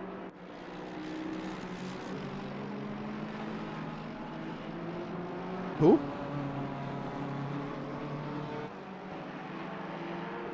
There's... Huh? Anyways.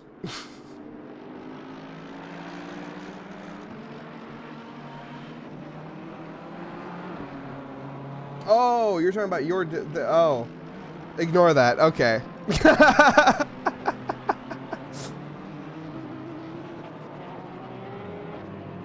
Oh, it's Steven. Ah. It's Stefan. No, okay, sorry. There's so many different names, man. It's just tricky. Y'all gotta be like... Some people gotta be American, and some people gotta be German, and then some people gotta be like Slovenian. It's just a cluster out there, man. I do what I can, but hey, I appreciate the name corrections. I do what I can, so... Oh my goodness, Mike Patrick. Taking the gamer line, cutting off 8/10 on his lap. And picking up a drive-through penalty as a result. Oh, no. Mike Patrick. Too hot, too fast, too furious. And he's too fast and he's too furious. Again, he's driving through the gravel. That's not what a drive-through penalty means.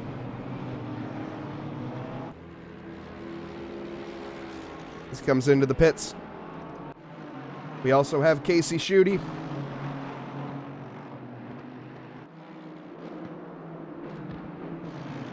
Chasing down Ismail Kobus. He has Eric Gakassian, though. Eric the Boss Gakas, whom we have not given our mandatory contractual obliged screen time to yet. The Armenian driver here. The Führer of Trackalicious. I mean, leader of Trackalicious. Currently sitting in 9th place. Triple stinting. Not sure if he's going to continue. But we'll see. His stint time. He's teammates with Shane Reese. Shane Reese drove the first few stints. Eric's been out there for 52 minutes, though.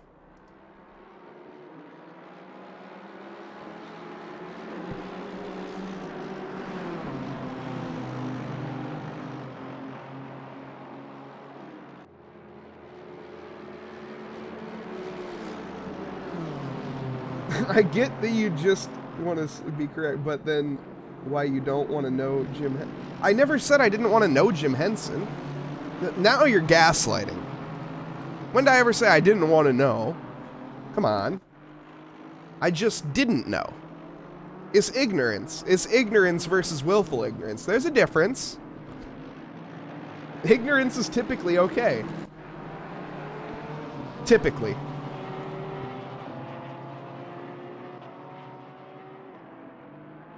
Now, willful ignorance, not so much.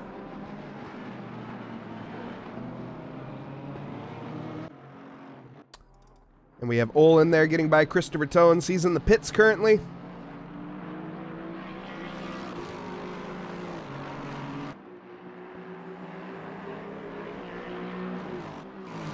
Look, I'm dyslexic. I add words sometimes, and I take away words, so... yeah, it happens. I apologize.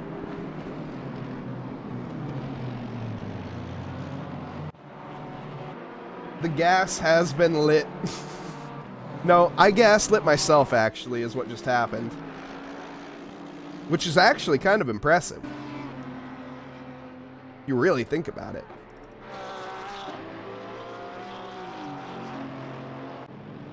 The gaps on track are definitely few and, or they're rather large. We got some large gaps on tracks. Wilson Fernandez, he's about a half second, or 1.5 seconds away from Andreas Borchers. Other than that, we're looking a bit separated. Casey Schutte still about 2 seconds behind Ismail Kobus.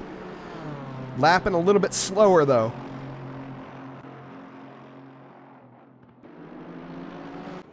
Eric Gagosian in the pits.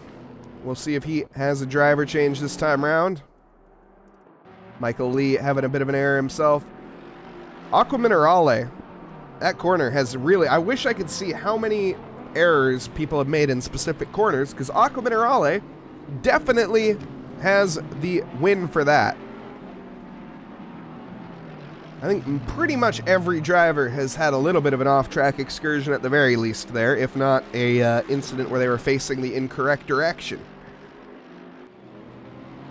We also saw Mike Patrick's teammate Dominic Smedra. He did that 3 times in a row. So it's, yeah, easy mistake to make.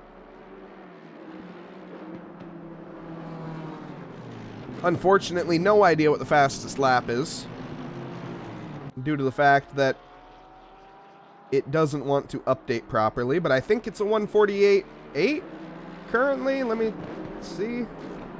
I don't see anything faster than a 148.8, but that's just for this. I don't know.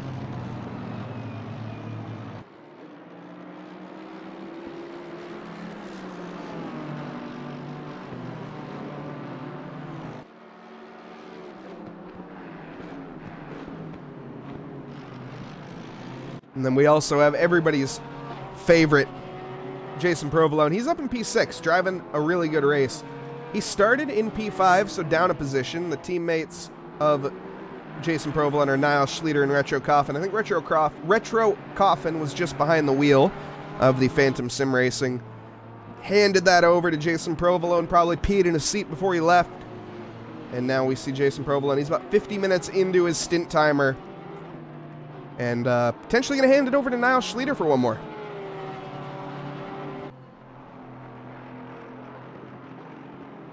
Has a large gap, though, to the car in front and a very large gap to the car behind.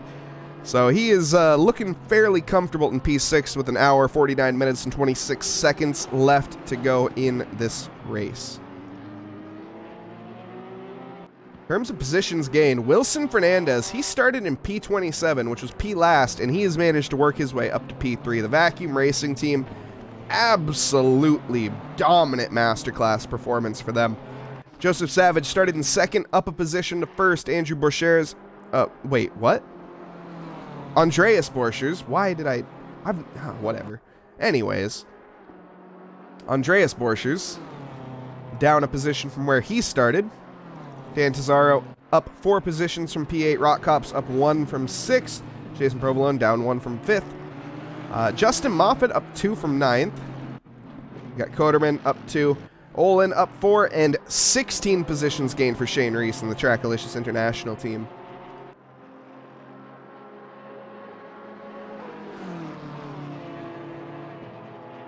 So something strange about the new Lambo mapping is 1 to 5 controls engine braking.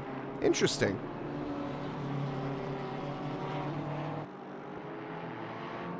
I wonder how that works in terms of its competitiveness. I don't know, or if that makes it better or worse. I've heard bad things from the Lamborghini. Not bad things. I haven't heard good things, though, to say the least. Lamborghini is seemingly the worst car they added in this update. But I don't know. I think everybody is just so entranced on the Ferrari. The Ferrari is extremely dominant. That car definitely needs a little bit of a nerf. Way too easy to drive. And unfortunately didn't see any in this race due to the fact not only that if you do change cars mid-season in Trackalicious leagues, you will lose all of your points, but on top of that, the Ferrari, if you decide to make a pit stop and do a driver change, it will crash your game. That's the new Ferrari, of course, the 488 is all good. But the new one, yeah, you can't make a driver swap properly. Jake Bucknam with an error in Aqua Minerale. We'll take a look at what happened here. The 690.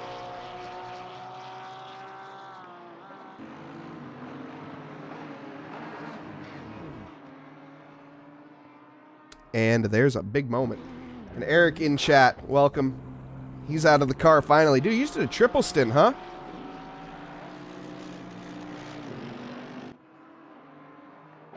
Triple stint for Eric the Boss Kakas, who I don't think I got enough mandatory scream time on during his stint, so I might be facing a new job relatively soon. We will see. I think breaking my contract, that might be a fine. I don't know. I don't know.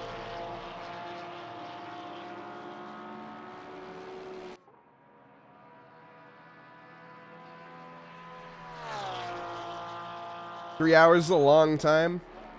Yeah, it is a long time. I've been in the booth for longer. Eric, you just complaining, I see. Eric, do you want to come to the booth? You can give a little words of wisdom as we see Juan Kairos here get on too much curve. Actually getting onto the gravel out of the first chicane. Heading towards Villeneuve. And I think he's just going to lose the front end there, yep. Or back end, excuse me, stepping out mid-corner. Front end not wanting to grip up.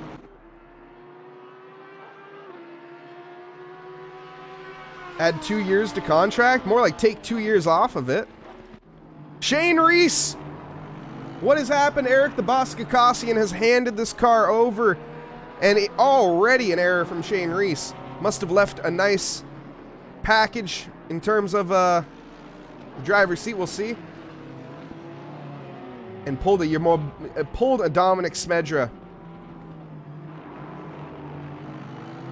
And we do still see Mike Patrick behind the wheel of that car also. Yet to see them change.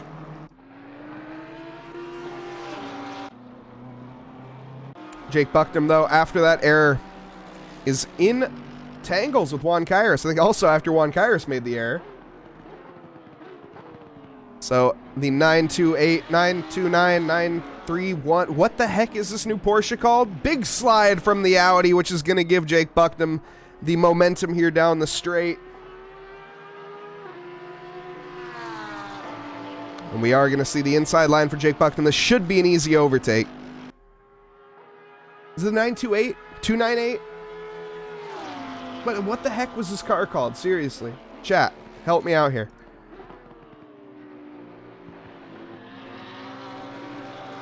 Porsche needs to come up with some more original names.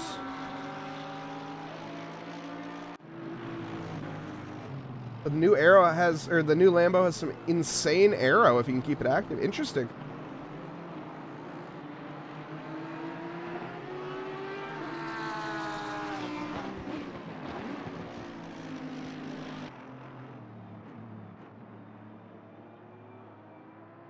Juan Kairos now chasing down Jake Bucknam.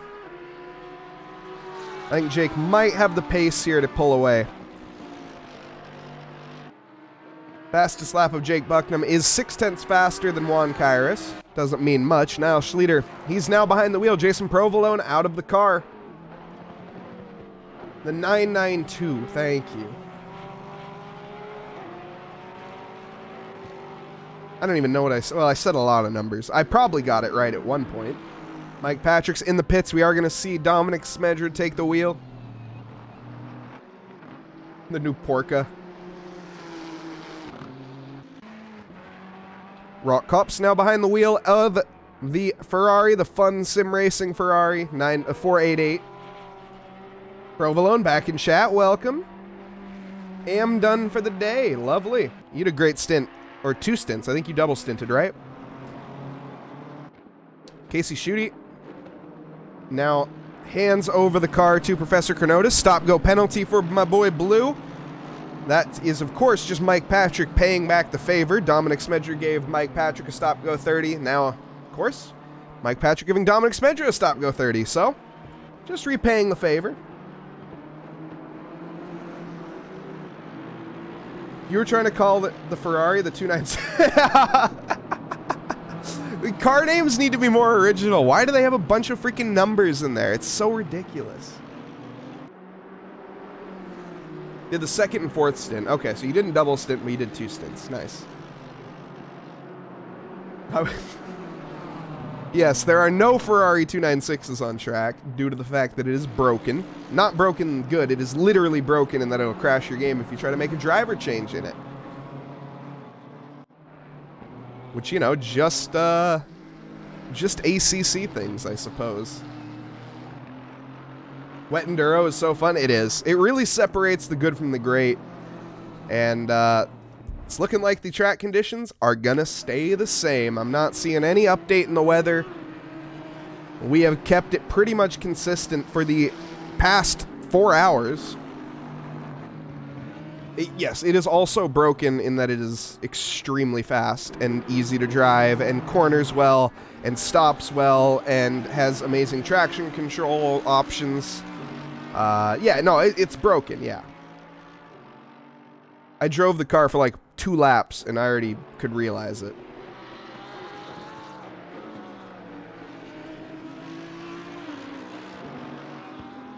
But Ismail chasing down Juan. You're 2 seconds faster in it across the board? Wow. Yeah, that is ridiculous.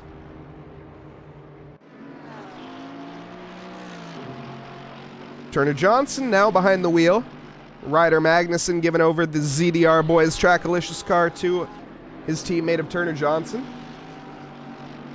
So you're staying away. Yeah, I mean, it's going to get nerfed. Like, there's really... Unless you're going to drive it to win an event or something, like, which, you know, fair enough. There's really no point, I feel like, in getting good with it, because they're going to nerf that car into the ground. I hope. They better. Potts Weaver and Stefan... Here's a Stefan. Stefan Manurum.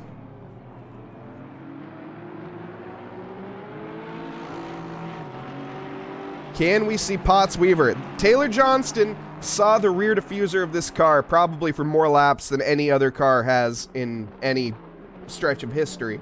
So can Potts Weaver do what Taylor Johnston couldn't? And I will admit, ever since Blue has pointed out that the number plates look different in this update, the new number plates are ugly. Wow. What were they thinking? Blue out of the pits as well. Potts Weaver side by side here. Momentarily backs out of it. He's going to be looking to make the inside overtake. Going to go late on the brakes here. Can he get it done? No, he backs out of it way early. Yep, smart move.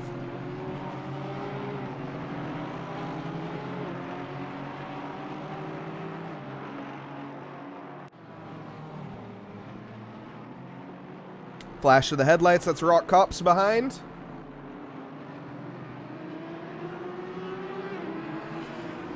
Oh no! What? Potts Weaver in the Nuka Duck Racing gets hit from the front marker there. As what made that happen is what I'm curious. Oh, he had a moment of oversteer on exit, and the number 23 car in P5, he wasn't ready for that little moment mid-corner and just carried his speed right into the back of it, unfortunately.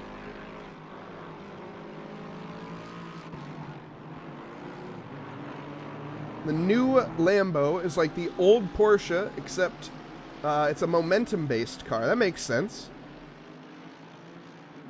So you gain in the corners and hold them off in the straights. Sure. No, that makes total sense. So it's sort of like driving my Camry in real life.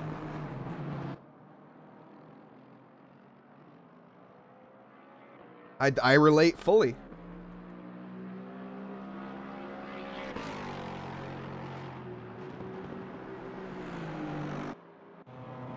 Why don't we follow our fellow commentator brethren here, brother of Dominic Smedra straight into the gravel trap. Sorry, Blue.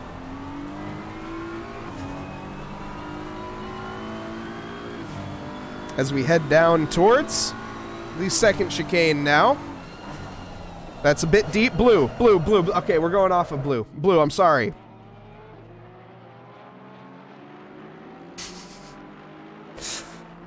We're going to pretend like that didn't happen. Oh, no, and as we're well on board with the Rock Cops, who's now passing Dominic Smedger, maybe? No, not yet, but he's catching up to him. Yep, there's Blue. Ruh-roh, Raggy.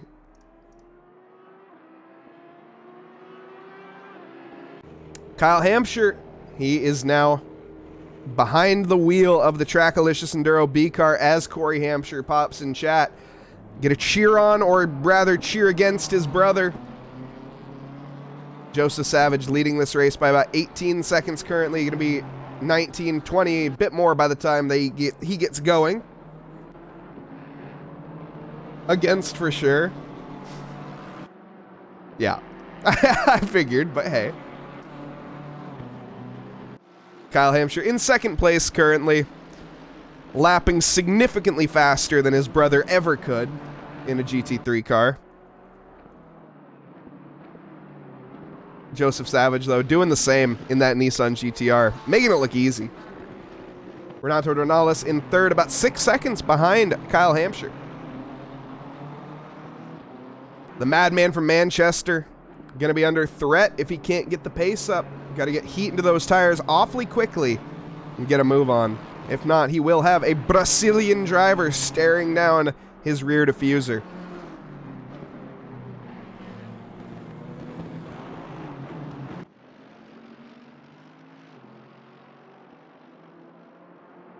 Hey, AV6 Scott, welcome. Joining at the perfect time for me to roast the Manchester brethren.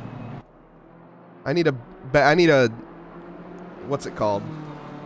A rhyming sentence with that. What the heck am I looking for? What's the word I'm looking for? Oh my goodness. Anyways, we're not gonna, this is why I don't do English. Joseph Savage has quite the commanding lead right now. Nissan GTR. Excellent, excellent driving. But yeah, AV6 Scott, how you doing? One of our fellow rookies. I know we were shouting it out earlier. Our rookie series on Monday. AV6 Scott, an avid supporter of that series. And a driver in it as well.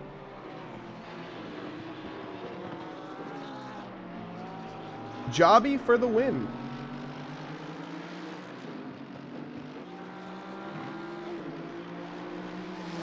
Got back from the Ren Fair. What is the Ren Fair?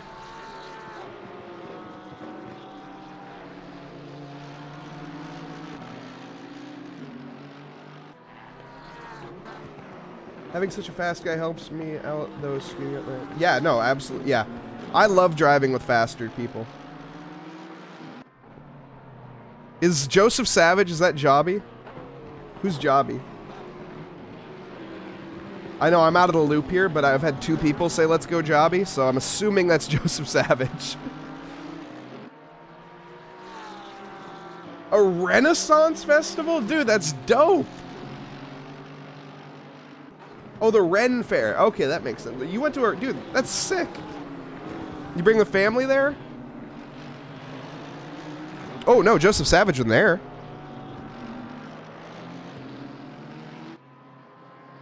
Isn't going to help, or isn't going to hurt too much. He's got a couple of those errors that he can make before he gets into serious pressure from Kyle Hampshire. But Ismail Kobus does get by, and he's going to have to re-navigate that blue flag. This adds a little bit of a trickiness into it. It is. Okay, cool. So Jobby here. Struggling to get through the lap traffic. Interesting. He has yet to this entire time.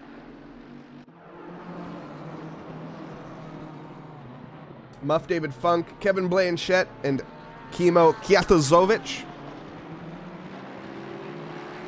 Yeah, awesome, awesome guys. Just the wife and you, huh? Great weather today, mid-70s and sunny. That's really cool. Do you dress up? I'm just curious. Asking for a friend? And if so, what do you dress up as?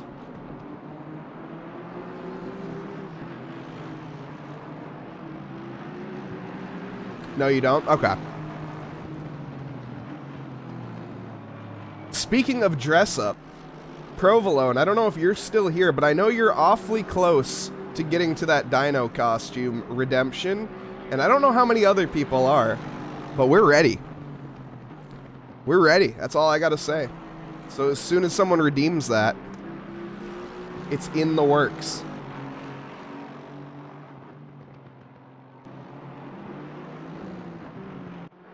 Kyle last lap, 152 for Joseph Savage, 149.3 for Kyle Hampshire.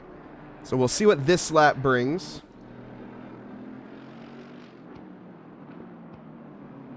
I have 30 pounds of chainmail. Holy smokes. That's a lot of chainmail. Chainmail doesn't weigh that much. John Gray, down in P13, is caught back up with Zimfir Radu, the Romanian driver, or the Chad driver. I haven't been confirmed, but I think it's Romanian.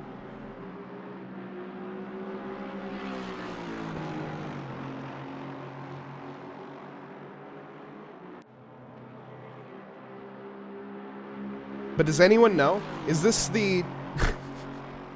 Does anyone know if Zamfir is from Chad or if he's Romanian? Because I don't know. They're the same flag. So I just don't know. The thing from the Addams family in chainmail, I love it.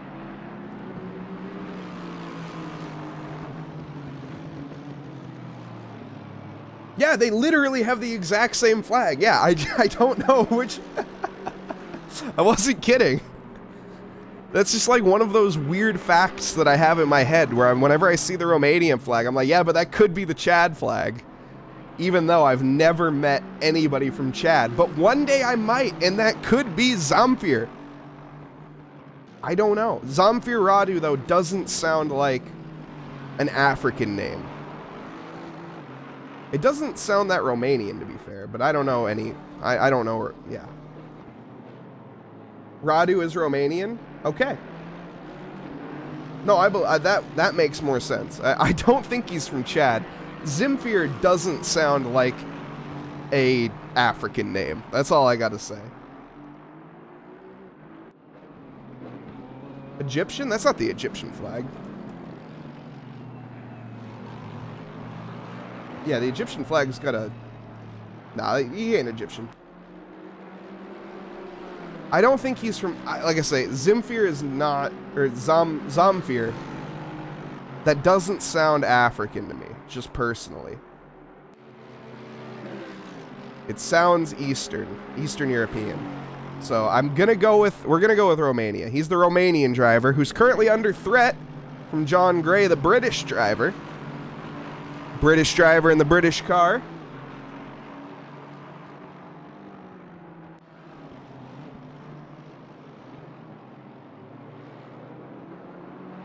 As he is gaining.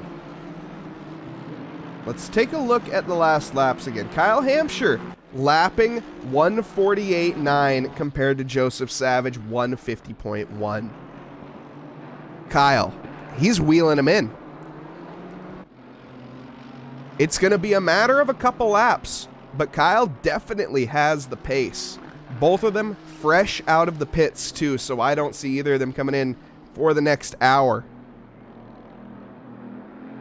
This is going to get hot and spicy, I would imagine, within a few laps. I think we are going to have a battle for P1 unfolding. Kyle's got a bit of work to do before he can get up there. He has pulled about an 8-second gap to Renato Dornales, the Vacuum Racing Brazilian team.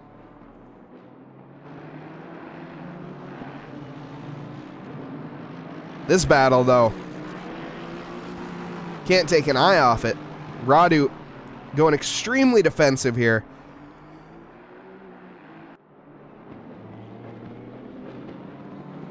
And we see the move attempt into the Ravatsas.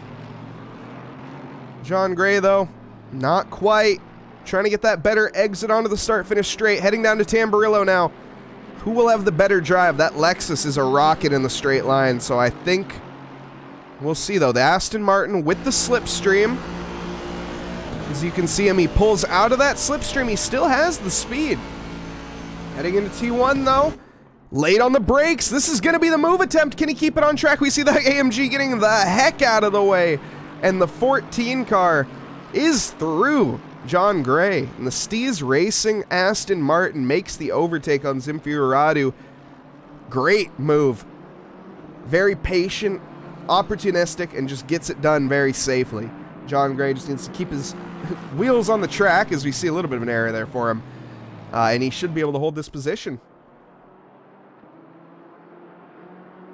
What position is the Avalanche BMW? You know? They're down there. Dominic Smedra, currently behind the wheel of the Avalanche Motorsport by Gt3 Racing. Of course, you're my boy Blue, Dominic Smedra, the team principal of Gt3 Racing. You can tell he's a team owner, not necessarily a team driver. That was rude. But nonetheless, Dominic Smedra down here in P20. P20 out of 22. Yeah, driver cam in the rain does look great. Why don't we hop on board with Blue? Give him a little screen time. I know last time I did that, he binned it immediately, so we'll see if that takes fruition once more. Heading into the hairpin through Tosa. Accelerating up to Pirate.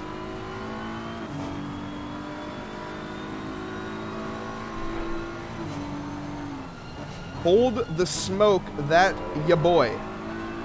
Corey, what did you take this morning? Or tonight, rather. It's night for you.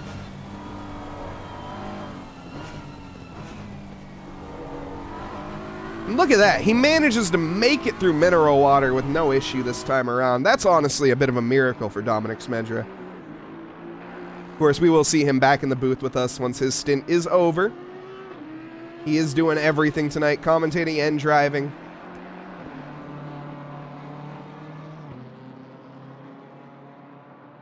Kyle Hampshire still closing that gap. Reeling him in. He's got a very large fish on the line in Joseph Savage. It's more like a marlin he's caught on the line here, but he's reeling it in. He's got his trout rod reeling in a marlin, and he's going to do it. We'll see.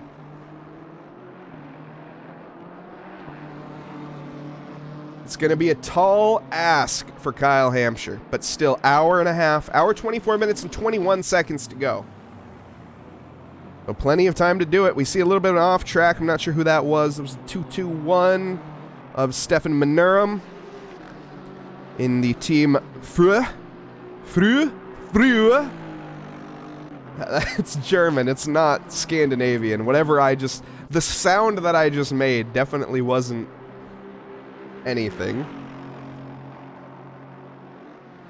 Although, I don't know. It might mean, like, monkey helicopter in, like, Swedish or something. Who knows? Professor Cronotis facing the complete wrong way on track. That's less than ideal. Through Tamburillo. What has happened here?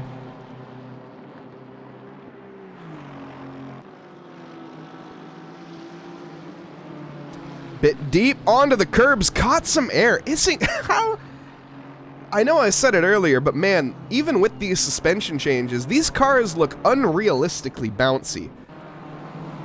I don't know why he caught so much air off that curb. I mean, he hit it pretty square, but like in the previous update, I don't think that would have unsettled the car as much. So the new update showing its strides here, even in the wet. I would say it's a bit harder to notice in the wet. Granted, I'm not driving, so whoa. Cronotis, where you going, brother? Stefan Manurum, he is really struggling here in the team Früh. This is now a Norwegian or Swedish car name. Not German. Until someone otherwise tells me how to pronounce it.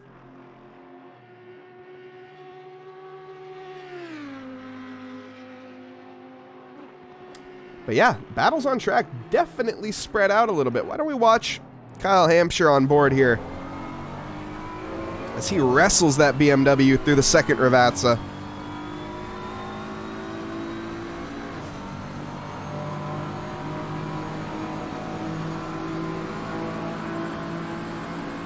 Heading down towards T1. Looking for the braking marker on the right-hand side. There's a yellow flag, 614. That's Dominic Smedra. Uh-oh. Why don't we take a look at what happened to Blue? Well, we don't get to. Because he was stranded for more than 20 seconds. Fair enough. Oh, and he gets hit. Just to add insult to injury. Gets hit there by Ismail Kobus in the number 7 car, who has driven the... He has been in this car for a while. I think we've only seen Ramon in there one time.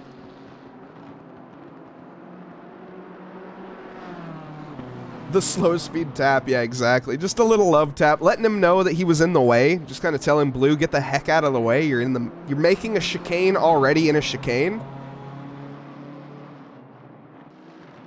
But that gap is really closing now. Down to 6.2 seconds. I think it started... Oh, my okay, it's not closing for now. Kyle Hampshire and... Oh, Dominic Smedra. Blue. Oh, my goodness. So, Kyle Hampshire coming through Aqua Minerale behind Dominic Smedra here. And Blue just pulls a classic Blue, and Kyle just tells him to get the heck out of the way. That was more of a medium speed tap this time around. That's going to probably cause a little bit of damage onto Kyle's car. And knowing the madman from Manchester, he is going to be fuming at Blue and is going to be just, yeah, giving him a lot of crap after this race. You do hate to see it. Bit of a brown pants moment there for Kyle Hampshire as his nothing he could do, really.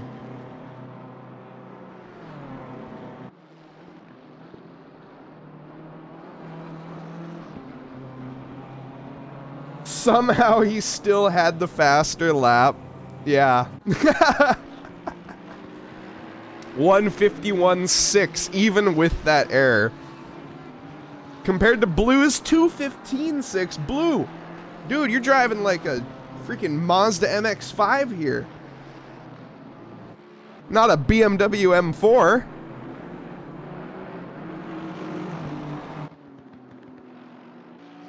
Corey Hampshire to see a full onboard lap. Who do you want? You want Kyle or you want Blue? Kyle, got it. Yeah, Kyle currently about halfway through his lap. Just entering Sector 3, so won't be too long before we get that. Kyle with a 7-second gap to close. It was about a 6-second gap, but got extended just a little bit. So, we'll see. We'll see indeed. Number 97 car. Gonna do what he can. Renato Dornales about 4.8 seconds behind as well. Dan Tesaro a good bit further behind. Quite a bit further behind, might I even say. 37 seconds between Renato and Dan. But we do see Kyle Hampshire here coming on to the start-finish straight. Last lap was a 151.6. This lap coming around is going to be a 148.9 compared to Joseph Savage's 149.8. So an entire second to difference. He's wheeling him in, heading into Tamburillo here early onto the brakes. Holy, clobbering that inside curb. You can do that in this condition? Okay. Kyle Hampshire, definitely a more skilled driver than me. Heading into... Well, I mean, yeah, obviously. I wouldn't be in the booth if that was true. Oh, big moment of oversteer on exit. Adjusts that traction control, or ABS, I should say, as we're heading into Tosa. Getting that ready for the hairpin now. Heading towards Piratella. Gets an adjustment back on the TC. See, yellow flag for Shane Reese. What has happened here? Take a look at that real quick, then we'll get back onto with Kyle. What has happened with Shane? Shane into Piratella. Washes... Oh, massive understeer into oversteer there. Interesting. And he just kind of coasts it off the track. But back at it with Kyle Hampshire here. Well, now we're back at it with Kyle Hampshire. Heading into Variante Alta. These dudes driving like it's not even wet. clobbers the curbs on the inside. Now heading towards the final turns. Ravazza 1 and Ravazza 2, and then I know that there's a final corner technically, but we're just not going to pay any mind to that now. Schlieder with a yellow flag. What has happened here? Niall Leroy Brown. Matt Comiskey also with a yellow flag. I think actually that might be him coming out of the pits. We just see massive understeer for that Porsche. Really struggling. Conditions proving to be the true nemesis here. It's not the other drivers getting in each other's way. It is purely the weather. But as I said, though, Kyle, he doesn't care too much about the weather.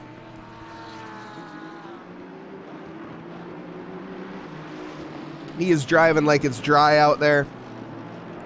Got plenty of time on his stint timer left, too.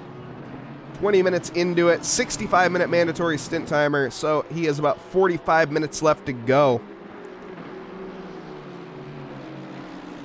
I don't see a world where he doesn't catch Savage here. Will he be able to overtake? That's another question. I'm not sure. Kyle Hampshire. He's very good at overtaking, so we'll see when he gets there, if he gets there. Renato Dornales, he also is closing that gap, though. That's something to keep in mind as well. A 3-second gap now to Kyle Hampshire in front. It was about 5 seconds. So out of all of these drivers, Renato looking quite strong here. We might see a three-way battle for the podium, even the pole position, I should say, for the win towards the end of this race. It will be interesting to see. Well, hello, Senor Mike. Man, I didn't think you were coming. I said I would. Wow. I just heard what you said. That is really exciting. What did I just say? I'm sorry. What was I just talking about? The three-way battle for the top step. Oh, yeah, it's getting there. It's getting there. It's one of the cool things that we face more often than you would think in our Enduro series. You would think that at over 6 hours that, the field would spread and you wouldn't have battles and blah, blah, blah. But it happens quite frequently where you see these cars ending up pretty close to each other towards the end of the race. It makes it really exciting to watch. Yeah, we'll see if they decide to keep Kyle Hampshire behind the wheel of this car. I think Kyle in the 97 definitely has the most pace out of the three drivers on the team. So if he stays behind this, I think it'll be really interesting. But alternatively, when Joseph Savage comes in the pits, Joseph Savage is definitely off the pace of Luis Castro. There's no denying that. So if they put Luis Castro back behind the wheel, will we see that GTR retain the lead? So we're looking at a 4.6 second and a 7-second gap to 2 and 3. That's crazy. 5 hours into a race, that's nuts.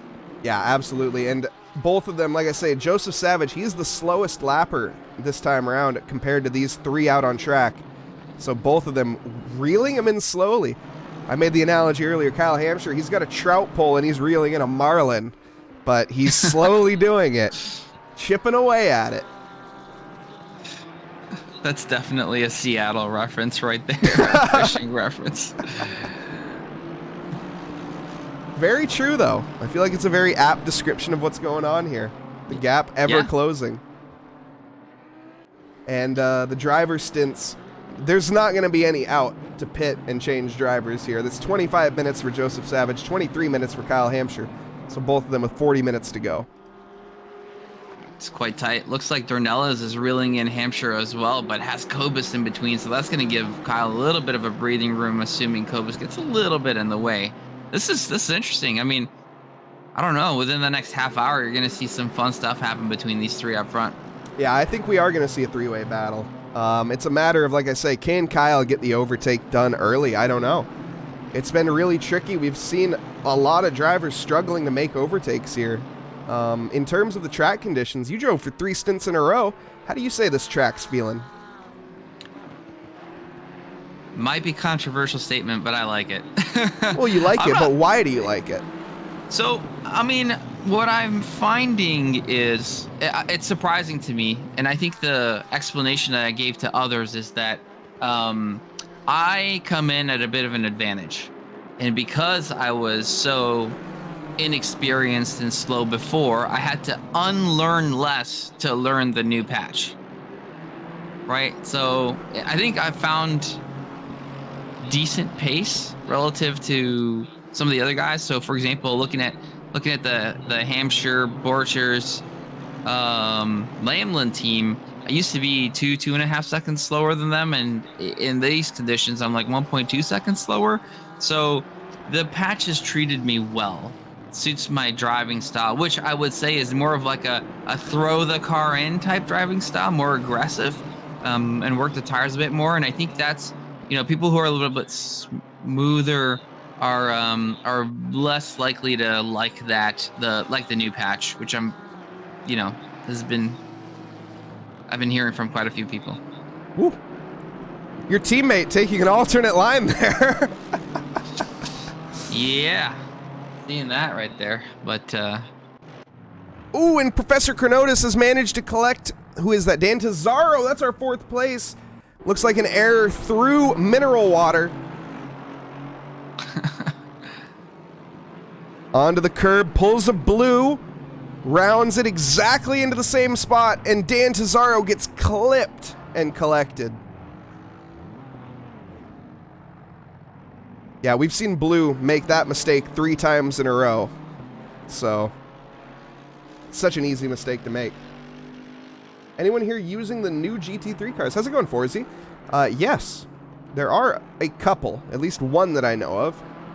Where the heck are they? Coderman? No. Where the heck are they?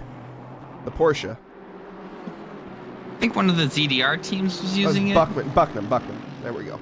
Yeah, Bucknam using it, and one of the ZDR teams maybe.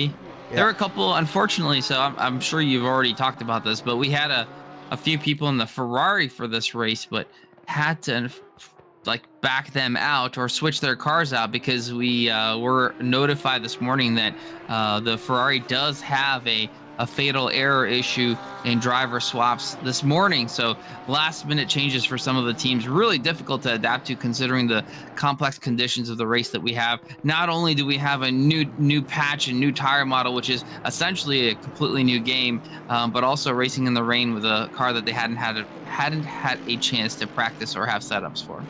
Yeah, exactly. And one question that I've been meaning to ask a driver is, do you think the wet conditions, do you notice the new patch as much? Or does that sort of neutralize everything and make it feel more like the old patch, but maybe just a bit different? You're going to have to ask someone with better skills than me. It's kind of all blending together for me. You're supposed to say no, Eric. It's a very, very reasonable description. Eric, you do a great job. You went from 15th to 8th or something. That was an amazing performance. This is suiting you really well. Wow, you hear this guy, chat?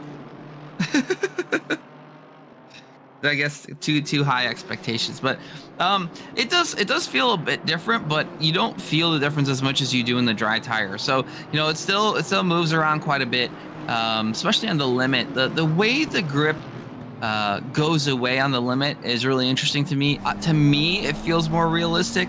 Other drivers complain that they like a more firm feel on where the grip goes away, but I think it's really nice right now. It gives you a better feel on when the grip goes away, because there's just a gradual curve and then loss of force feedback when that happens.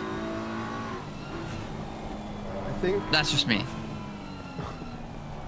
Marcelo, my only advice is report your incidents. That's my best piece of advice for that. Yeah, Marcelo. Anything that happens, we would really appreciate if you could keep it to the incident reports. We do our best to try and address the concerns that everybody has, whether it's on track or off.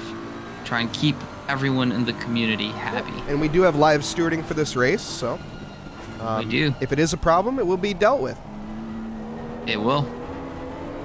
And Mike's saying something had to be wrong with that rocket as well.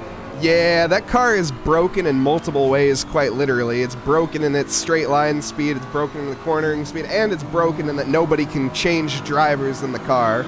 So, definitely very interesting.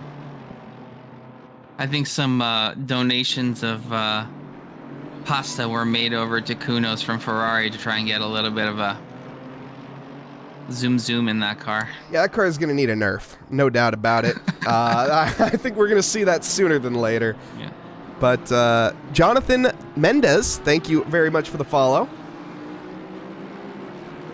Biggest difference that Mike feels is how long the car takes to change direction, the weight first, and then the tires grip up. So, Eric, do you want to sort of, I don't know, you probably can sum that up a little bit better than I can. And it's kind of what I was saying, right? So it feels like the tire has more compliance. So the walls are actually doing more as they're supposed to, which is why there's a larger window of pressures that are optimal grip, but it does affect the way that the car moves. And what you see from that is towards the limit of the grip, you do feel a softness in the steering wheel still. And as the limit goes, that you feel the force feedback let go more gradually than it used to. And I like that. I think it suits my driving style, which is lower tier. But, you know, I was keeping up with some of the top guys here today. So it was working out for me quite well today, I have to say. Yeah, I will admit, all jokes aside, you did a very good job in your stints. Very, very few incidents. As we almost see Shane Reese have one as I'm saying that, but luckily he doesn't.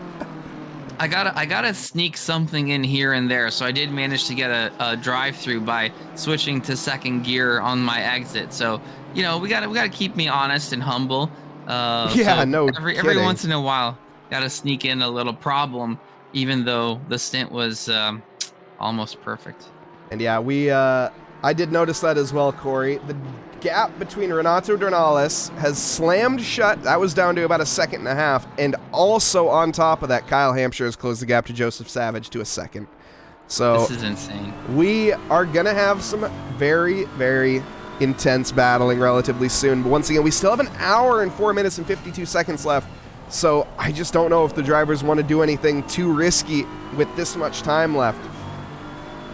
I wonder if it's in Kyle's best interest to take this opportunity to get maybe a little bit closer and then pit to get out of that situation and then have Dornelles and Savage battle and inherently lose time with them maybe getting some laps in free air and jumping the group.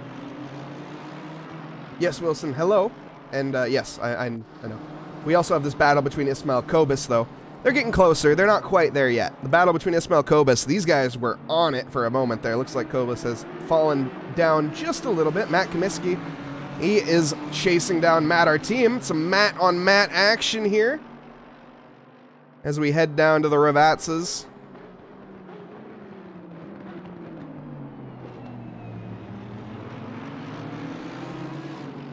And there is the move for Comiskey. Comiskey, excuse me, gets the job done. Joseph Savage, though. Wait, Kyle Hampshire's got by. Oh, no. We missed it. Luckily, we can catch it. And that's an error for the GTR coming through. Is that the first? I think that's through No, that's through the second Ravazza. Kyle Hampshire blows by him at the beginning of that straight. Renato Dornales now pressuring Joseph Savage. Joseph Savage and Renato Dornales have come together, but the replay needs to hurry the heck up. Oh my gosh, talk about a dream scenario for Kyle Hampshire. Yeah, who cares about pitting at this point? Kyle Hampshire, he's going to be going as long as he can. What the heck did he hit? Did he bottom out? That was weird. I need to take a look at that again from another angle. What just happened? So we see Renato run deep through the exit of Tamburillo. Oh, there's contact initially. Wilson Fernandez, or rather Renato Dornales, hits the rear end of Joseph Savage. That's what happened. That's unfortunate. I don't think he was expecting him to go off track, which inherently slowed the car down more than expected. Yeesh. Don't know if there was much Wilson could have done about that. Or sorry, Renato could have done about that. Wilson's his teammate, right? Is that why we're constantly confusing the two? Yeah. Yeah, the two Brazilian drivers. The Brazilian duo. Yeah, Wilson Fernandez drove that car masterfully along with Renato Dornales. But the positions keep... Oh, I was about to say the positions stay the same. Joseph Savage, though, he is struggling for grip. Down to third position. The GTR gonna try to make the move back here onto the start-finish straight. We have the inside line for Renato Dornales. It's gonna be all about who gets on late on the brakes here. But wow, that GTR is a rocket. What? In the words of Kimi Räikkönen, whoa, that thing's got some straight line speed. How did he pull so far ahead after making an insane. error? That is insane. You know what? Regardless whether Savage ends up ahead or behind, there are a group of legends to be bringing that GTR out here and being on the podium as far as this point in time. Epic effort. What I've heard, I guess the GTR, this is like its master track. Like, it is amazing at this track for whatever reason. But yeah, these guys did drive the GTR last week at Silverstone. They did finish in P12. Okay. So it's got a little something at Imola, is what you're saying. Yes, yes. But not taking anything away from the drivers. It is, though, seems to be the track for the GTR. Yeah, and you know, you got to give credit regardless, right? Being in the company of Hampshire, Lamlin, Boykiz, Dornelles, Wilson Fernandez, these guys are doing a really good job because being next to any one of those names is a really big achievement. So, yeah, I will say Joseph Savage. That's a name I'm not too familiar with. The Canadian driver. Not sure I've seen him in too many Trackalicious leagues. But happy to have him here nonetheless, and he's doing an excellent job making a podium showing if this is his first race with us. Yeah, looks like a fantastic effort. Dornelles finally getting through, but that's given Mr. Hampshire quite a bit of cushion now. So only an hour left for... He's gone, man. Kyle's gone. As Corey said, Kyle says, GG, Kyle, see you next week. That's he's definitely, Kyle wants that reality to become a thing. There's no denying that. And he's looking like it's, barring any massive mistakes or massive collisions with back markers, it's looking pretty good. Yeah, but ladies and gentlemen, this is motor racing. It's not over until the fat lady sings. I mean, if Toyota can lose Le Mans in the last half hour of a 24-hour race, anything can happen. Anything can happen in motor racing, and it normally does. But we will see. Well, Mr. Noss, I am going to go back to some of my other duties. Okay. But look forward to the end of the race. This was quite exciting to watch. It seems like I popped in at the right time. Good luck to everyone out there. Chat, love y'all. See you at the end. Thanks, Eric. Bye. All right, chat. It's just us again. Back to me. Let's see here. Where is Dominic Smedger? Oh, he's no longer in the car. That's why I can't find him. Mike Patrick is now behind the wheel of that. So are we going to see Dom joining me soon? I don't know. Maybe. We'll find out soon enough, I guess. We'll go from Eric. We're just going from commentator to commentator tonight. Is it raining or it's still raining? It has not stopped raining. It has been a consistent downpour. This weather has not changed since the start of the race. And neither has the track temp, neither has the wind. The conditions have literally, it's almost like time has frozen here in Italy.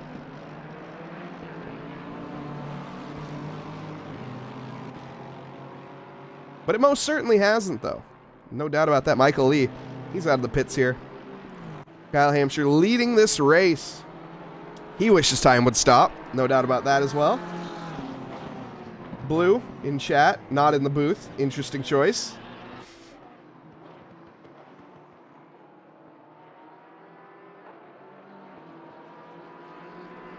You'll comment in Portuguese? Hey, more than welcome, more than welcome. We have so many Portuguese people here in this community. It's actually ridiculous. It's not ridiculous. I love all of you Brazilian guys. You guys have so much energy. It's incredible. Like, I mean, especially like Knee Mind on Twitch, good old Lucas Mind. That is just their community in general. I don't know what it is about you Portuguese guys, but y'all are crazy, and I love it.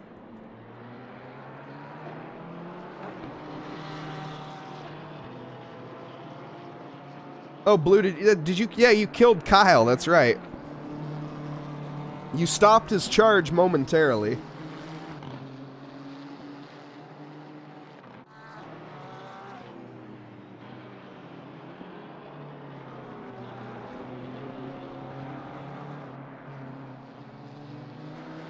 Cobus is driving for 5 hours. He's mad on my stop go 30.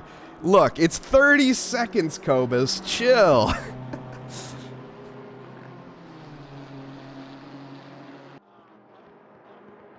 That's just that. That's got to be to do with that Brazilian energy, though. He won't let you drive anymore? Are you serious?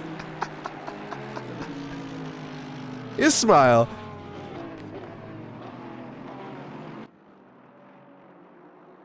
Yeah, he paid you back, Blue. You gave him one, so he gave you one.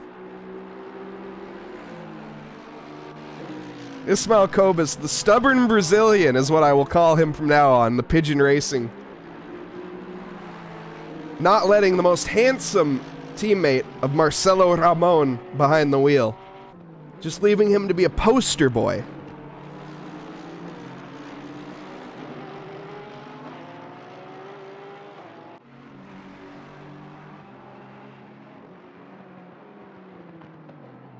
I don't know, stop go 30s, they happen. It is what it is. Everybody's gonna get a penalty by the end. Not really, but you know. Might as well. It's 6 hours.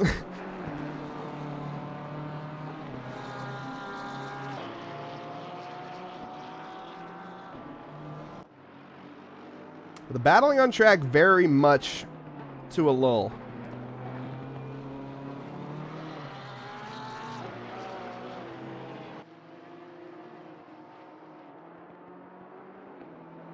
Blue, what are you doing? Why are Where are you?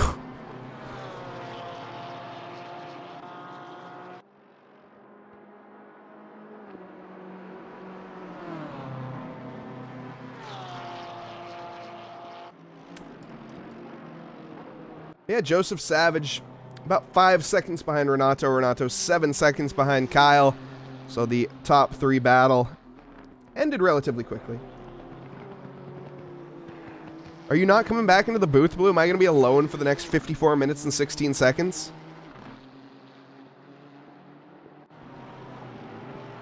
Because I got to use the little Schumacher.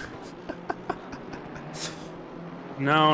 Okay, okay. I'll be here with you. And just, oh man, dude, no PIP. Okay, that's fine.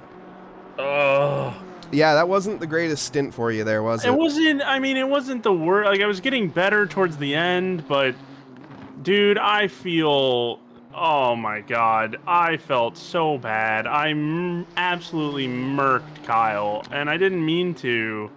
And it was that stupid curb at Aqua Minerale that I spun on, and then all of a sudden I see another BMW. I look to my left, and it's just... Oh, that's the leader. No, yeah, it wasn't the leader. It wasn't the leader. You hit At Dan Tazaro. No. Or Dan Tazaro hit you. No, Kyle hit me.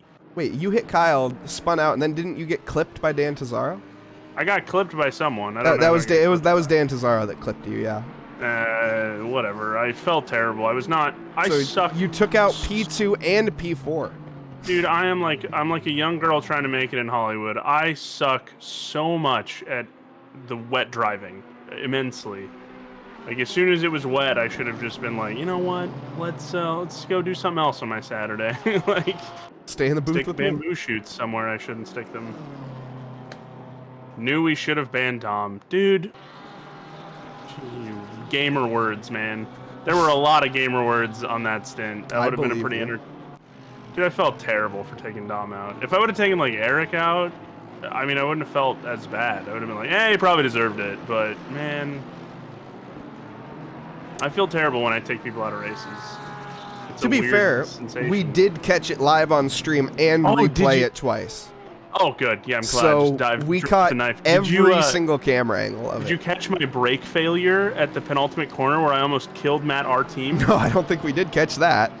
Oh my goodness, Lord. I don't know what happened. My car would not stop. Penultimate corner coming down the hill, and it's just full on like a Toyota Prius in 07 where they had to recall their brakes because it just would not stop.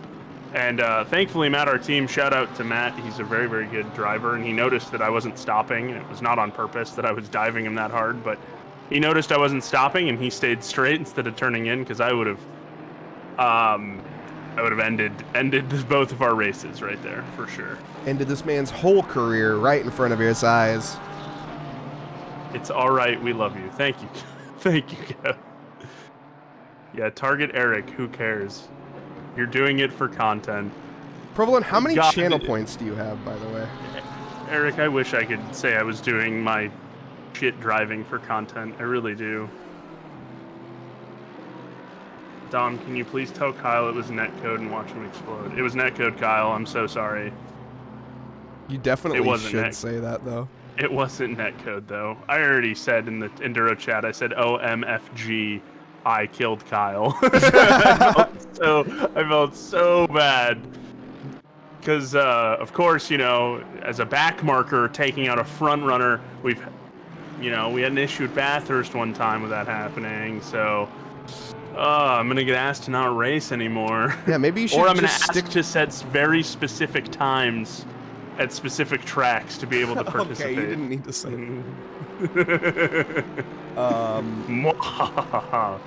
Or you could just stick in the booth with me, or your best.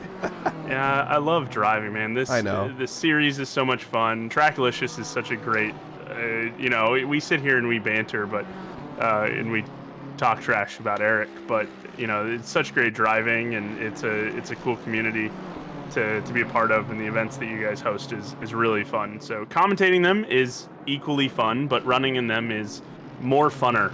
So it's equally more fun. Got it. Yeah, I appreciate it. Yeah. I'm pretty proud of Mike Patrick. He's done about 3 big endurance races like this, and he's doing just a fine job. Jake Wells drove the car really well for us. You're on board with you were just on board with Dornales a few seconds ago, and that man has climbed back into P2. I think at one point he was sitting in the double digits. I think like P13, P14, and he's managed to climb himself back into that second spot. Savage dropped off a little bit. I wonder what happened there. I'm not quite sure. It was contact between Renato and Savage. That sent him down. Okay. Yep. Yeah, there was a battle between P1, 2, and 3. While that was happening, Kyle walked the heck away. Renato and Joseph got caught up a little bit in a minor collision. Renato came off on top. And, Joseph was relegated to that P3 position. I mean, still a great run for the Canadian team Savage, because that's to do that in a quote-unquote non-meta car, solid. Also, Zadim Radu getting a 10-second time penalty.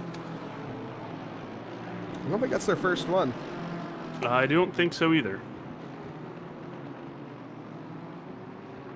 Yeah, I'm going to go use a little Schumacher's room and turn it on autopilot real quick.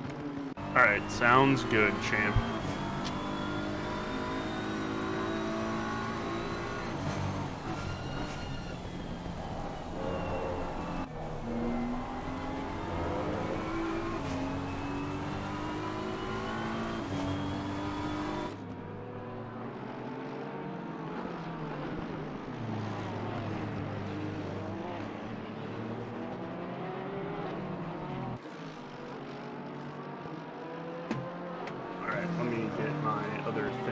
Up here for you fine folks, Folks.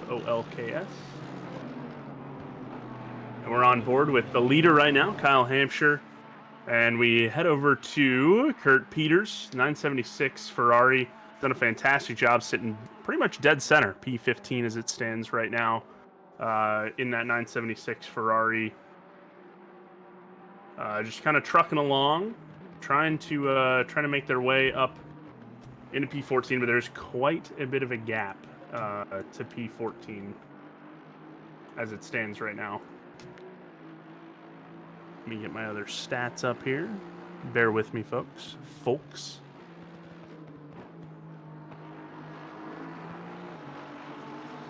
Yeah, the gap to P14 is about 18 seconds for Kurt Peters, so he's got quite a bit of a mountain to climb as it stands right now. But nice job, sticking consistent, lapping at a 151.9. Excuse me, P15 is a 151.1. So I apologize there. He's gonna have to catch Matt, our team. Time bumped up to about 18 seconds as it stands right now. The Slovenians in the 696 BMW sit in P8.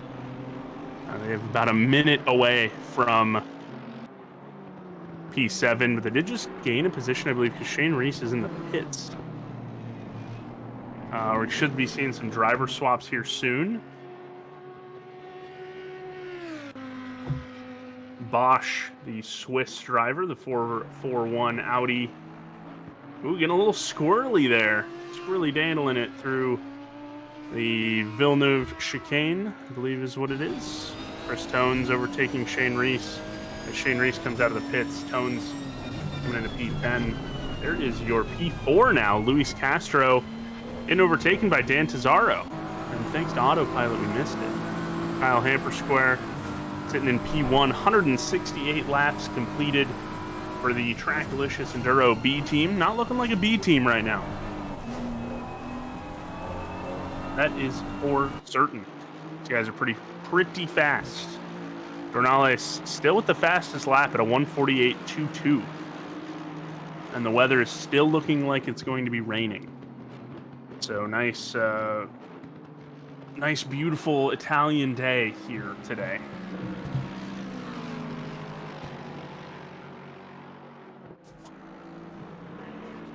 Zadim Radu, of course, with a 10-second time penalty, taking on the 69 of the ZDR boys. Joe Johnston, the lap down from Zadim Radu. But still fighting each other pretty good. Radu sitting in P9. Johnston in 17th, I believe. Dornales, P2, kind of favored into P2. Pizarro's got quite a mountain to climb as he's a minute and 5 seconds back. As the race is really spread out. That's due to pit stops, I think, right? Yeah, it's got to be. Yeah, it is. Or wait, I'm looking at the wrong people. Excuse me. Yes, Luis Castro just took their pit stop. So Dan Tesaro is at the end of his pit phase, so we will see Kyle Hampshire and Renato Dornales drop more in the range of Luis Castro relatively soon. Good. Good. Tighten things up. Yes, good. Take a little hydrate. And yeah, Kyle Hampshire dominating this race, really. Yeah, the whole Tracklicious B team has done a fantastic job of navigating traffic and making it work. I'm gonna be honest, Kyle Hampshire, watching the onboards of Kyle makes it look like this track isn't even wet. Like, when you just see how much curb he takes around every single corner, I just don't understand it. He is pretty impressive. He's like I said, a very good teacher, and he knows exactly how to throw the car. He loves that BMW too, so. Like, watch, I almost guarantee we're gonna watch him take the same line you took. Okay, never mind, he doesn't. Oh, he does, but you just spin when you do it. See? Yeah, because he taught me how to drive here, but he didn't teach me how to drive here in the rain. All the practice I did was in the dry, so I have no idea how to drive here in the rain. So every single race for the Box 3 events, they're going to be wet. I'm going to torture people. I'm just going to give them all wet races. The practice for the week is going to be dry. And the surprise. Sunday, it's wet. Well, it's soaking wet. It's flooded. not going to be much of a surprise after the second race. No, maybe. Oh, then maybe I'll switch it up. Maybe I'll tease them. It'll be wet the whole week for practice, and then they'll have to go to dries. Ha ha ha ha ha. Just kidding. Keep it thunderstorm in practice. Yeah, dude. I wish we could have like some snow. I would absolutely do like a thunder snow race. That'd be great. I don't think they would race in the snow. Like, I'm just gonna go out on a limb, and I think that if it was snowing, you'll only. I think there's a reason that we don't race during winter seasons typically. I am giving Pixel a finger right now. He'll have to decide which finger it is, but it's dead center of my hand. You could even say the middle.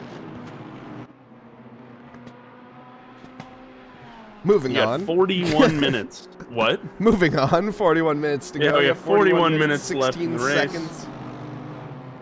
Which feels like an eternity when you're in this car, I can tell you that. And I left Mike Patrick all by his lonesome. I'm sure he'll be all right. I told him out I was going for cigarettes and milk, and maybe he'll see me again, maybe he won't. Like I said, I'm sure he'll make do. He's a big boy. We've had about 4 or 5 DNFs. I think we started this race with 27 people. 27 people started this race. We're down to 22. So 5 DNFs, yes.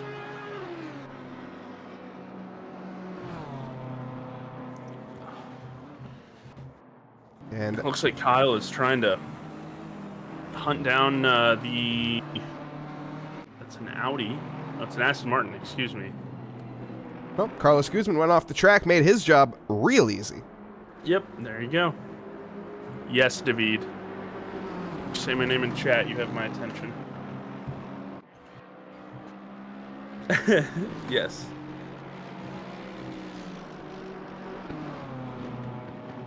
Mike Burkov caught up with Taylor Johnston. Here we go. An actual, factual battle on track. Wow. Paint me shocked. Mike Burkov coming through Aqua Minerale, otherwise known as mineral water in English. Heading up towards Variant High. I like the English pronunciations. They're quite comical. Someone told me in chat how to pronounce them in English, and now I can't. They're ridiculous. Piratella is pirate. What are the Ravatsas? Guys, we never went over the Ravatsas. What are the River? Maybe? That sounds reasonable. River 1, River 2. And then Tosa. Wait, we established what Tosa was. That was the English word. No, that was a joke. Because remember he was trying to get me to say, like, toss a salad or something. Oh, okay. Fair enough. Yeah, I don't know. But, Taylor Johnston in the pits. Or Turner Johnston. Wait, that's Turner Johnson, not Taylor Johnston. Oh, my goodness. Yep. No, I've been making that mistake myself. So, but what I was going to say was the 1.9 update, I'm feeling that the force feedback has changed quite a bit. I'm not sure it's because of the new tire model that we were getting different grip levels, so therefore our force feedback is different. But, like, my arms are hurting. I run my wheel at about 70%, and I have a 10, 11 Newton meter wheelbase, and I'm feeling it right now. I'm feeling it. During the Thursday night mixed series race, I was sweating. You're a sweaty boy, Dom. I am a sweaty, sweaty boy. You know that best. Thanks. Renato Dornales has closed. Well, he hasn't closed the gap, but he's keeping the gap fairly consistent with Kyle Hampshire. Has it been rain all race? Yep, it's been this exact condition the entire race. It literally hasn't changed. Yeah, the best part was, Tazaro and Trevosek. What happened there? Did they make contact, or are they just slippy sliding around? Let's take a look, shall we? It looks like this might be 2 self-inflicted errors, or maybe a spin into the road. Let's see. Yep, there's the spin pulling a blue. Glad that's a verb. And, wow, guess who? That was Dan Tazaro there. The same guy that you hit in that exact same spot. Oh my goodness gracious. Wow. Just a little callback. Poor Dan. He's had to deal with my shenanigans and then that shenanigan. He's doing a great job of it, though. Someone's getting a stop go 30. Juan Kairos. That's a bummer. Someone else, Zadim Radic still has his 10-second time penalty, too. And Tazaro hitting the pits.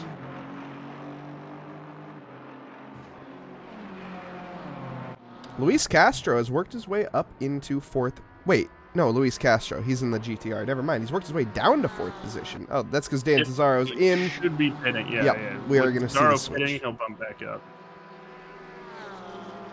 So the funny part is that for this race, there was a limit of 4 dry tire sets and unlimited wets. Yep. And with the new update, people were very concerned about how to make the dry tire sets work. A lot of double stinting tires when tire deg is pretty severe and noticeable now. Previous patch, you would have been able to survive on 4 dry tire sets. It would have been a stretch, but you would have been able to do it. Now, with the new system, or the new settings, if you will, it is quite a feat. So we've gotten very, very lucky as drivers that this has been a wet race, and we haven't had to manage tires. But it would be very funny to see the last, 10 minutes be a greasy track and watch these people blow their wets up. I don't see that happening. It's been 100% wet 100% of the time. Yeah, there's no wind whatsoever to move these clouds out of the sky, so I don't see it going anywhere. And it's worked 60% of the time, 100% of the time. Although I'm going to be honest, I do not think that's how the weather works in ACC. I don't think the wind corresponds with the weather at all. No. Which is ridiculous, but okay. Yeah, just simply the audacity that they don't have actual weather settings. You're ridiculous. What? The wind should It's not a weather simulator, it's a driving simulator, Mike. What is simulated in driving? Fucking weather. We got one F-bomb. We got one F-bomb. It's a PG-13 stream now. One F-bomb. Michael, how dare you? It happens. Michael. It happens. Michael. You naughty, naughty boy. I won't deny that I'm a naughty, naughty boy. We do see Yeah, Renato Ordonales coming into the pits, though. 5.5 hours into this, you dropped the first F-bomb. I know, right? I'm slightly impressed. I'm also disappointed. You could have made it 34 more minutes. Just had to get it out, huh? I don't think I've ever swore on stream, really, either, so that's... It's a driving simulator with a weather game built in. I bring it out in you. You do. You really do. As soon as we get off stream, it's just expletive-riddled sentences nonstop. It's pretty funny. That, honestly, I never noticed it till you said anything. That was the funny part. What? That we do that. Oh yeah. As soon as it goes, all right, we're clear. Just beep beep beep beep beep beep beep beep beep. It sounds like we're sending Morse code if we blanked everything out. Yeah. But that's because we're the utmost professional, besides Mike dropping an F-bomb. It happens. It's officially, we are now the true James Hunt and Murray combo. Yes, yeah. Also, Comiskey with a bit of a spinata here. Let's take a look and see what happened. It's number 14 AMG heading down towards the first chicane. Late on the brakes. Really late on the brakes. Yeah, locks up under brake. Yeah, just not too aware that there's a car in front of him. Ladies and gentlemen, the brand new AMG we have on screen. It's incredible. What AMG? You said that it was an AMG. I did? Yeah. Oh, whoops. You silly little goose. That's like me saying Mike Gnoss instead of Mike Burkoff. I think my mind is getting like low-key fried by the end of the stream, which is weird. I normally can make it 6 hours, no issue. I think you're a little razzled from the travel between Spain and here. You know, I will admit, it is really inconvenient. I'm not gonna. I was gonna say I just don't like Spain, but I don't like Spain. I am in Spain without the S. Nonetheless, continuing on. Nonetheless or noneless? Nonetheless? I'm gaslighting you into thinking you screwed it up. You're fine. I was gonna say, am I not right? Hold on. Nope, you're good. You're good. You scared me. I won't lie. Well, we know you can't read, so It just is making sure you true. can hear just fine. Kyle Hamster Square out in P1. That's his final pit stop for the race. Kevin He's, Blanchette is a lap behind. How? He's booking it. How is Wow. 4th place a lap behind? That's insanity. Yeah, I think it's time to promote the Tracklicious Esports B team into some other events where they get a little bit more of a challenge, you know? I think the biggest challenge that they have in this series is Renato is still Me. 4 seconds behind, so they're not Yeah. out of the woods yet. Yeah, But- exactly. Yes, Crow is seeing that as well. It's Bro, the you gap's want to get in closed. the booth, take my job? And now with Brian Canapan from Yit Cows Racing. Yeah, that'd be great.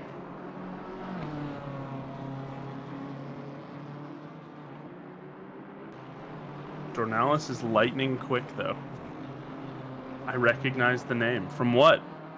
Your esports days, where you're washed-up esports racer? Bam, bam, bam, bam, bam. And what a stint from Niall Schleter. I think it was Provy's taking that car over. 37 Phantom Sim Racing.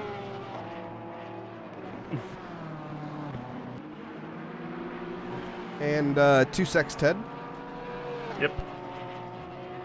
Imagine Crow getting podiums in esports, now sitting here watching events on Twitch.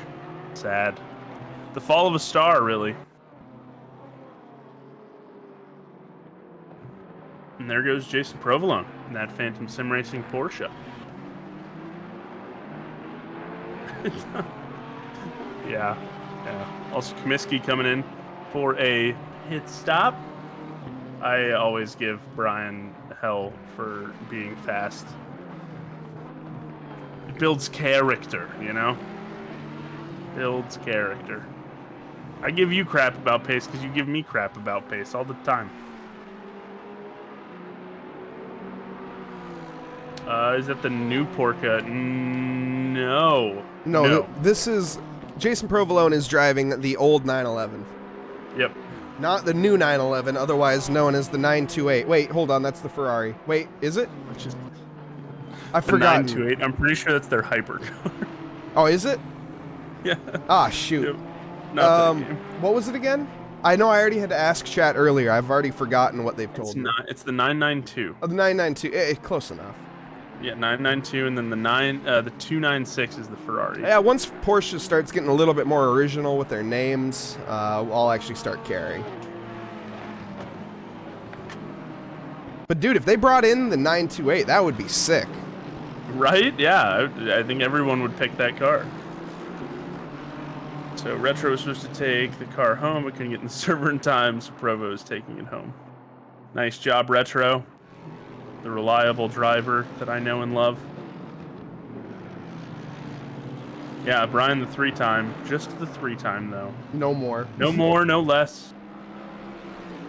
I do still own him a trophy. Maybe more successful or I'd mess up the name. Yeah, well, you're not winning the Tracklicious series, so... Not with that attitude. That was just straight mean. That was just me being a meanie face. We do not want to lose our points, so we stayed in the old Porsche. Good read, Niall. Good read. Well, the mower team didn't care because they're in the 690, sitting P9 right now. Yeah, in They're the in the new 998, 992.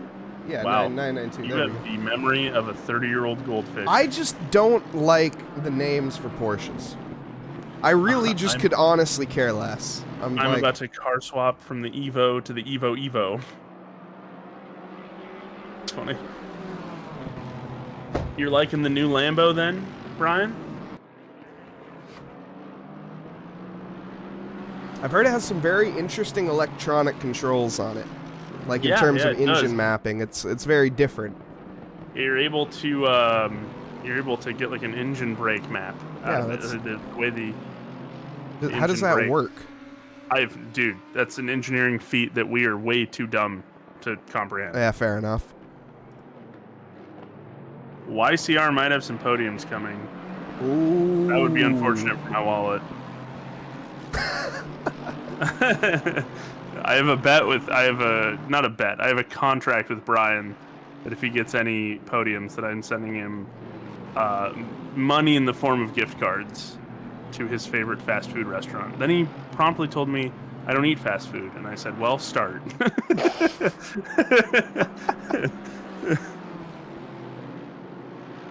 Also, Dornalis still has the fastest lap. It has not changed. He is hauling. He's also lapping faster than Kyle Hampshire. That's terrifying. And the gap has shrunk to 3.2 seconds. Yeah. Kyle, I think, So- is struggling with traffic this time around. He's caught up with it quite a bit. Well, he did. He's gotten through it all. But Renato, he's He's right, just Yeah, one corner he's- behind. Are the vibes on with Dornalis, Crow? Also, by the way, the catering truck, they just started throwing dinner on. They have euros. Yeah. Some Greek food. lovely. It's 3 o'clock in the afternoon, so Wheels up in 10, King.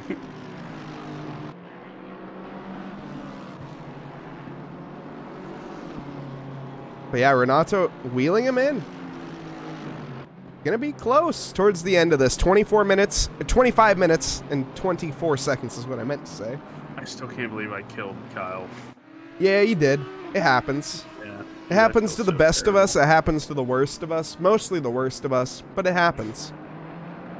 What are you trying to say, Mike? I thought I was pretty clear. Wow, I'm gonna rescind my friend request, that's for sure.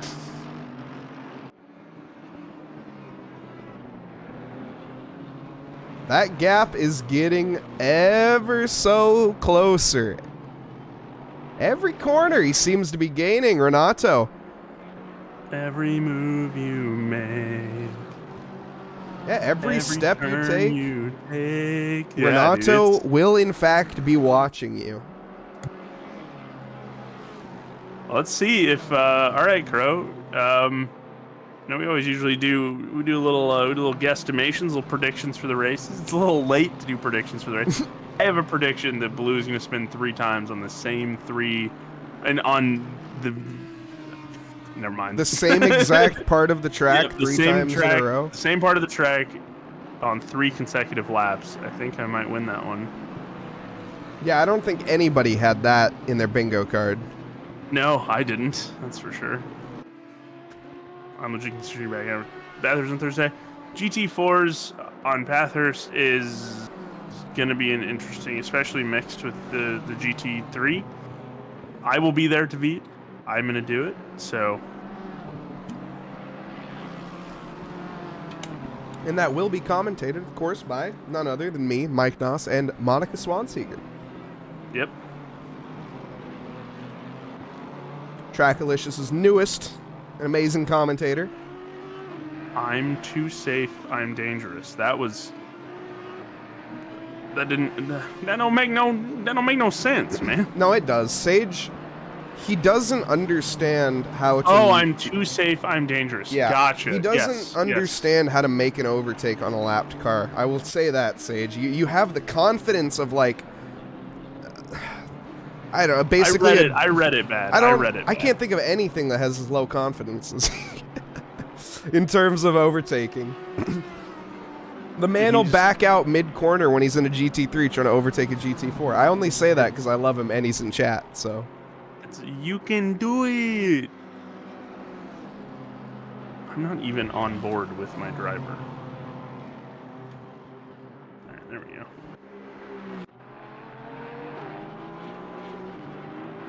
But yeah, the closing minutes are coming. Eventually.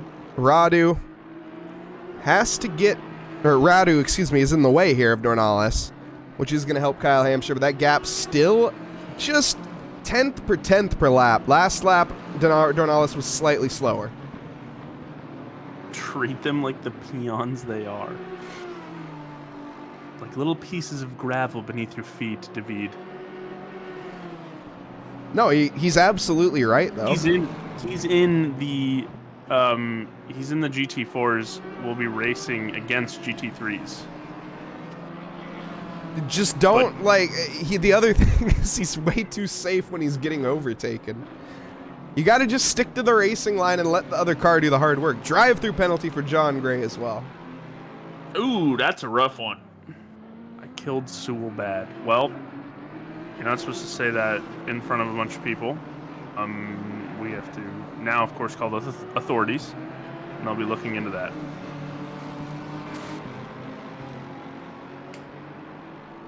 Where the heck did Bosch come from?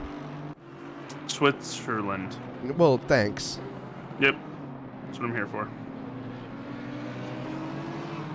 Bosch is currently... He's in P20. 21st. Or P21. 21. Yeah, excuse me. I'm in P20. You're not in P20. Mike Patrick's in P20. The We've Avalanche been in Motorsports by Yitcow Racing team is in Avalanche P20. Simsports. It doesn't say that. The acronym is ASS. I know. The acronym is ASS. Yeah, well, you messed it up. It's AM, which is really showing what you are. AMS. Which is a true statement. It's AMS. How's the gap? Did I see it widen? That's Yes, what she said. that was what I was mentioning with the back marker there of Bosch. Bosch kind of came out of nowhere, and the gap widened a little bit. I think he must have came out of the pits. From the top rope, and kind of ruined the battle that they had going on. But 3.3 seconds in 20 minutes. I think Dornales could do it. That's just one mistake. That's all it'll take.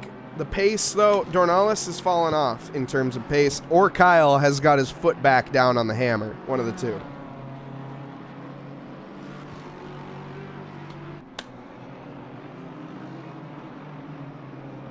But yeah, what a race it's been here at the Autodromo Enzo Edino Ferrari. Excuse me, I forgot Internacional, didn't I? My bad. Call out the lap times as they roll in. Just, dude, we have a pit wall. Yeah, exclamation mark pit wall in chat. Why do I have to do it? No, don't keep us on our toes. We're here for entertainment purposes. We're paid incredible amounts of sums of money to keep you entertained. I'm on my phone? That sounds like your problem. Why would you be on your phone? Be a caster. Oh my God. No, I'm a comedian. That's what I get paid for. Large sums of money every night. Large checks with small sums of money. Yes, yeah, large checks, small sums of money. Be a caster. The audacity in that. Yeah, be a driver, Brian. Stop T-boning people and straight lining people through maggots and Beckett's. You're still on that, huh? Well, that was a pretty bad one, I'm going to be honest. I mean, it was race 1. I mean, I think we can let it go at this point. This is race 2. No, you silly little goose. It was Silverstone during the Pro Series, not during the Endurance I Series. didn't remember what series it is, and I commentate way too many series. And I don't think I was there for Silverstone, now that I think about it. I think I missed that last week, didn't I? Yeah, you were. Yeah, it was Eric. the Professor and the Boss Kakassian. Yeah, I forgot. I had to work. Kyle's in the 150s. Dornales is in the 148s. Yes, against me, ran me over. That's right, he killed Niall. Yeah, it was Niall Leroy There he Brown. is. Straight There he lined him. Like he wasn't even there. Like you didn't care. Justin Mothman with a drive-through penalty. Wah, wah, wah. Ismail Kobus making up a position as a result. They're up to P10. Sneaking his way into there. Oh, and Mike Patrick going for a little bit of a trip ski. Right? I'm just going to ignore that. Nope, keep driving, Mike. Go back and check that out. Nope, right on the gas pedal, buddy. pedal on the left. As Mike Patrick here heading into the second chicane onto the grass. He learned that from me. Then he took it onto the gravel on the other side of the track as well. And then yielding to let back markers by. Interesting. No, they're not back markers. Oh, that was Lee. Was it? Yeah, that was Michael Lee. Mike, buddy. No, Michael, no. No, this is so not right, Michael. Michael, can you check your emails for me, Michael? Yeah, Toto, I don't check my emails during the race. This is motor racing, Toto. This is We're going motor Toto, racing. Toto, it's called a car race. We went car racing.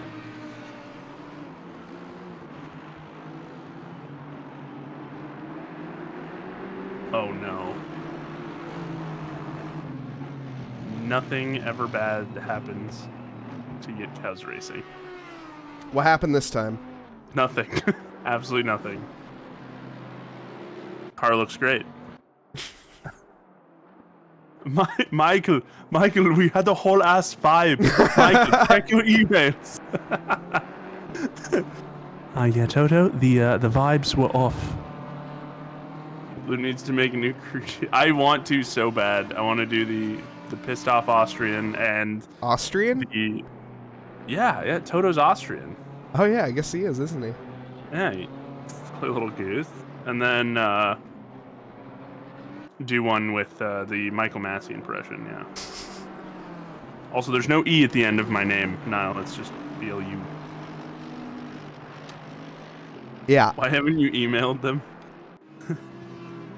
Crew chief, check your emails. Please respond. Please respond to my emails. I'm trying to make it big. 15 minutes and 15 seconds left to go. And Mike Noss and I have just reached peak levels of insanity.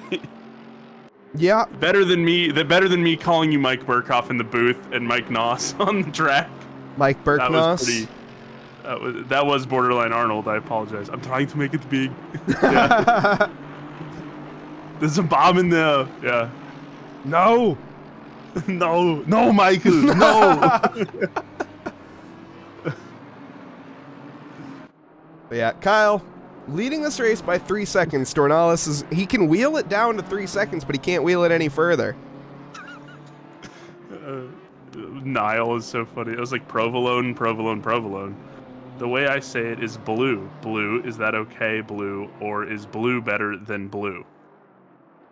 The BLU is better than blue. BLUE. Blah. Or as Mike and Eric have affectionately called me previously, Blau, which is German for blue. Dominic Blausmidra. Yeah, thank you. It's not a tumor. I'm right here, kill me, I'm right here, do it. What has happened to Johan here? Let's take a look. Esports gamer line? No? Yes. Just a bit of lost traction. I will say the tires towards the end are going. Oh, man! That could have been way worse than it was. It could have, but he had it under control. That was none other than Eric the Boss Kakasian's teammate Shane Reese. Testing my cardiovascular system there, that is for sure. I do really like that car. That's actually a pretty cool little livery Eric has probably concocted there. I don't know if Eric did this one. It might have been Shane. Whoa. Whoa. Whoa. Guys in the truck struggling there a little bit. What the? Why is it so quick? There. I just wanted to take a look at that. What is that? That's the coat of arms for something, and then... Wales? Is that, the Welsh flag? Yeah. So, Wales and... That's got to be... Is it Armenia? Armenia? Yeah, it might be Armenia. Yep. Just because it isn't gradient doesn't mean I didn't do it. Oh! He did do it. It does look very cool, Eric. And, hey, how are you typing and driving, champ? Oh, because Shane races he's not. the car. Yeah, And he's so- also been doing that more than not lately, where he's typing while driving just to show off. I'm a Gryffindor. Oh, Retro, you are precious. You are just a gem of a human. Thank you. And it is Armenia. Yeah, Gryffindor, yes, of course. so funny. Logically, it's the Gryffindor coat of arms. Stefan Manurum and Petrovic have gotten involved with a collision here. Armand's. Potentially. I don't know if Stefan was actually involved in this. This might have just been Petrovic's doing. Let's see. 2.9 seconds between Dornales and Hamper Square. Yeah, it hasn't changed. Staying for the past like 8 laps, I think they've had that exact gap of like 3.1 to 2.9. It's 2.7 seconds. And Kyle Hamper Square is lapping at a 148.5 versus Dornales' last lap, which was a 148.9. So there's about a 4/10 gap.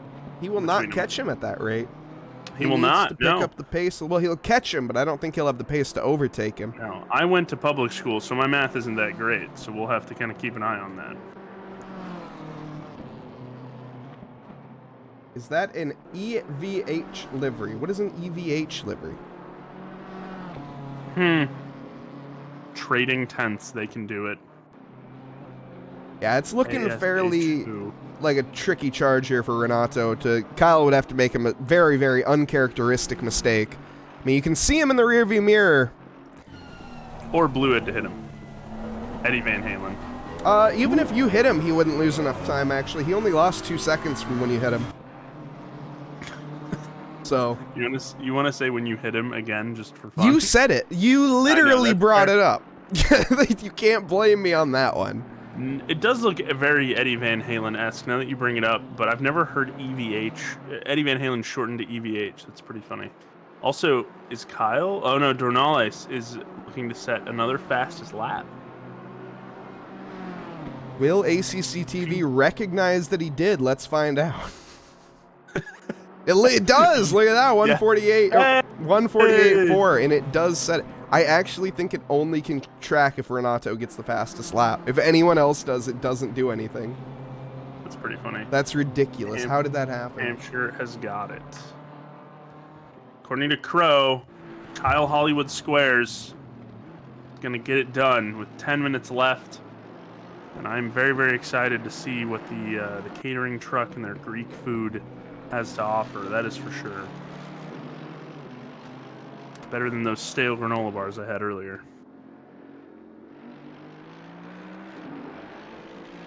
Ismail Kobus is caught back up with Shane Reese.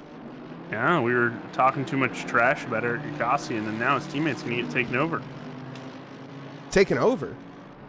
Yeah, get taken over. We're going to have an Armenian takeover. It's going to be the Ismail Kobus and the Brazilian squad trying to overtake, well, the British and the Armenian squad. Well, he's not British, he's Welsh. Sorry. Yeah, whoa. Careful there. Which that's probably more offensive to say now that I think about it. So I'm going to say that more. I like that. Wilson Fernandez giving shout-outs to the pace of P1, P2. They're okay. They're all right. Ramon supporting Brazil and his teammate who won't let him drive the car. Because of a stop-go 30, which definitely checks out. You know, Brazilians, they're very emotional. I think we figured this out. And Ismail, very passionate about his motor racing, clearly. Just like World Cup 2002. Bro, I was barely alive. Blue can set a faster time in dry conditions than they can in the wet. Yeah, so they're not that good, you know. I can do like a 144 in the dry. They're doing 148s in the wet. This is cake. Yeah, I don't think you would qualify at that rate. What? I think you might be advised to rethink participation. Oh. Ismail Kobus still 1.3 seconds off of Shane Reese and carrying on here. Thank you, Mike. That was great. And Jason Provolone, he's in his own little bubble here. in 6th position. Bubble Everybody's fan favorite. Yes, Bubble Boy. The Yeah, 1998 follow, film. Jason Provolone fan club on Twitter. They were very, very excited about the race today. They tweeted out a bunch of cheese emojis. I love it. And a flash of the headlights. Hey! He's racing for Phantom Sim Racing, so no cheese livery. But I am expecting some Sargento sponsorships to come rolling in here soon. It ain't easy being cheesy. Jason Provolone would know that best. What if this whole time it was Provolone? If it wasn't... Oh, Ramon, chill. It doesn't... You made a mistake. It happens. But like, okay, wow, if I didn't accidentally do that... Yes, of course, if you didn't accidentally... But like, you also might not be. And you might be in P10. You might even be in P30 as a result. That doesn't even exist. You never know, dude. Yeah, you could be with like some losers down in P20. Like, have you guys not seen the butterfly effect? Who is that again? That was Ashton Kutcher. Ashton Kutcher. Yes, thank you. Yeah. Wow, Mike, that was a deep cut, Mike. Ismail, you know you're How do you rather wait? Ramon. I gotta ask. How do you know about the butterfly effect film that came out in like 2004, but you don't know who Jim Henson is? Because that was in the 90s. In 2004, I was alive. No, one of those dude. I was alive for. One of them I wasn't. Ay, Dios mío. I gotta. That checks out to me, if you ask me. But I don't know. Jim who? See, Chronotis is with me, and he's old. Jim Henson. He's old. You're a butt munch. You could be so bad that they want you to talk rather than race. Imagine, Brian. It couldn't be me. Could not be me. 5 minutes and 15 seconds left to go. So we reach the checkered flag of this 6-hour endurance race here at Trackalicious. Thanks everybody for being a part and being here in chat. Hitting that follow button, we appreciate it. And as well as that subscription that we had earlier. That was from the Muffman himself. The Mothman. Yeah, Justin Moffat, who's currently out on track in the Crazy Rabbits Racing Aston Martin, not a V12. Oh, disappointment. Take a closer look at Petrovic's? At his name? Wow. Or at his Oh, car? he wants to see the livery. Okay, that's fine. That's wants what I to was see the that's what I livery. was gonna do. He's convinced that it is a Eddie Van Halen callback, but I'm not sure it is. It might be. It looks like it. I don't think so. Not quite. To hell with the rules. If it sounds right, then it is. Did Eddie Van Halen say that? If that's an Eddie Van Halen quote, then I would imagine it is. But if not... Do you know who Eddie Van... Do I know who the singer of Van Halen is? Yes, I do. Thank you. Because that... Oh no, chat, no. No, chat, no. Do you know who the lead singer of Van Halen is? Eddie Van Halen. No! Guys, no. Oh, man. No. No, it's David Lee Roth. The guitarist is Eddie Van Halen. Oh, is it?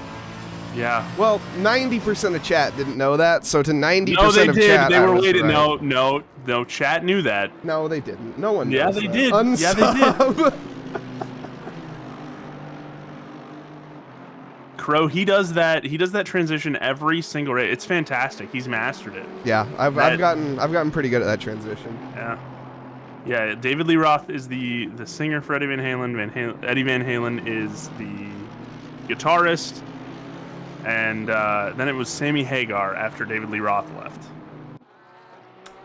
Yeah, thank you for these facts that nobody asked for. Ismail Kobus here, chasing down. You were too silly. You were too silly to know. You were being such a silly little goose. It's not that I was too silly to know. It's that nobody cares, Blue.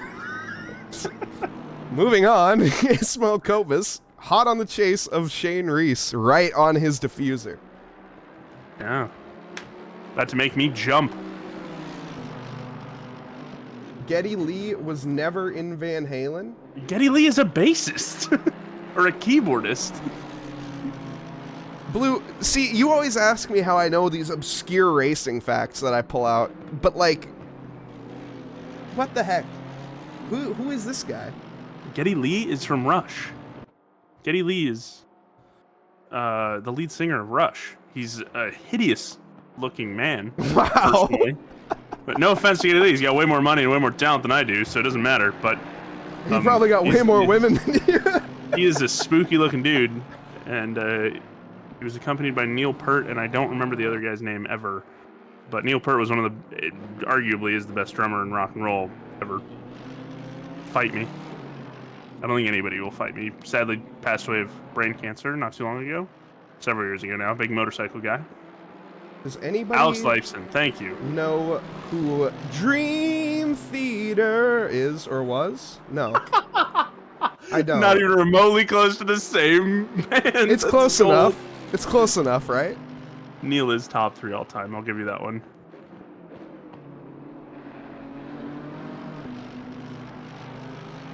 Because we do need to make it through the night here. We're getting close. Oh my Ismael god! Cobus What in a, P8. oh, that was great. Give me the final. Oh, And we are now on the final lap of Mike, you this you kill me, dude. 6-hour You kill me. race. Wow, I can't.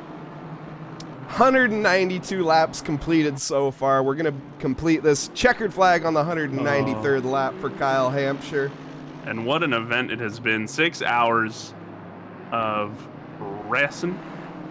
In the final 30 seconds, Kyle Hampshire Square will get it done for P1. And Moffat's got to have to get some hustle going here. The Mothman, does he? Oh, yeah, wait.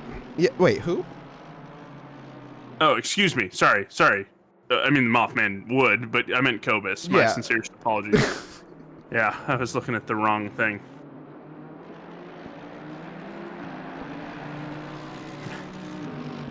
Make it through the night. Oh, wow. that Mike was awesome. Burkov also trying to get the job done. Looks like he's going to get it up. Is he? Heading into, we're side by side. This could get really spicy. Switchback attempt for Mike Burkov. And he's gonna get it done. Lovely Yep. maneuver on the last lap for Mike Burkov to get that job done on a Nate Rogers. Yeah, Nate Rogers ends up going a little wide, catching that curb and just cranking his delta down and making it easy pickings for Mike Burkhoff. Kyle Hampshire coming across the very last corner, and he will be seeing a checkered flag for his efforts, and that whole team, very impressive.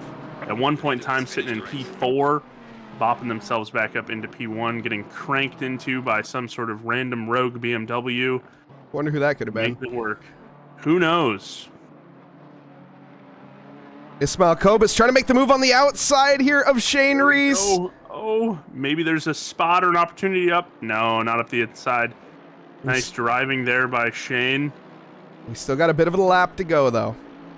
Heading towards Sector 3. Luis Castro still hasn't come across the line yet. Kevin Blanchett has, though.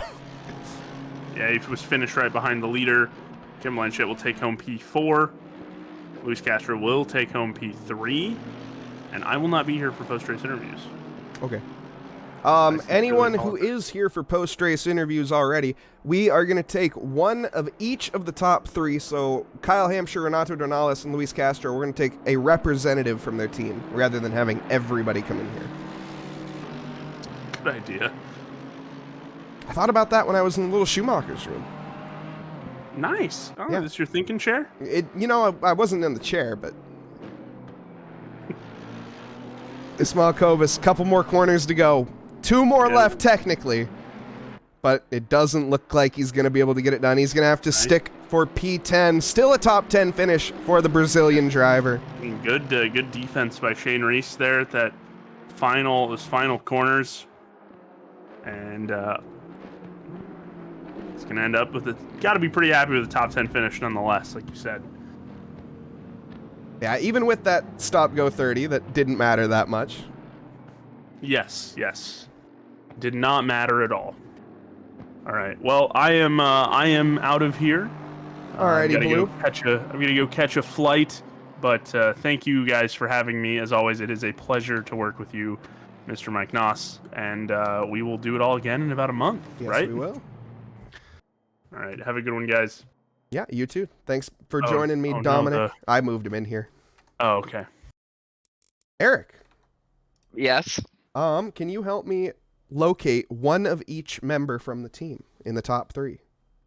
Kyle Hampshire, Dornales, Luis Castro.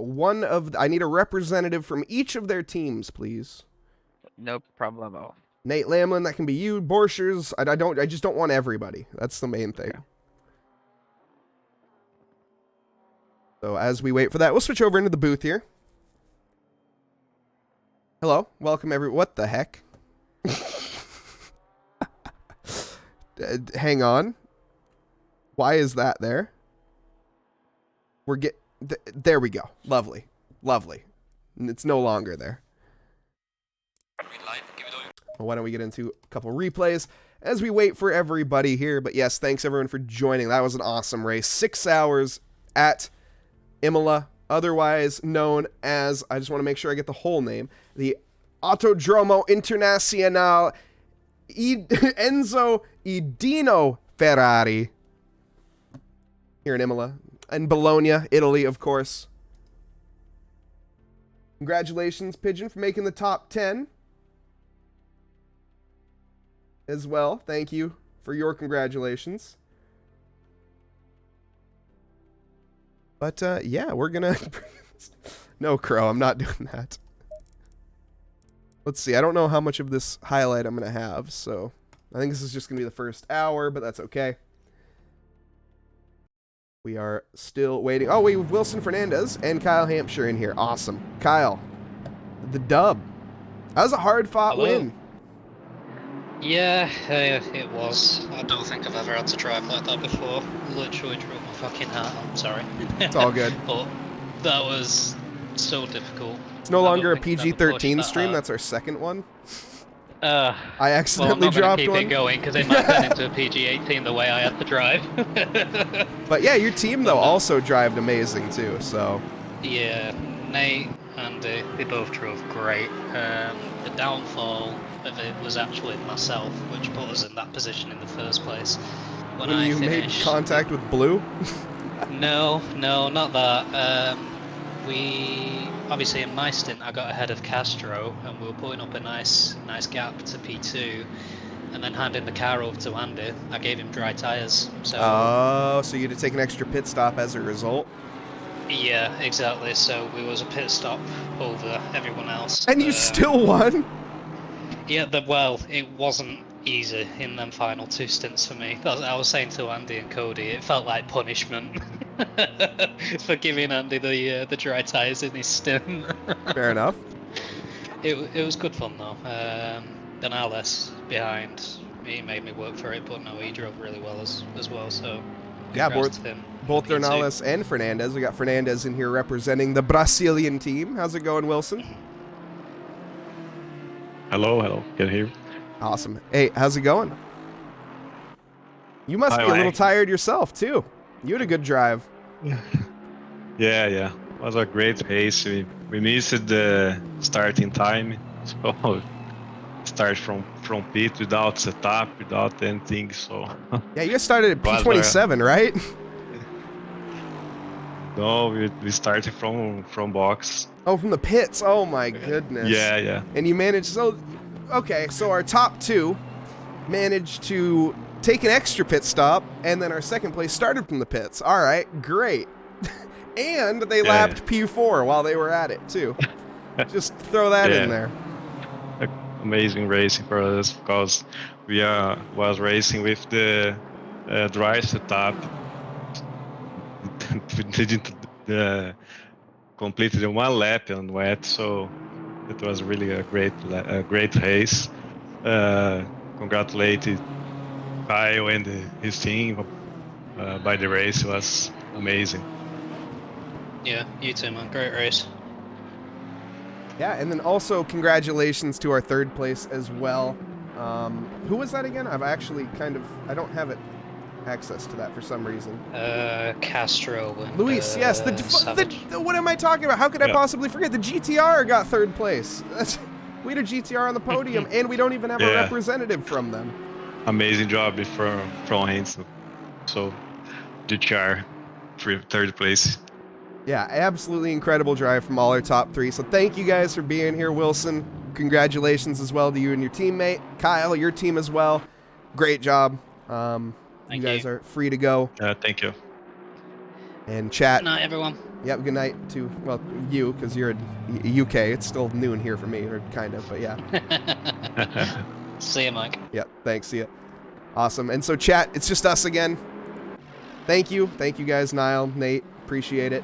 We are going to raid God Chaser. He's new to ACC, so let's go and give us some tips. Get him maybe into that rookie league. Let's see if we can spread the Trackalicious propaganda. Or did I say that out loud? Is what it is.